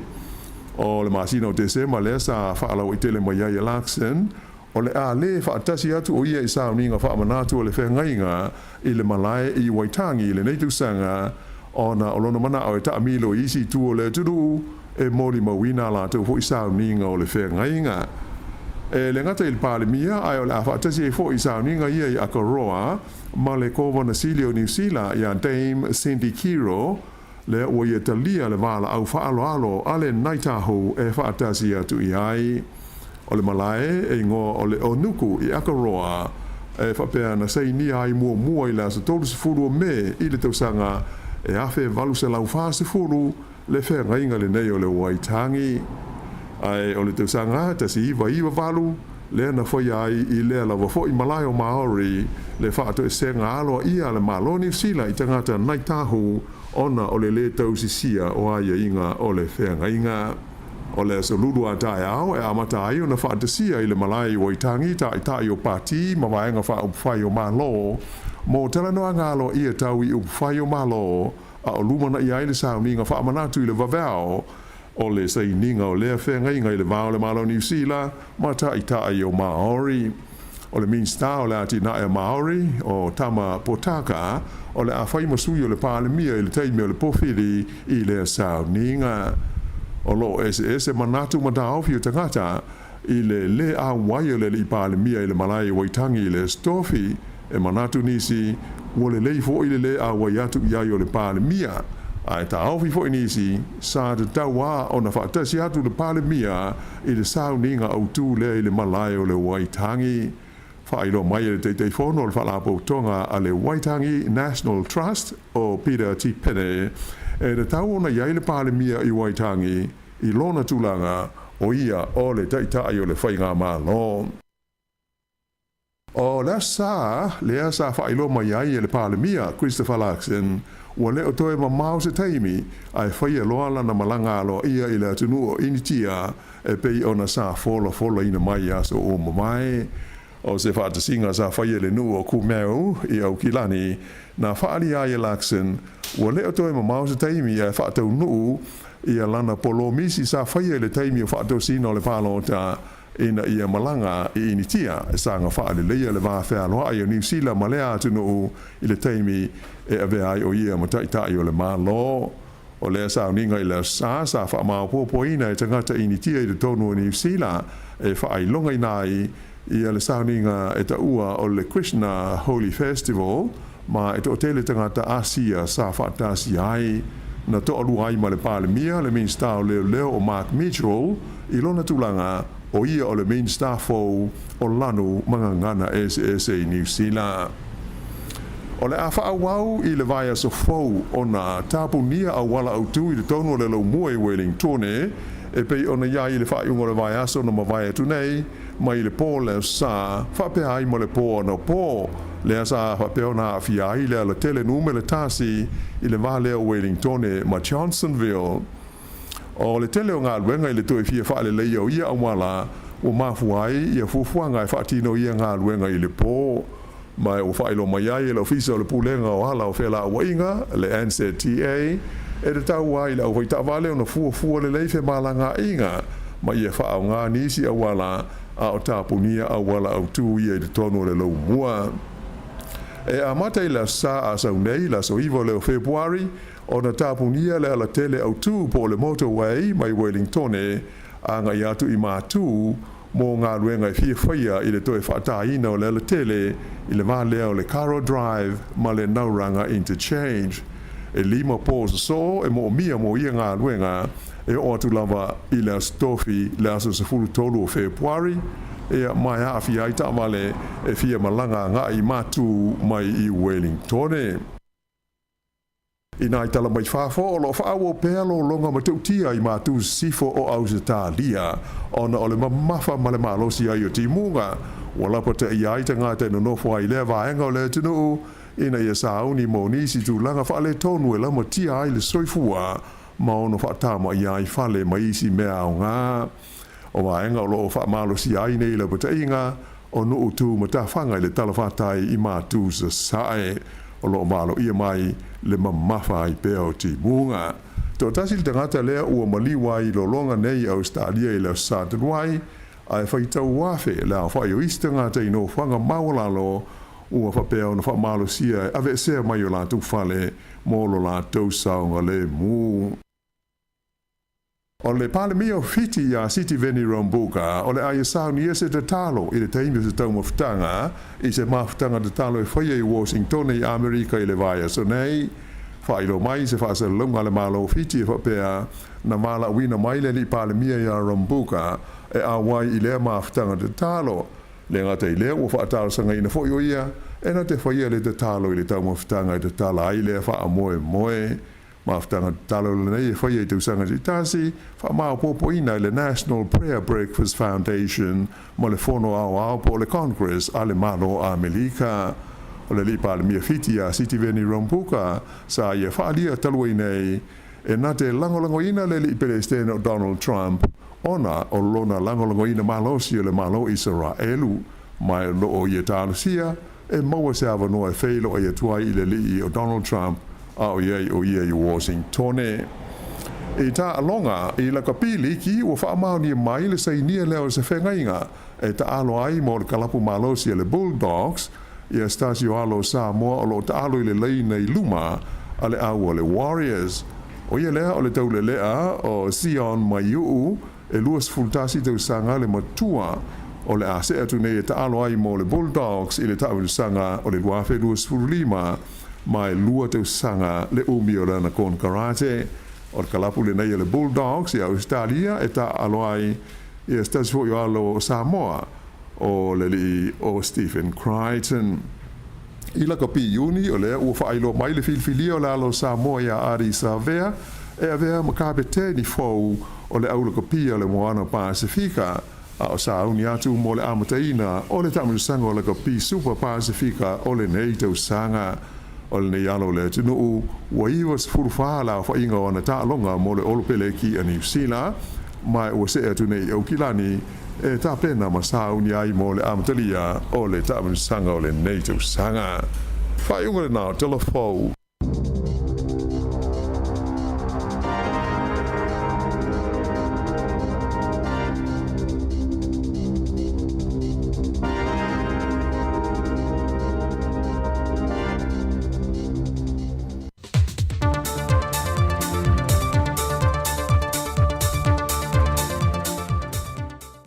Fe lava te whaatala whātu lo tātu o tunu o leisi fo I wha o poponga le nei o tala fau mai Sāmoa e meo lo te tupuai o si mai ele whaafonga. E le o se vainga le leile sila sila a le ofisa sili o a onga ai au Chris Hazelman ia makal whanau I le tausanga sa fumaltonu le wānia mai I le tausanga le nei suenga o le tausanga lua whilua sa fumalwha o toi palasi I lalo le se furma le valu pasene, mai le tausanga I lua afe se furma le tolu, sa I leono se furma le 5%, a o leo wa fasa furma le 50% le tausanga uma vai. E le feilo I ngā e au ma le autu stala ne ia wha I lo manino ai, E tolu wa feiva se lau tolu se fulma le fitu alo mwhanau sa su e su enga le malo. Ai na o le afe 5 se lau 2 se fulma le tolu na au sia maka e uru fale atu e le Universitea wa o Sāmoa le neitu sanga lua afe 2 se fulma le 5. O tongi o tatou primary, ia, wa iai le swinga. A slow progress, but it's a progress. Tatou kodisi, ia, pēr no whai atu. Te le alenga wenga, we have a lot of work that we have to do. O le whanoa noanga e ai au, o le isi tolu se lau fitu se fulo whanau e le ipasi. E whai o le lea watu I maka o le Universitea wa o Sāmoa, ai leo au sia fo I maka e urufale inisio por kalame o loa o ina le Universite. O lo iei fo I fina ngalo wha lia inisio mātua, e na ia toi sila tuto o le tausanga nei, pe leo le tu whaata singo le tausanga se fulma le lua ma se fulma le tolu, leo ua iai lea swinga tele. E siria ile se fulma le tolu wa feta la le seleni, wa fo ina le teita I o le malo Papua New Guinea, e tawalatu le asosiona tangata o lo I Sāmoa, I le afio anga vai lele, e ala ilo latu tali malo I ona teitai, au iel fontanga malo le taupulenga I a Oktober tusanga o mawai, e le ngata o se anganga whaafta iatu I tāpenanga le afio anga, ai o se so tanga whapa anga le wa a mata a leile se leni, e langulangu suai le malo Papua New Guinea, I le afio anga inisio vaenga ia nga I le lumanai. O le se leni na fo ina e lua se fulwafe tāna kina, le na mawai le se leni, e se fulmale tonu wafe ono se lau fitu tāla ma le se fulmale lua sene. O se whaaftai mai suia le afio anga I le asosia tangata Papua New Guinea, e mai se leni pa le mia o si o lato watano, e le fe so swani tau se leni, ma le so tanga wawana nata whapa anga, ma le afio anga. Ua tau nuu le ono afe o tui o pui puinga o le whaamai o le talevivini po le whooping cough ilo tātou o tunu. E whesoa swani le tau fio fio le pepesi o le whaamai le teimile nei, a na amanta whaalawi lo mai a November le tau sanga o mawai, leo o mai o le whaamai lo tātou o tunu, se ia au sia le nei teimi. O le teimi mo mole o maua ile vaila a o le post-street I Sāmoa, e le ngata o le talevivini, a iei maisi whaamai e le petia ai e le vaila au e tasi. Mai i le tolu se lau ono se fulmale tolo ngase na reportia i le mahota ngase lua verso taluai e to lua se fulmale wha I lanto wa whaamaonia wa pesi e le siama. O whanau le lui fo le 5 tausanga e se lau wala se fulmale wha I lanto wa pesia. E se mai eile se lau lua se fulmale wha o whanau I lalo ifo o le te tausanga le mahatutua le wa fia. I whaamaumaunga o le toa telo I lanto wa fio le atunuu, e mai I upolu, a na o le toa tasi o lo whaamauina mai sa mai I. Wasai niel whaamatu I nātu o le vaenga o le se lau wafeta la, I whaalapo tonga tu ma oti le atunuu, e le fionga le minista o tinamata mai tae a tina o nuk maanga so tae male komiti, o se vaenga viso swani mai le malo, mo whanapo putonga o loo ngā lulue e una ia polkalame tau fiai sa wanga e whasanga I tina matamai tai. O ia whanapo putonga e au fia le Soul Talk Sāmoa, le Sāmoa Rejuvenant Youth Group, le Salvation Army Manelaka Pi Sāmoa. Na sainia I foi Malaysi lua se la wafeta la, e whaamatu watu le whanapo putonga o le to manga moe poponga tia, e le ngato le tu siwalo mo whanau wa Sāwaina, ai o leuna ia peo por kalame whaalawi loa, e tinei ai sa wanga o loa a fiai tina matamai tai. O le fionga de minister langa aia tia I tu auto funga, na ia whaamalo si au ia whaalapo tonga, e aua le tuina le taulongolongo. Tui pēi le atunu e ala ia latu au o nanga, e na ia maua pesa sa moa file mu, ma saunga le mu. O tala fowia mai sa moa mo le ni aso, Familia le tue I ngā ruenga o le awhenga Yesu o tātou tunu, whasoi foia.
Ia, o tamaitan manu.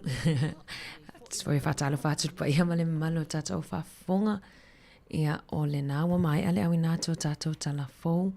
Ia, peona whitai tunga ia ila fionga la wano. Ia whapea fo ile sunga ia tāsi Salem Sam. Ia ma tātou tala fōu mai Sāmoa. Toi whamalo atu tātou whafonga. Ila tōu o whiangai fo ima le o atali sua le nea wa uli. Ia, whai mahalie. Ia, awane ngalo se lanu mea mata fo ile whaalu ai alu male tamau vaspovi. Ia, malo fo ile ngā sese. Malo lava le tautua. Malo fo ile ngā lulu e malo le tau si matua. Ai manei fo nea wa uli. Tasia tātou tala lea. Ia, o nā watu lo lea o tātou whawhiwhianga sui whewhiloi. Ia, taitoa lua fo ima oia au alo whaiva ia i lau tamaftanga o lea wa uli. Toi whamanatu atu. Ia pe o le pepa le o numa lena le lava lo o long pueli pe tato atu no ai mese lava mo tato I poirua. Ia o le pepa le mai pulenga nu o poirua. Ia ona le fai lava ma fai atu porkalame le fo inga lue vava alua tato ma le pulenga nu po le Poirua City Council. E whamanatu pēr ni waenga ia o e mwhaiona fisosoani mai ia ile mamalu lau tele. Ia po o lofo I sao ia I le tausinga o le si o manga. Ia le o tato nofo mtou au mawai. Ia o le whamanatu maasani lava o le recycle. Ia po le recycling. Ia le olo o toe whamanatu mai ia mea te tauna o I tonu o tato kalone la pisi lanu sama ta puni lanu sama tu lo. Ia maafo I tuainga o te tauna alu te tonu o le ben lanu moana. Ia po le kalone la pisi ta puni lanu moana. Ia o le recycle lanu sama toi whamanatu e ele le taimanena pe o le tawhatolu. Ia so se tawhatolu lava so se vaenga lava po la pisi ia o loo iai le sign le nā po le whaailoilo na whaatawhatolu. E pipi e le numera tasi, ma le numera lua, ma le numera lima. Ia o tamana e alu tutono le la pisi kalone sama. Ia o le lanu moana, ia o glasses, ia po o whangu mataitae. E le avea ai le ipu watae, e tele ia vaenga ia o lo tu mai le kisi lanu mumu. Ia I tatou pendina e lua, ia lea e tai vai aso pe tai lua vai aso ma luatu le loli. Tai lua vai aso ma luatu le loli e ta alao. Ia o le tele na mawai o se e vae, ia o nappies to low, na pekini o tamaiti o ipu foile ipu ino mai McDonald, le te vai atu foi ia o pepa susu. Mantuol fangu susu e alu tutono le lansam sama, ia o le pepa foile ape o pepa juice. Ia ele alu tono tato la pisina. Ia o whamanatu masani lava. Ia awa o leae. O lo iei lava ia strikes. Ia peon whailoa tu fo I talafou. O lo iei strikes e tasi, lua, tolu. Ia pe whaalua whaatolu loa na lapata ia. Ia le tau whale o mawai la pisi. Ia ele te tauna o tutono kanone la pisi. Ia ona le tau tu no leo loli le tau avea fo le tau kanone la pisi. Ia o whaatetenga nae. Ina ne alu foi se tu pe tatou e ave tatou la pisi o le nofuanga le la foi la pisi ale o lo ia lava ia au nanga ile I se tu pe tongi I tatou kalone la pisi a fa pe foi le nanga o ia lau kalone la pisi pe leo o ato tau sanga o lele lo lau kalone ia em fa na to so tai council pe luas futa la fa sa mai au pe fa pe se pe luas futa la tongi ia te alu I to e talo sanga sau pin la lo I le officer pulenga nu o porirua. Ia o lo sauna I le pui mai fo I swing on tau climate change le whaitau miliona ta lata to tupe la utongi la fonga o le alua I le whainga o porkalame pui mai I le swing o le tau. Ia I lea o lo lava sao le lututono o lo toi fale I le aso ma le aso. Ia mwhena fsosoania I le tatonga luenga o le tatonga luenga whai whaatasi. Whawhiwhianga sui whewhiloi o le whawhiwhianga mai kolisia le fifi, manu o le waweao, alo whatuai tautua si ufonga lau mua.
tama vavela leo watu ia tula me fesa siva leo ila to le umata maftanga leo alo faiva ia awa fo ia vai ainga tamala leo volvol vi taimi leo volvol vi Sāmoa ia e fa malo atu nei tatou pa anga watu fa talo fa nei tatou womba anga o lo fa talo fa mai lungo Facebook fa talo fa atu papali isina leo ia masio tua a siotina ia lo salia leo lo mafuta mai lungo tatou tautua fa malo atu fo ia penina tu mua fa maoni moni le time yo vai ainga pe ale mawa se lunch ia ola ale me ia le a pe fa pele mo le apu por fa ipula ia pe fa pele wa misi le lunch patalo fatu Gilbert o Jeffrey ia mai lato o mala fa malo fo i lato le fangaloina nei tato wompa anga ilungo le tasi ono te simentasi fa mo fa malo lua tu lava ile o maua to suafa ia ona leolo fa nga mai o to le frequency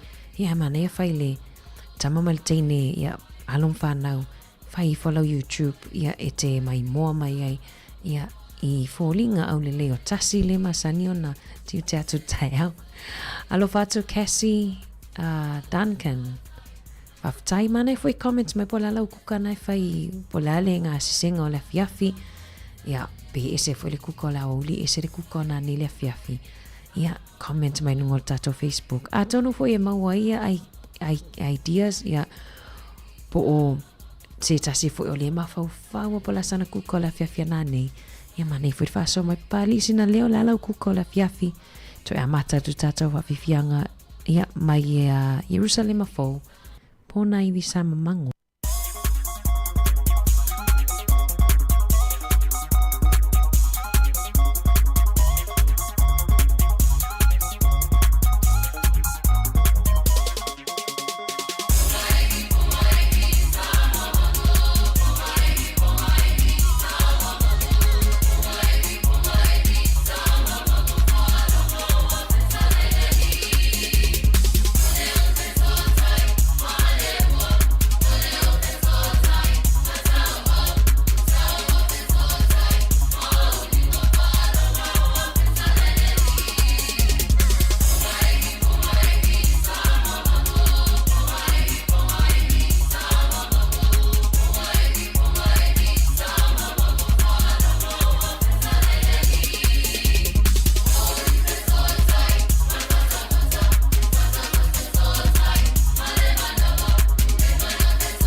fai pe au le fai ngalo tu.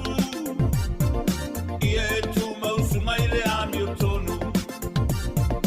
Tau mamau masiva ma pale apa. Ina de ia pa ua tuai i le angasala. Na olo masusu mai whami whami isu. Ai le ilo o le masusu o le aitu. Tau nu mai, o sui lau ba ai, no mo mukuka. E karpatu ai, na o le happy, party every time. Ha ha ha. O le ke mai, walu whaasau ai. Ele i malsani ai. Upua silo matua masito e aina. Sunga i e lupa mai le ainga. Sa ili le lei sau fai moi ponga. Se tamano fa mau le lei ai le se opa. Na ulo masusu mai tari tari iyo. A ole pusi ai moa si awa mio. Tau nu mai, o sui lau ba ai, no mo mukuka.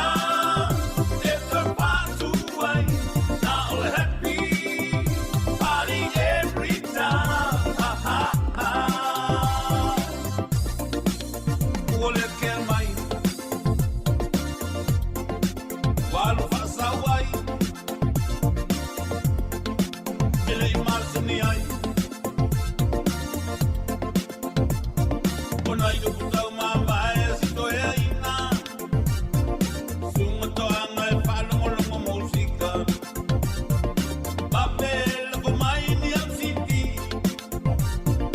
Paa tau mai mani DVD. O tu peonga e alu i le whatau pese. Toanga e alu e vai i a Mikaele. Tau nu mai, tau lo se i ba ai, no mo mukuka. Sa e patu ai, alu e siva, siva every time. Ha ha ha. Ole ke mai, walu pese sau ai. Whamasani ai. Tau nu mai, tau lo se i ba ai, no mo mukuka. Sa e patu ai, alu e siva, siva every time. Ha ha ha. Ole ke mai, walu pese sau ai. Whamasani ai.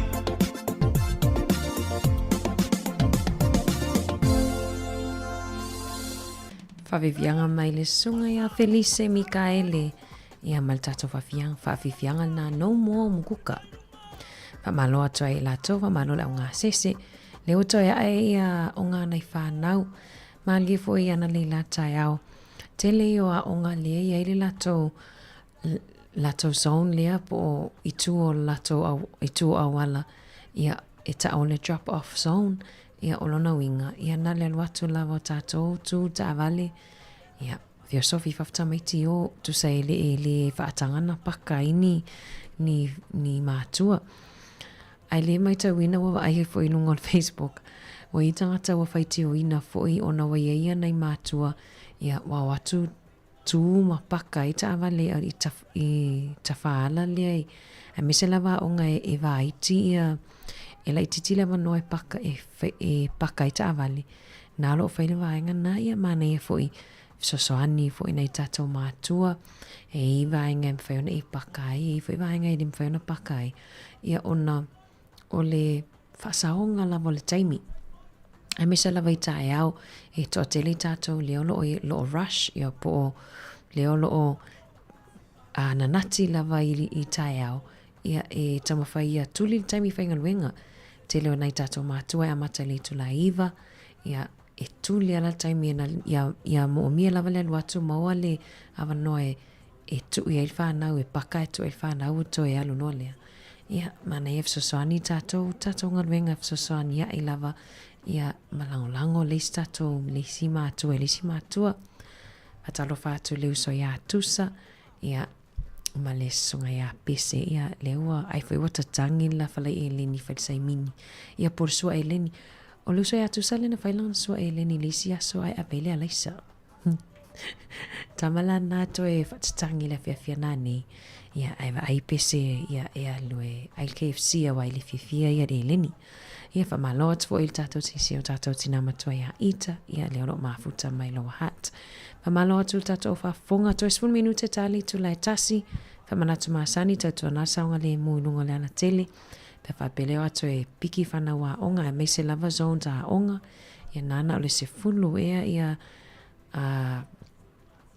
kilomita li tu la ia e whaatanga ona sfuru maila e mwhaiona le taawale i sonza onga nona winga i le tataona e sawa ina ni te iwa la vesta mai titi pa ia tato alum whanau tamana e tamomo e ai le losa vali e polea le piso la wala ia e tamomo e ha whanau e le titiasa eva ayo sawa vali e mawai foi tamete o le a inga i le lo e fiu e whaatu e savali vali. Ni e tamomo e a tama ni ina tatou.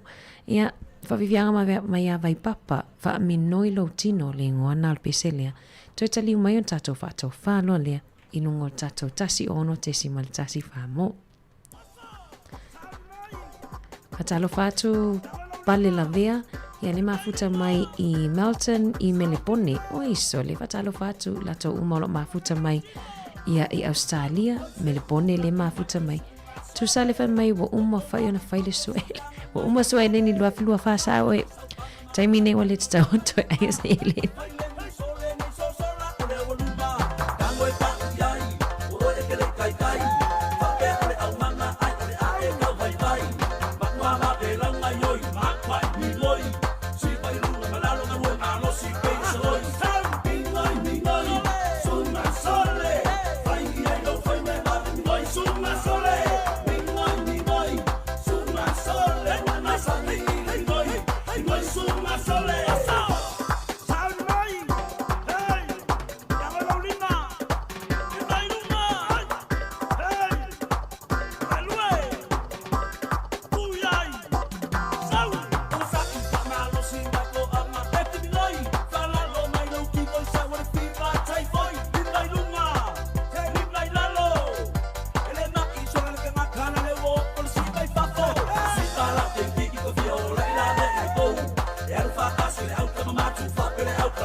Sunga sole,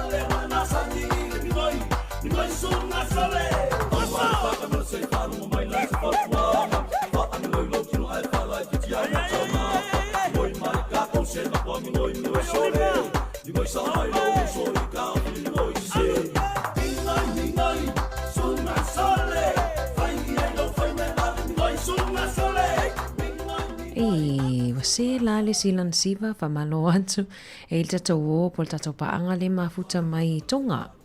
Malo ele lei ila isa ane uhi benitahi. Ia, ma au hahao le lei. Manuia le aso. Ia vai lea, le waha o atoe mal tatou whaatonga ia ono le tatou o le mafuta mai tonga.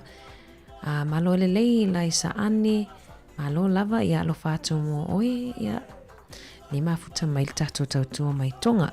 Ia o le whaiunga whai leo tatou tautua i lunga le tasi ono te si mal tasi wha mo le atoleanga whaftai nei tatou ta mama tina mātutua. Ia le whaunga mai le frequency e whaafonga mai ai i le tatou tautua mai lava le tai au ana le la. Ia wha maangalo whai le tautua pe au i se upua le longa maa lie lau whaafonga anga. Ai manu ia te le lava fuafuanga o tutoe nei aso tatou Facebook ma le YouTube. Mafuta mai pia whatoa wha mai a tatou tautua i le itu lai lua. Tā le tasi on tue awina atu leo tatou talafou. A le lafa ai watu tatou tautua i lungo le frequency i le pese le e leni. I ona lewa i la tau lewa mili mai tua wha mai. Sa o le le. E le lua mai ai le si a inga le ai le e leni. Ia manu ia tau ngā sisenga o le awhiawhia nā nei. Ia o le e leni. E o la ai e leni e o la ai pisupo. Whawhiwhianga mai a Sean.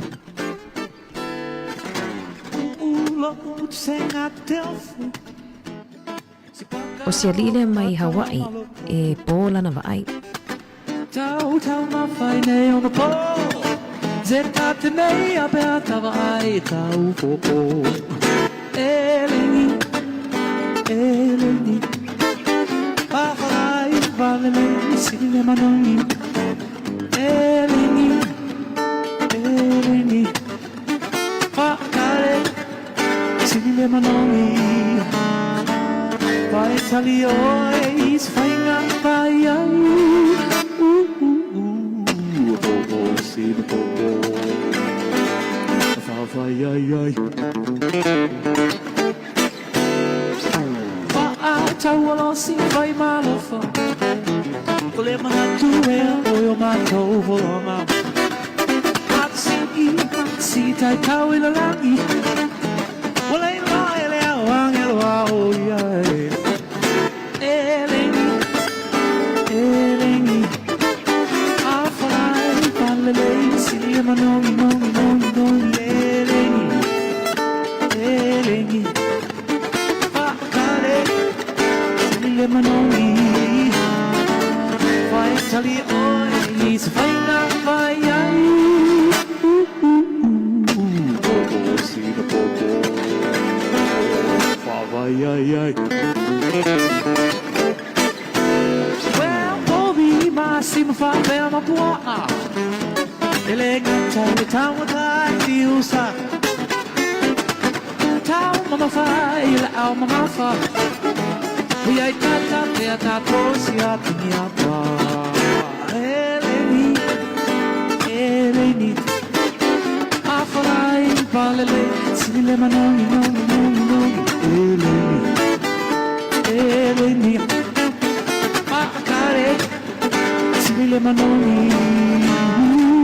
Vai tali oi is vai ma vai ai. See the ball. Vai ai.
manongi, nongi, nongi, nongi,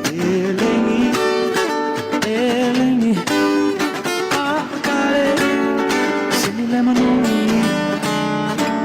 vai talia ore, kisa faina vai ai, see the bobo, see the bobo, vai ai ai.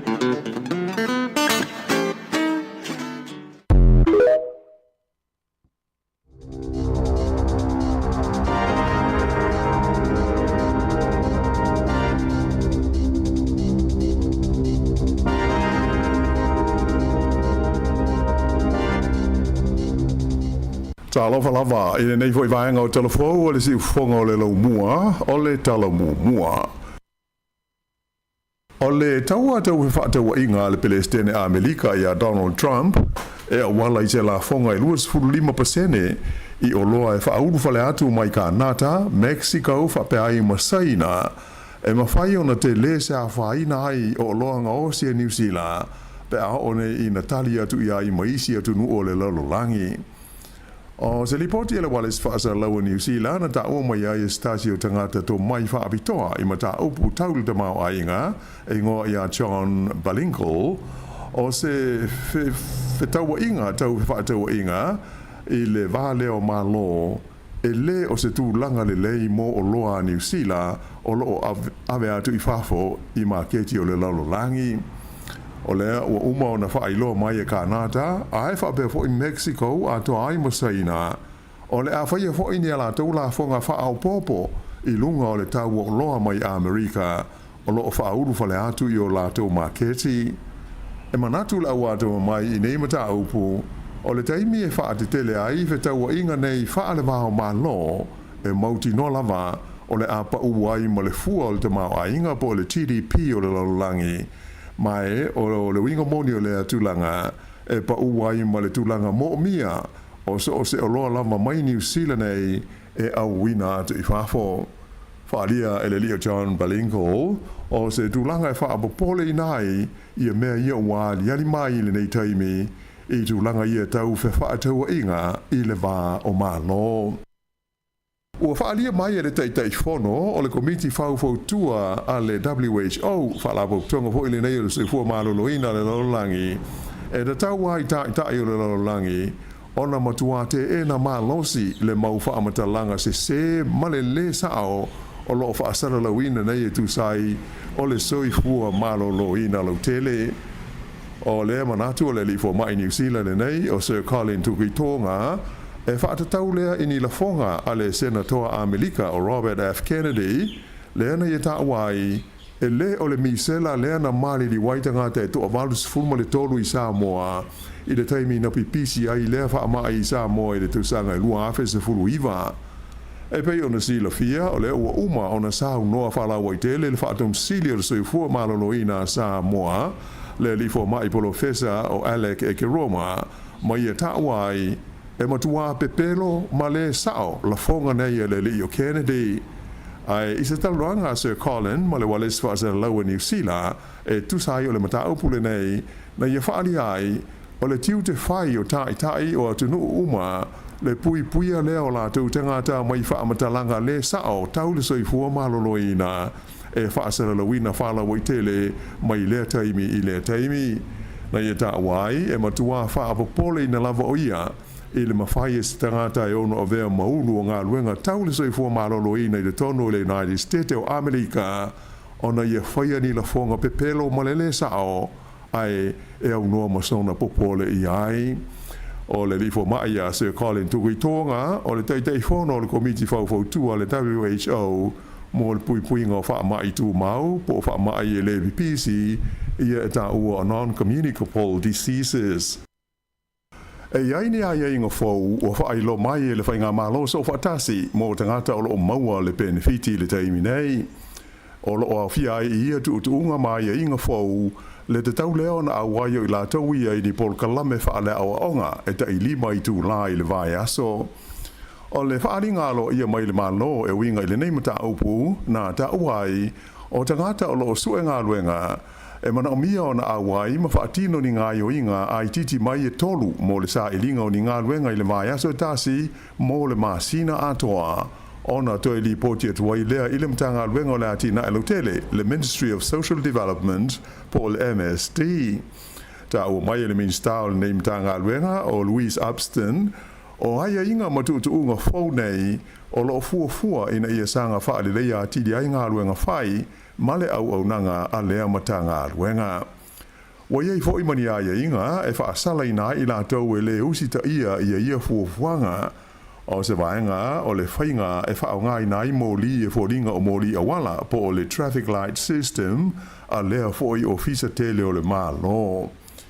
O tangata uma o lo maua i le benefiti e a fia ai i le nei whainga fau ai maise o lātou o lo sua ngā ruenga mai ai matātālau tele le tau o na lātou whaia. Ta ua mai le tamaita i minsta o le mta ngā ruenga o le taimi e o ai le tangata i le mōli lanu mu ona mana o mia lo lea ona ia saunia ia ni wha maoninga o ana ngā yo inga sa whaia ina ia toi whoia tuai i le tūlanga o le mōli lanu mea mata.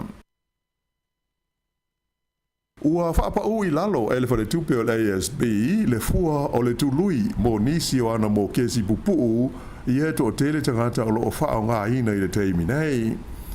E 5 points o le a whaapau wai le tului mō le tausanga a toa ma o i fuai i le 5 tesi 5 whaapa sene. Ai o le fua mō kesi e tais fulwalu masina le umi e tongi ai o le a pau i le 5 tesi ma le tolu whaapa sene ai o mo kesi e tai lua te usanga e lua se fulu points e pa ui fuai i le fua o le tului e 5 tesi lua iwa pasene. O le se fulu ma le tasi a ile nei o taimi ua whapeona pa ua i lalo le fua o le tului o ai tālafu mo kesi a le whale tupe le nei o le ASB talu mai u lai o le te usanga talu ai. O le fua foi o tului mo tupe teu whaavai taimi a le ASB o le apa u foi i le vao le 5 ma le 10 basis points. E le ngata i le ASB ai ua whailo mai foi i le whale tupe o le Kiwi Bank lantou o le aia i foi ni swinga i le fua o le tului mo ana teu ngā tupe whaavai taimi po term deposits e lua se furu points ua pa uai i a tului mo tupe teu mo le umi e ono masina ai 5% ua pa uai i a le tului mo teu ngā tupe e ta i lua se lau aso le umi. O wha maunga foi mai le whale tupe tūre tonu ua i loa ai i a le tūlanga pa u o le tului wha apitoa mo le umi e tasi le tausanga mai le maunga le sa ia i e fitu tesi 3% i le 5 tesi ma le 4% ua iai i le taimi nei. E maua e la wha ingo whale sa tu i lunga o le maketi e fia whaata watu i le masina o Januari mai ua whaalia mai e whapea o se au wha inga o pito i maua lunga lea i le tono o le se fulu tausanga ua tua nai e tu nei. O le au wha inga atoa whale sa lisi mo le fia whaata winatu i le masina na tenei e tolu se fulu lua afe wha se lau se fulu ma le lua e tu sa lea ma le 5 afe ua maua lungai na i lo le lua se fulu fitu afe lua se lau ono tasi o whale sa fia whaatawina atu i a Januari le tausanga lua afe lua se fulu ma le wha. Whaalia mai e le whaatonu o le company le Real Estate New Zealand o Sarah Wood o le whaatoa maurunga leo la whaio ni whale fia whaatau ese i nahatu talu mai Januari le tausanga i lua afe se fulu ma le 5. E au pito i tele i a whale sa fia whaatau i natu i le tonu au kilani malona i tū malo le ana tūla i mai e se fulu tasi afe wha se lau onu se fulu ma le 5. E le i aise swinga tele i le tau o whale fia whaatau atu sa evalesi i le malu se lau ono se fulu malu afe iwa se lau ono iwa tā la ia pe o se pau le tu sa tasi tesi ma le 3% pe a whaatusa i le tau sanga taluai.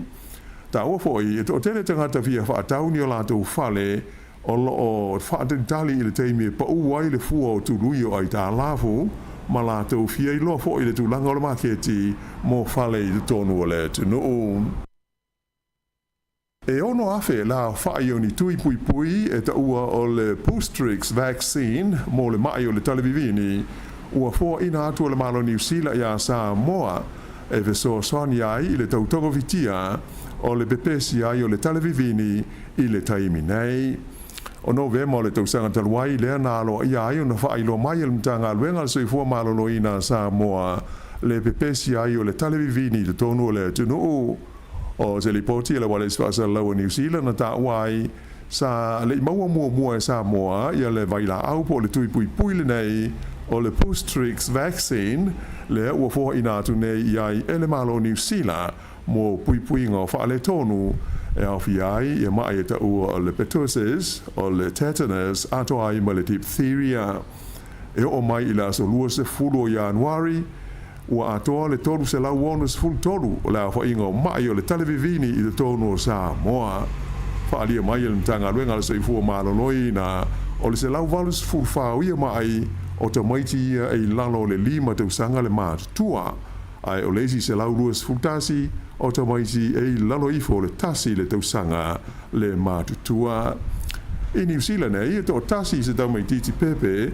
na umalo na ola ona o le talevivini le analo ia ono pepesi i New Zealand le whaai unga o le tausanga ua mawai. Ai o se li poti le tamai nei mo le wha mai COVID-19 i New Zealand sa whaai lo mai e le mtanga luenga le soifua malolo i na e tasi le afe fitu se lau se furuiwa le a whaai o mai fau na wha mawina i le vai aso le na whaai ui la sa taruai. Mai le nei a whainga e se lau ma le fitu tangata na mana o mia na tonga fitia i le tonu o whale mai ai to fitu i la tonu na mariri wai i le nā vai aso ona o le COVID se fulu ma le iwa. O lea ua whaamauri e mai e le li pāle mia ia Christopher Larkson o le atali malo le iwia Maori o le naitahu i a teia ia lātou sauninga e whaamanatu ai le whengainga o le waitangi i le stofi i le nuu o Akaroa i le motu i saute. O le masina o Desema le sa whaalau i tele mai ia Larkson o le a le whaatasi atu o ia i sauninga whaamanatu o le whengainga i le malae i waitangi i le neitusanga ona olona mana o ta amilo isi tu o le tudu e moli mawina la te fo isa ninga o le whengainga e le ngata il pale mia ai o le afatasi e fo isa ninga ia i Akaroa ma le kova na silio New Zealand ia Dame Cindy Kiro le o ia talia le vala au faalo alo ale naitaho e fatasi atu i ai o le malae e ngo o le onuku i Akaroa e whapea na sei ni ai mua i la sa tolu se furu me i le tausanga e afe valu se lau fase furu le whengainga le nei o le waitangi. Ai o le tausanga ta si iwa valu le na foi ai i le lava foi malai o Maori le whaato e senga aloa ia le malo New Zealand i tangata naitahu ona o le tausisia o aia inga o le whengainga. O le solulu a tae au e amata ai o na whaatasia i le malai waitangi ta i tai o pati ma waenga whaupwhai o malo mo talanoa ngalo ia tau i upwhai o malo a o lumana i aile sauninga whaamanatu i le vavao o le saininga o lea whengainga i le vao le malo New Zealand ma ta i tai o Maori. O le minsta o le ati na e Maori o tama potaka o le a whai masui o le pāle mia i le teime o le pofiri i le sauninga. O lo ese manatu madao fi o tangata i le a wai o le li pāle mia i le malai waitangi i le stofi e manatu nisi mo le fo i le a wai atu i ai o le pāle mia ai ta au fi fo nisi sa de tawa o na whaatasi atu le pāle mia i le sauninga au tu le i le malai o le waitangi whailo mai le te fono le whalapo tonga a le Waitangi National Trust o Peter T. Pene e le tau ona iai le pāle mia i Waitangi i lona tūlanga o ia o le taitai o le whainga malo. O le asa whailo mai ai le pāle mia Christopher Larkson ua leo toe ma mau se taimi ai whaia loa lana malanga alo ia i le atunu o initia e pei ona sa fola ina mai aso o mamai. O se whaatasinga sa whaia le nu o kumeu i au kilani na whaali ai Larkson ua leo toe ma mau se taimi ai whaatau nuu i a lana polo misi sa whaia le taimi o whaatau sina o le pālota ina ia malanga i initia e sanga whaale leia le whawhea loa ai o New Zealand ma lea atu nuu i le taimi e ave ai o ia ma taitai o le malo. O lea sa uninga i le sa wha maa popoina e tangata initia i le tonu o New Zealand e whaai longa inai i le sauninga e ta ua o le Krishna Holy Festival ma e to tele tangata Asia sa whaatasi ai na to alu ai ma le palemia le main star leo o Mark Mitchell i lona tulanga o ia o le main star fo o lanu mangangana SSA New Zealand. O le afa awau i le vaia so fou o na tapunia a wala au tu i le tonu o le lau mua i Wellington e pei ona ia i le whaiungo le vaia so na mawai tu nei ma i le pō le sa whapea ai mo le pō na pō le asa whapea na awhia i le tele nume le tasi i le vale o Wellington ma Johnsonville. O le tele o ngā luenga i le toi fia wha le leia o ia awala o mafuai i a fufuanga i whaatino ia ngā luenga i le pō. Mai o whailo mai ai e la ofisa o le pulenga o hala o whela o inga, le NZTA, e te tau ai la o hoi tawale o na fua le leife malanga inga, ma i e wha o ngā nisi a wala a o tapunia a wala au tū i e te tono le lau mua. E a matai la sa a sau nei la so iwa leo Februari, o na tapunia le ala tele au tū po le motorway mai Wellington a ngai atu i mātū, mō ngā luenga i fia whaia i le toe whaataina o le ala tele i le vālea o le Caro Drive ma le Nauranga Interchange. E lima pōsa so e mō mia mō ia ngā luenga e o atu lava i le stofi le aso se fulu tolu o Februari e mai a fia i tamale e fia malanga ngā i mātū mai i Wellington. I nai tala mai whafo o lo whaawo pēlo longa matautia i mātū sifo o Ausitalia ona o le mamafa ma le malosi ai o timunga. Wala pata i aita ngā te nonofo ai lea vaenga o le tunu ina ia sauni mo nisi tu langa whaale tonu e lama tia ai le soifua ma ono whaatama i ai whale ma isi mea o ngā. O vaenga o lo wha malosi ai nei la pata inga o nuu tu matawhanga i le talawhatai i mātū sa sae. O lo malo ia mai le mamafa i pēo timunga. Tō tasi le tangata lea ua maliwa i lo longa nei Australia i le Sātanuai, ai whaitau wafe le a whai o ista ngata i no whanga mawalalo ua whapea na whamalo sia ave sea mai o lātou whale mō lo lātou saunga le mū. O le palemia o fiti a City Veni Rambuka, o le aia sauni ese te talo i le taimi se tau mawhtanga, i se mawhtanga te talo e whaia i Washington i Amerika i le vaia so nei, whailo mai se whaasa lunga le malo o fiti e whapea, na mala wina mai le li palemia i a Rambuka, e a wai i lea mawhtanga te talo, le ngata i lea ua whaatalo sanga ina whoi o ia, e na te whaia le te talo i le tau mawhtanga i te tala ai lea wha moe moe, Mawhtanga talo le nei e whaia i te usanga ti tasi, wha maa popo ina i le National Prayer Breakfast Foundation, mo le whono au po le Congress a le malo a Melika. O le lipa le mia fiti a City Veni Rambuka, sa ia whaalia talua i nei, e na te langolango ina le li pelestene o Donald Trump, ona o lona langolango ina malosi o le malo Israelu, mai lo o ia tālusia, e maua se awa noa e whailo a ia tuai i le li o Donald Trump, a o ia i Washington. E tā alonga i la kapili ki ua whaamauni mai le sainia leo se whengainga e ta alo ai mo le kalapu malosi le Bulldogs i a stasio alo Sāmoa o lo ta alo i le leina i luma a le au o le Warriors. O ia lea o le tau le lea o Sion Maiuu e luas fultasi tau sanga le matua o le ase atu nei e ta alo ai mo le Bulldogs i le tau sanga o le luafe luas fululima mai lua tau sanga le umi o lana kon karate o le kalapu le nei le Bulldogs i Australia e ta aloai i a stasio i alo Sāmoa o le li o Stephen Crichton. I la kapi iuni o le ua whailo mai le filfili o le alo Sāmoa i a Ari Savea e a vea makabe tēni fau o le aula kapi o le Moana Pasifika a o sauni atu mo le amataina o le tamusanga o le kapi Super Pasifika o le nei tau sanga o le nei alo le tunu ua iwa se furufala o whainga o na tālonga mo le olopele ki a New Zealand mai ua se atu nei au kilani e tā pena ma sauni ai mo le amatalia o le tamusanga o le nei tau sanga. Whaiunga le nao telefou.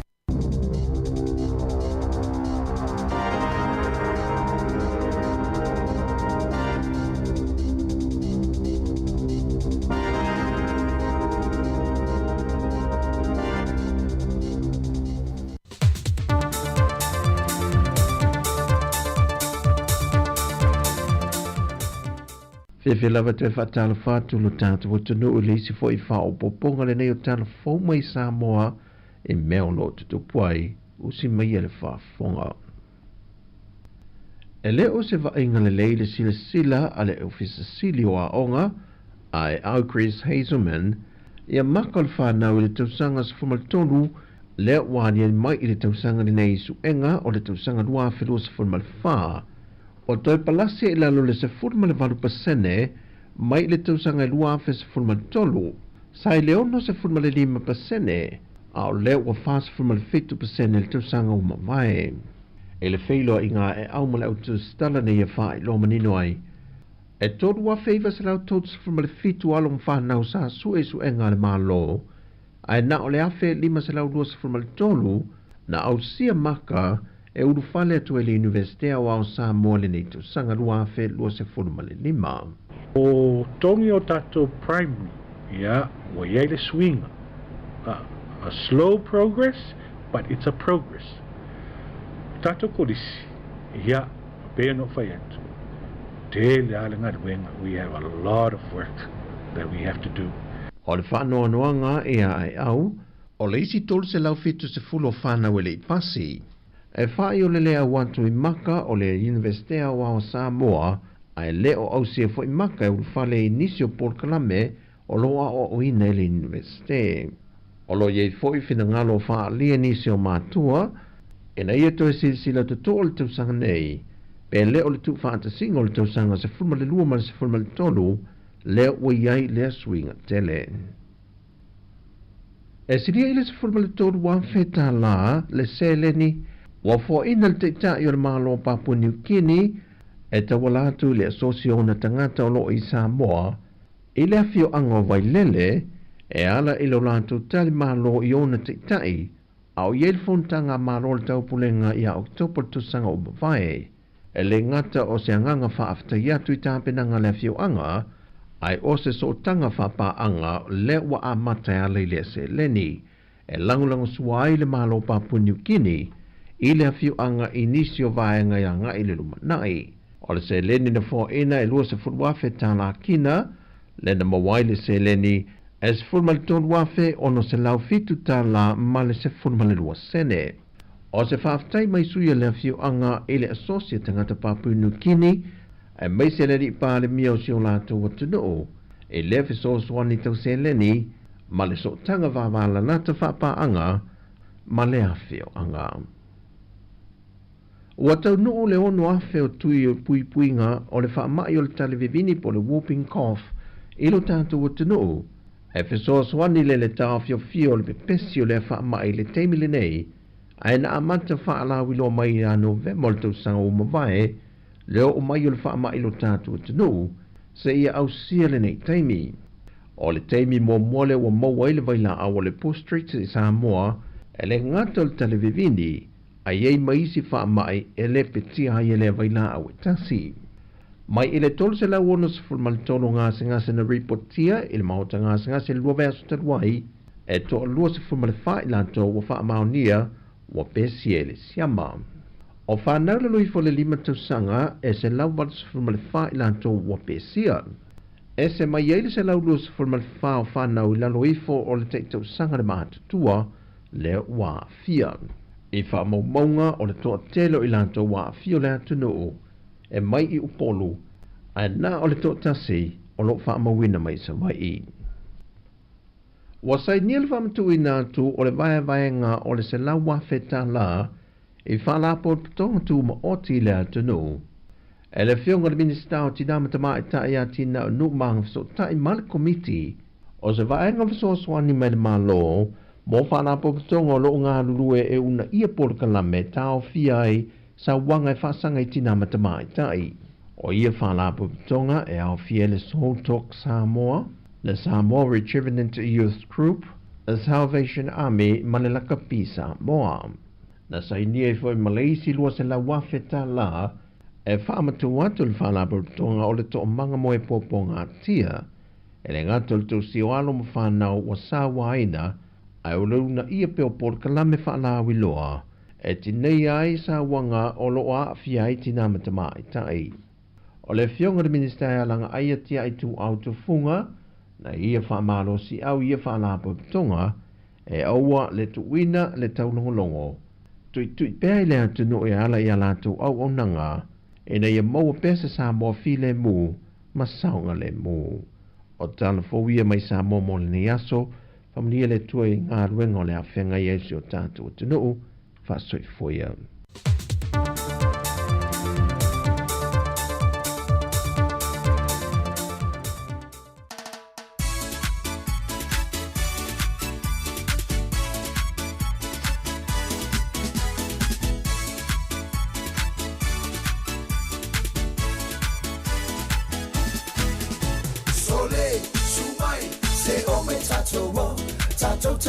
Pacific love, if I my on the ball, the opportuna, elelo lolo, it's a my for yai, ever my, ever young fancy, I know bye bye.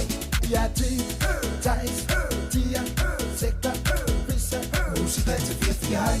So my lo bang, a manga yai la webanga, Elmo ole polu, boy for you, if she wait for a mouth from a fanga, yeah, Ale for yolinga, we so Casima from a fanga, Faseki, I owe Fico, walk with my ole musica. Put your hands in the air, yeah, yeah, and move your body side to side, yeah, yeah.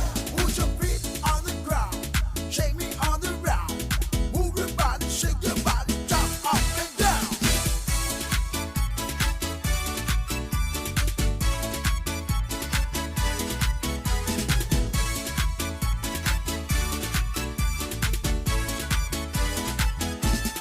Say Maya, sing the fun. Say Pama, Rustino, make it gassy, make it was so let's say 544.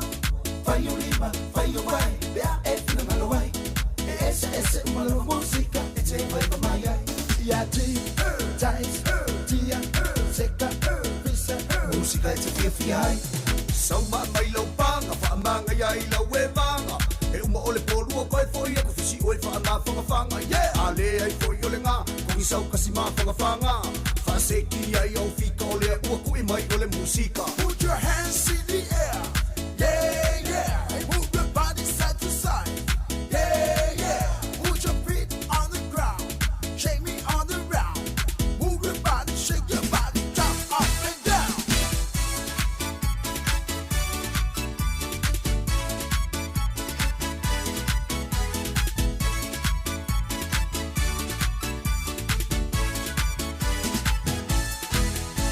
So my lo banga, for a manga yaila webanga. Elmo ole polu, quite for you, if she wait for a mouth from a fanga, yeah, Ale for yolinga, we so Casima from a fanga. Faseki, I owe Fico, walk with my ole musica. Put your hands in the air, yeah, yeah, and move your body side to side, yeah, yeah. Put your feet on the ground, shake me on the round, move your body, shake your body, jump up and down.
sala Sāmoa.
Yo.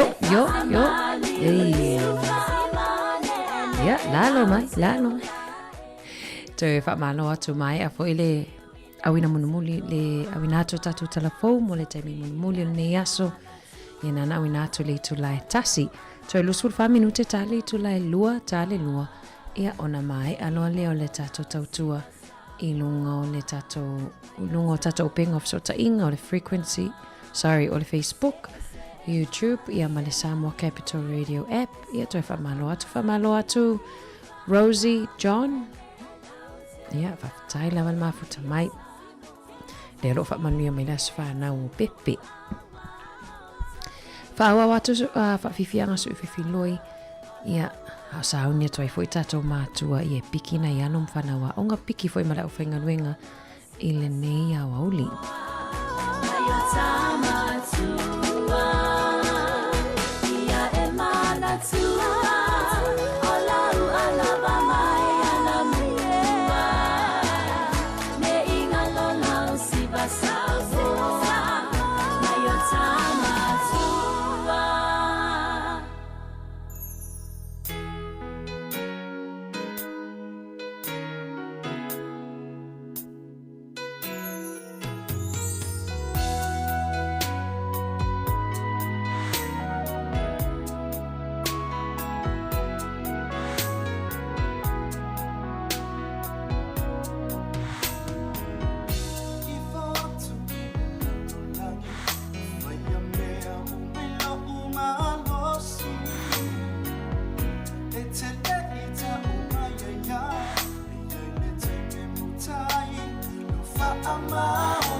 Fili na umasa ufaya unitiai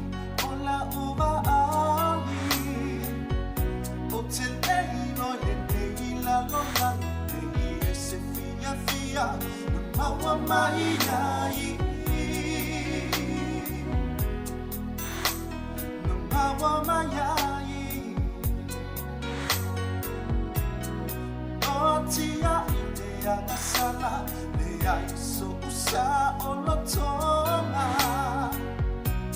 Malingi o une ilo imatu Lea umanatu ilo upolonga Ufa amawai atunei Iyo utu inandau Fuli atulo utua Osui no uma fau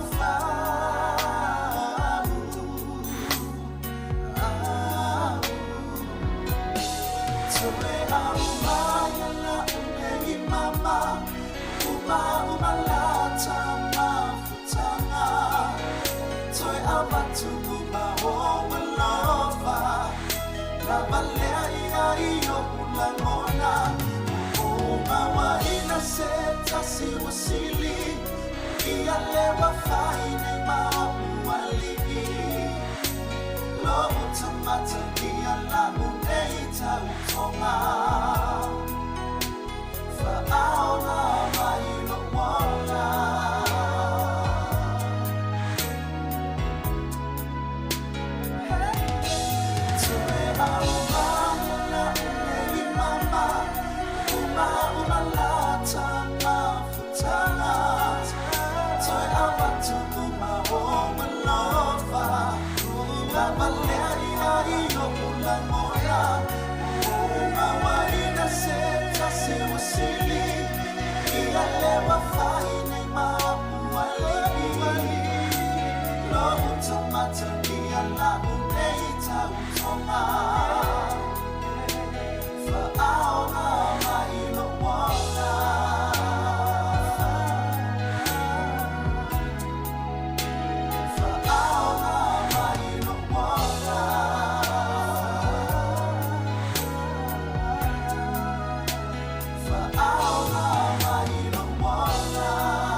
Whawhiwhianga nei au auli toi whamalo atu. Ia o leolo o he ia nisio tatou oia na vili mai tua ia whaailoa mai fo inisio vaenga o lo tutupu isio tatou atunu i Sāmoa ia e whaamalulu atu ele mwhaioni talanoa atu ia ono ngasi a malo fo ele whianga i masio tatou atunu ia e whaailoa atu lava ia pe ona vili mai tatou to oi tua.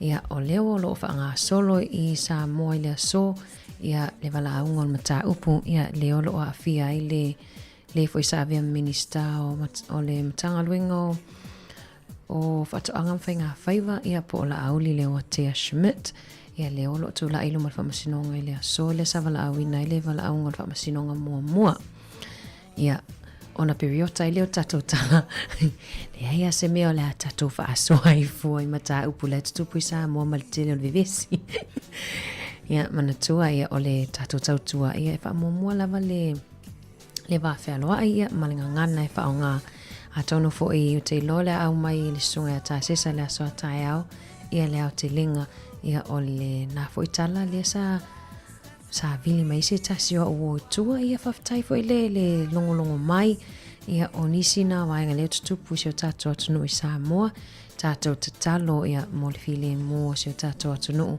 ia o whianga i fo i mangasi a ia tusa if your life whaaninga soa i mite o le malulu le aso watalo whatu Amelia ia whawhitai lava le mafuta mai ai ia peo le talana le sa whaailoa mai le tatou sui ia o le ngaluenga lava le tatou te efsosoani mai ia ini tala fo i whaitatala atu ai lunga o le ia o le tala lana ia o le songa la auli na watu lai wala aunga fo ilana mta mo toi wala auli si ona e toi tu lai pamasinonga i le asofa raile ia ila tau fo i o lo ofia maua tala la tamai ia na e tele lunga Facebook tala na ia ai alo fatu mo o tau tau anal tatou ngana i lunga o le tatou penga te whailangi whawhitai le tatou ina i tatou wompa anga le olo whaonga mai lava le tatou ngana e te tau na whaonga ia wa tatou wa ai nei A tatou wa ai nei I ngana I whaonga e tangata I lungo le Facebook. E leo tatou uma. O isi upu tua fo wa la te whalongo. Tusa e ti e pupuni o tamata e whaapasi. E matu ai e se le leanga whai o le ngana o lo tele na whaonga whetahua I ai lungo le.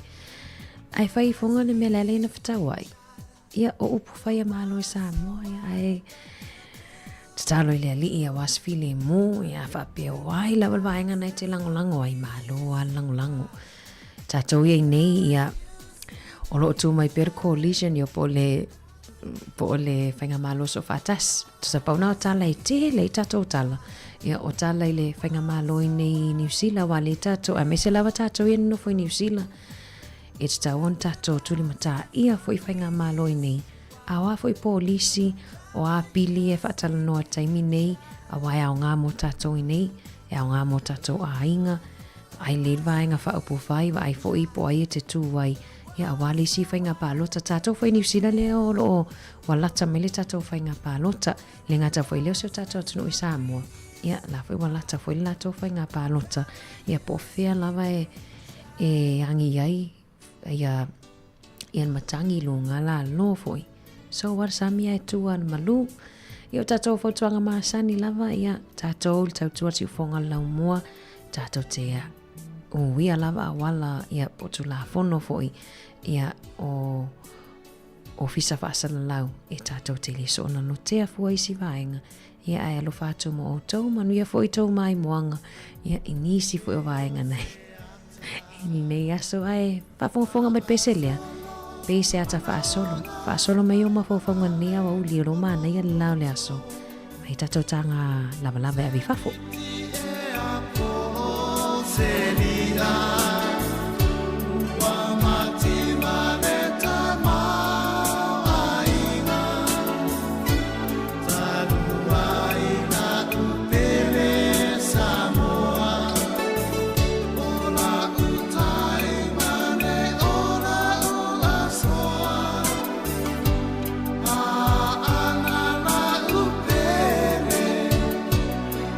Ua mo atu ua leilo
Malo atu sunga ia Faraimo.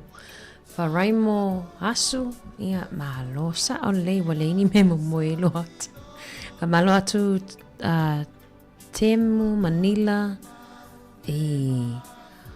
fa malo lua tu lava pe fa pe se le fa le ina lo suafa.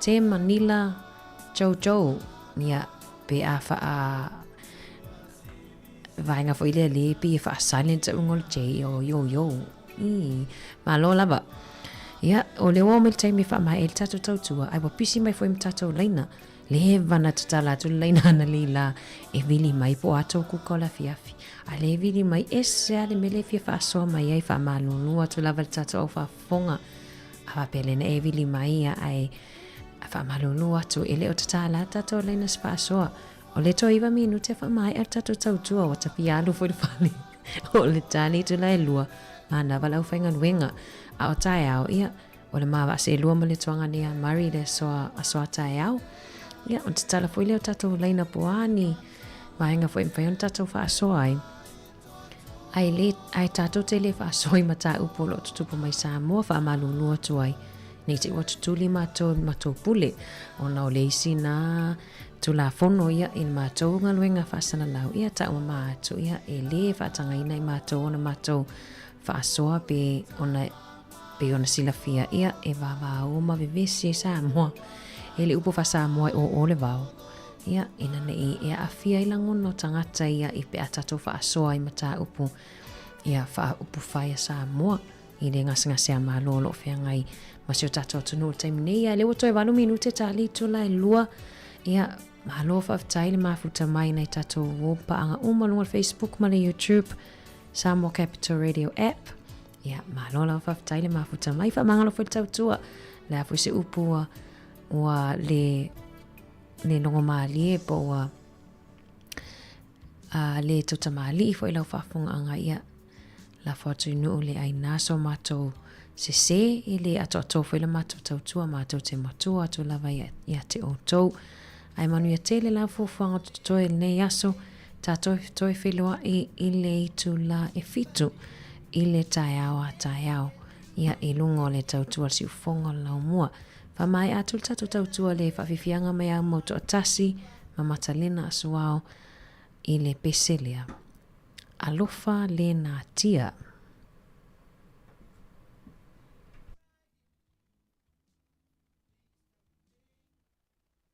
Alofa toi mo oto malava lo mafuta mai manuia la fufuanga tutoe.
If I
Tell